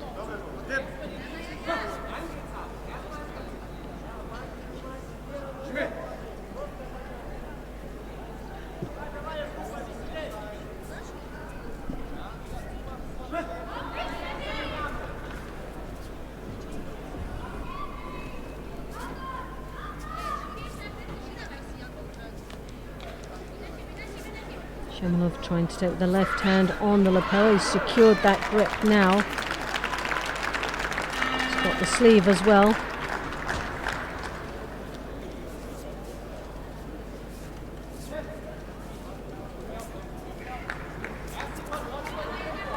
The danger for Shamanov is not to be too light on his feet. Tagawa very nifty with the ashiwazas.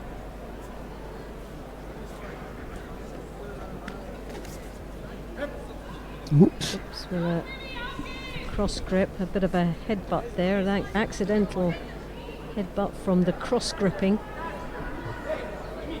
Clash of heads, I think both were on the receiving end of that. And a gentlemanly response back to the clash.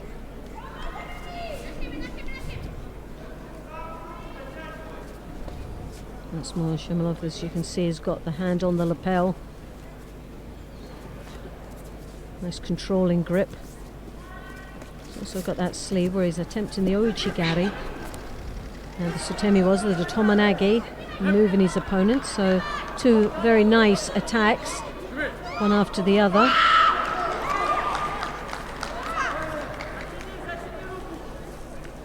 Tagawa still no attack yet.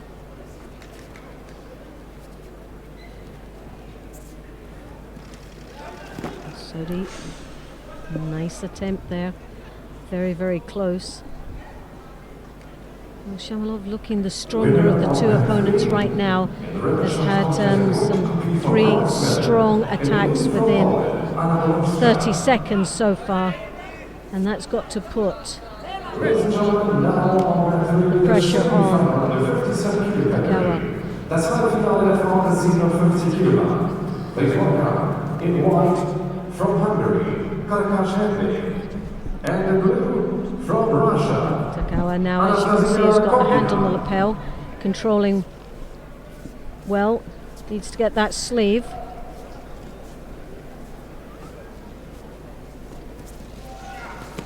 Looking in with the Uchimata. Sadly, without that sleeve, couldn't get the rotation that he required. He finds himself in the receiving end of the Niwaza. Shamanov very slow to react in the transition to ground.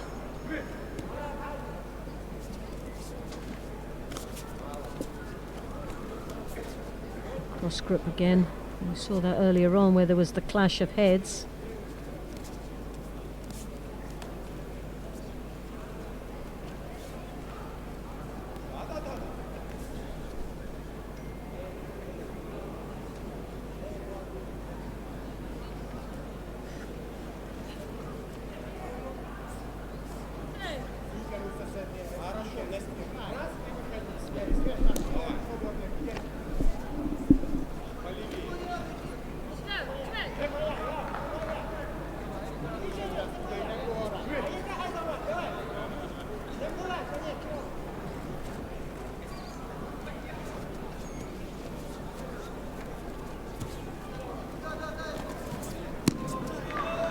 As you can see with the Uchimata, again without the grip, failing to get the lift or even rotation off the attack. So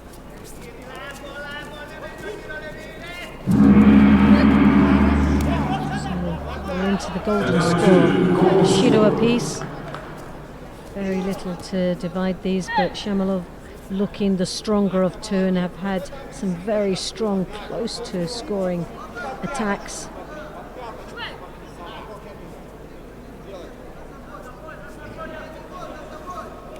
Uchigari attempt there from the Russian.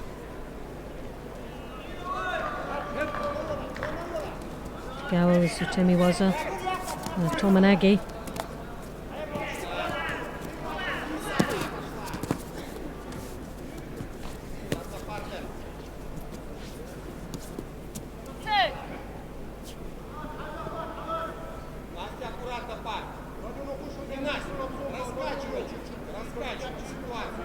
Shamanov putting a lot of work in here, has most probably been the more aggressive.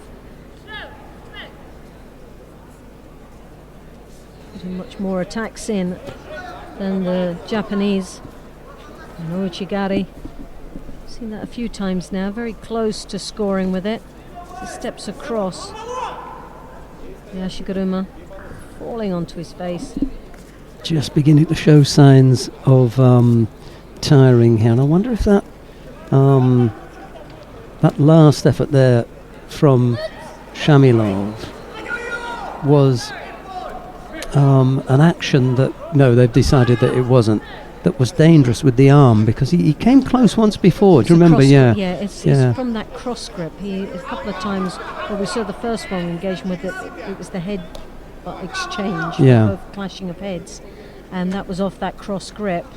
But yes, you're right in saying with the cross grip, and attacking off the cross grip locks the elbow across his own chest, which can be very dangerous.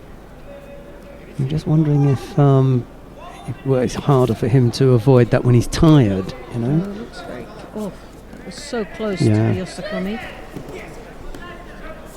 And Tagawa really not letting up there, was looking for that chance there. It was the first time he looked like he was in control and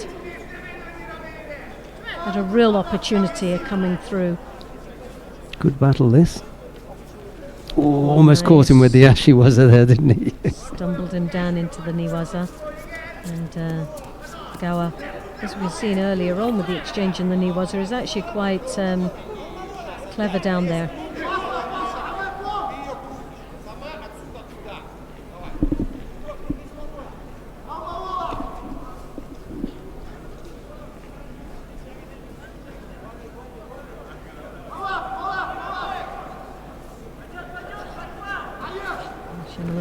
The arm right round over the top of the back. 2.5 minutes into this golden score, these men have been battling away for 6.5 minutes. Oh! He walked onto it. He walked straight onto that, and Tagawa said thank you very much. That was Christmas and birthday all wrapped into one. Goodness me. He won't want to watch that on the highlights. No. What a mistake. He threw that arm right and walked straight onto the hips. Uchimata there.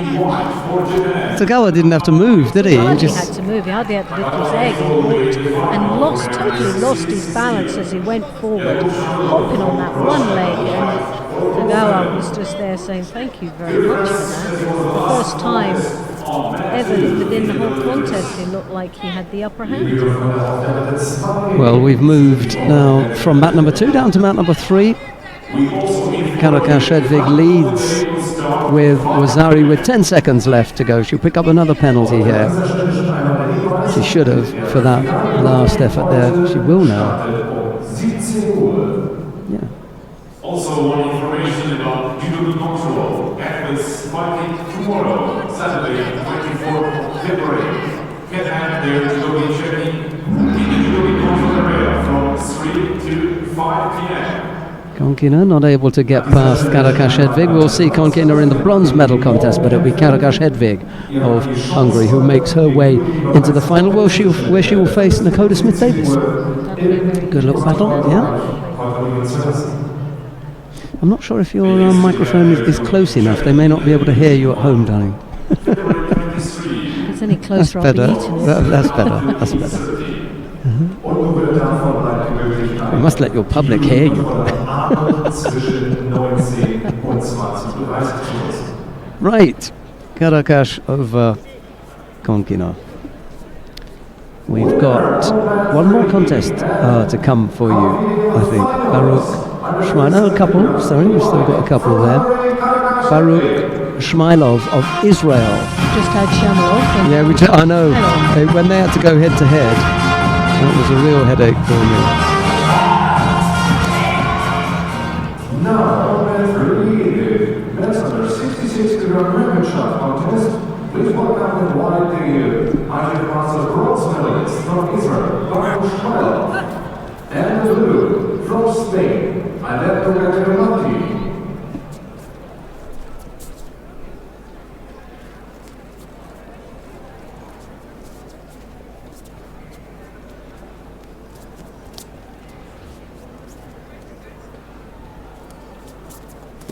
Very feisty start there from the Spaniard, Gatera Martin.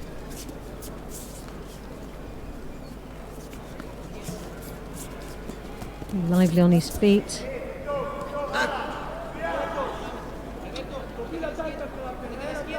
Shmailov desperately trying to calm down that situation.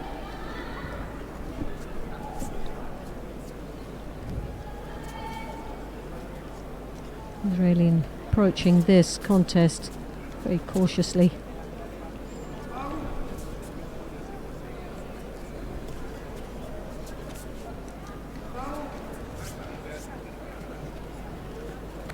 Each time with the grip, but doesn't manage to engage with the throw.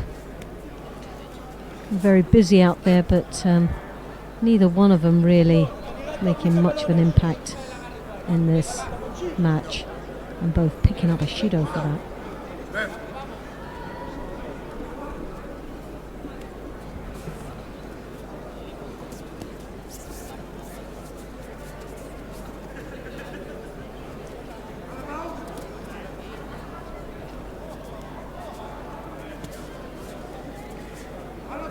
Gatera trying to get that right hand high up onto the collar. It's like being blocked from the Israeli. He steps across.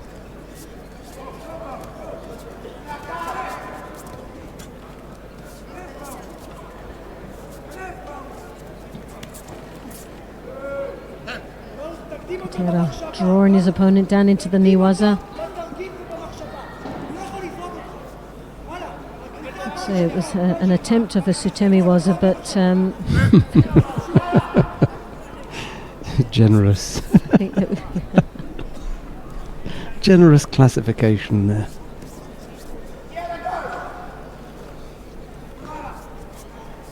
How are your contest sheets going? Have you got them all nice and tidy? And no, I haven't. Oh, okay. Why have you beat me to it? No, not at all. I think, I don't know if we can ask. It's the repechage I've not. Yeah, well, we may be able to get Paul to pick up some sheets for us. You know, he could give us an update on the sheets, couldn't we? Then we wouldn't have to worry about it. You just ask our colleague Elisabetta Frattini to give us some updated sheets, and then that'll be it. We'll just fill in. Oh, nice! Yes, I shall do that. I'm sure you can charm your way into doing that. Oh, Shido now going to Gatera Martin, second one now. One more. Oh, lovely attack there. First time. Shmailov looking the more aggressive out of these two athletes, taking a little bit more control now, stepping it up into the next level. Uchigari attempt.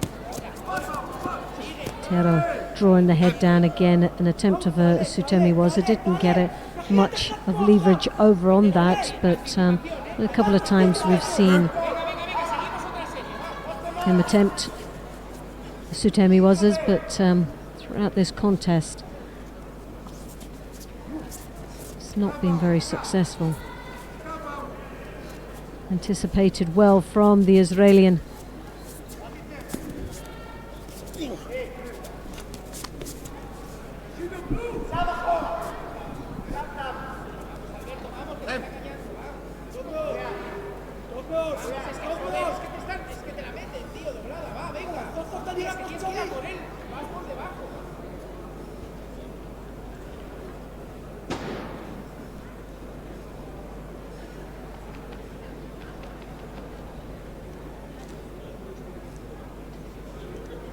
always get a little bit nervous. And there's the third and final Shido. Smailov goes through to the final of the repechage. And Gitera Martin out of the tournament.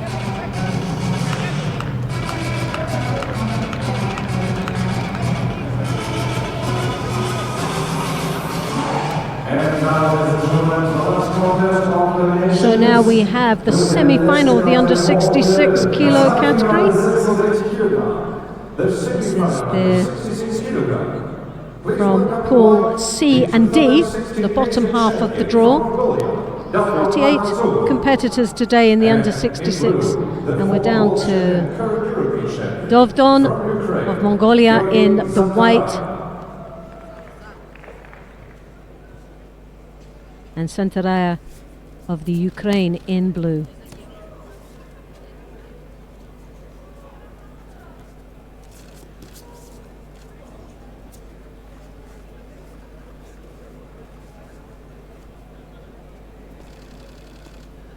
An attempt of a Sutemi Waza from Dovdon. First exchange of this contest off the grip.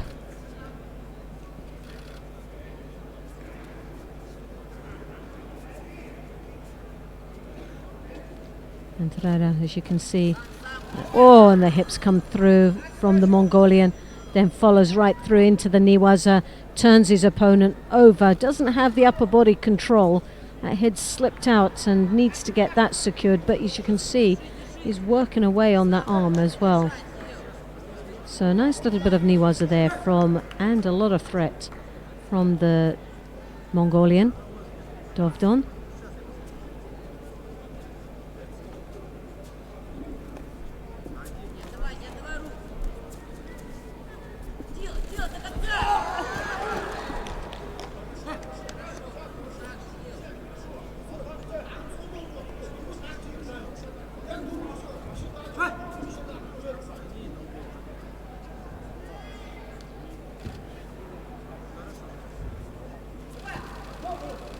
Again, a Sutemi Waza. Ukraine trying to now, needs to tie up the upper part of the body, controlling that head before trying to engage in getting the leg out, especially somebody so powerful as the Mongolian.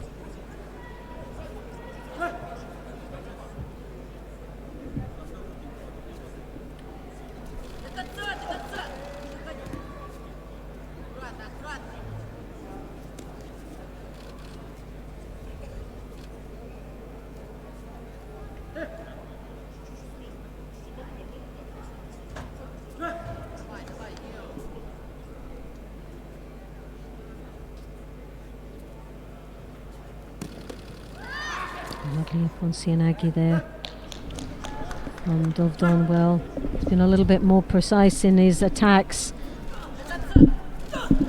Playing with the Kosota, gets the lift, just scoring the Wazari in the last minute and 39 seconds. Well, that throw was obviously broken by the Mongolian with the hands put down, but that continuation means that the score will still count, even though the hands was there to break the fall.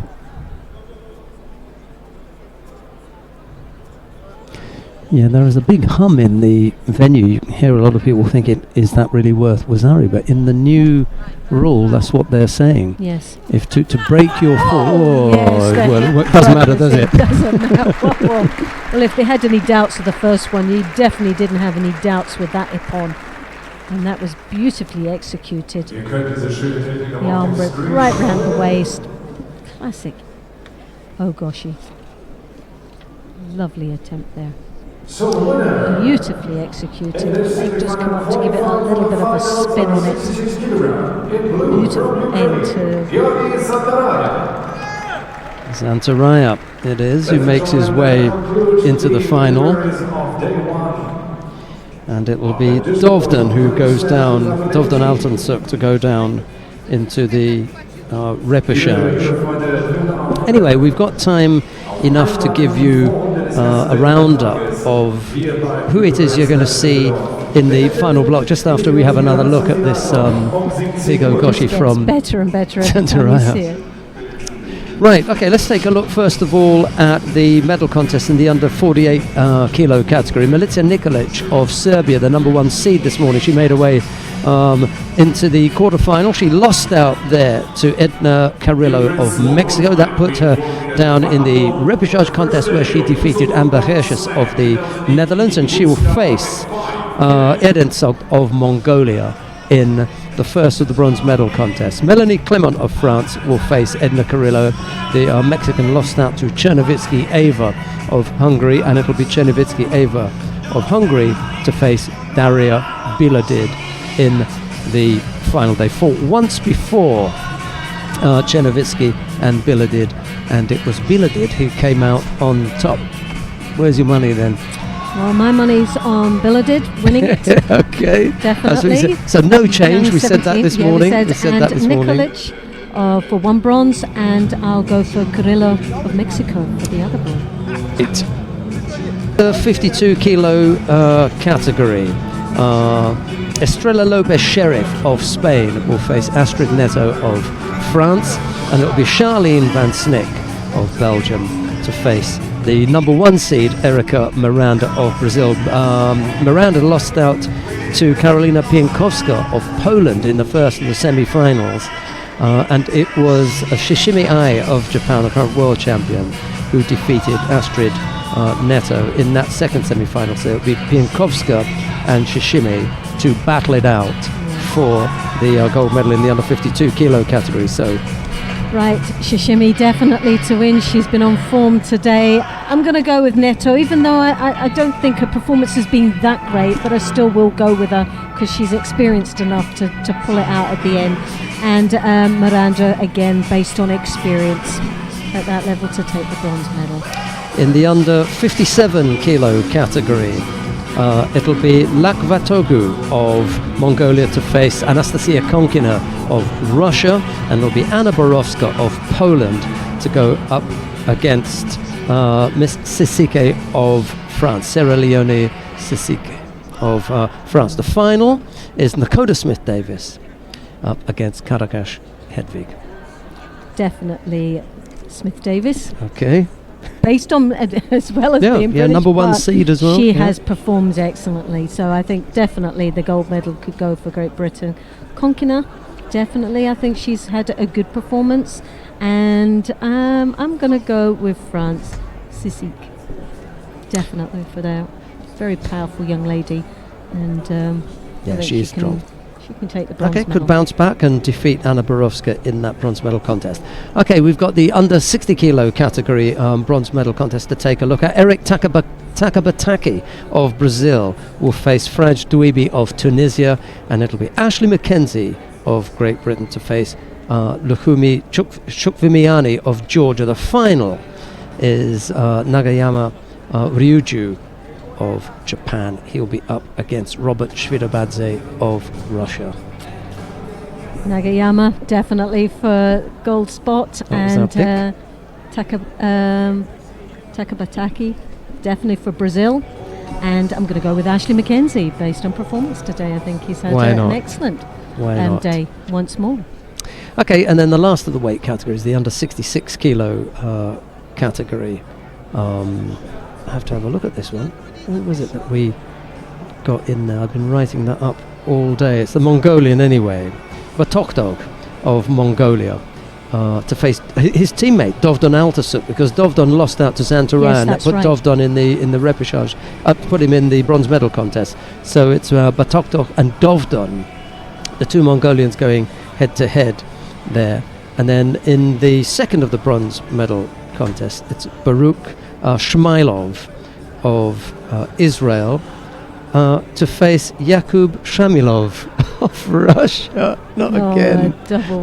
My two favourites there. and then the final is Tagawa Kenzo of Japan. He's going to be up against Georgi Zantaraya of Ukraine. So Batoktok and Dovdon? Dovdon, definitely, and Shmailov and Shamilov. Shamilov, I think. Tagawa and Zantaraya. Tagawa. Okay. Now we'll be back at 5 o'clock with all those medal matches on day 1 of competition here at the Dusseldorf Grand Slam. But from Loretta Kusatol and myself, it's bye-bye for now. Bye-bye.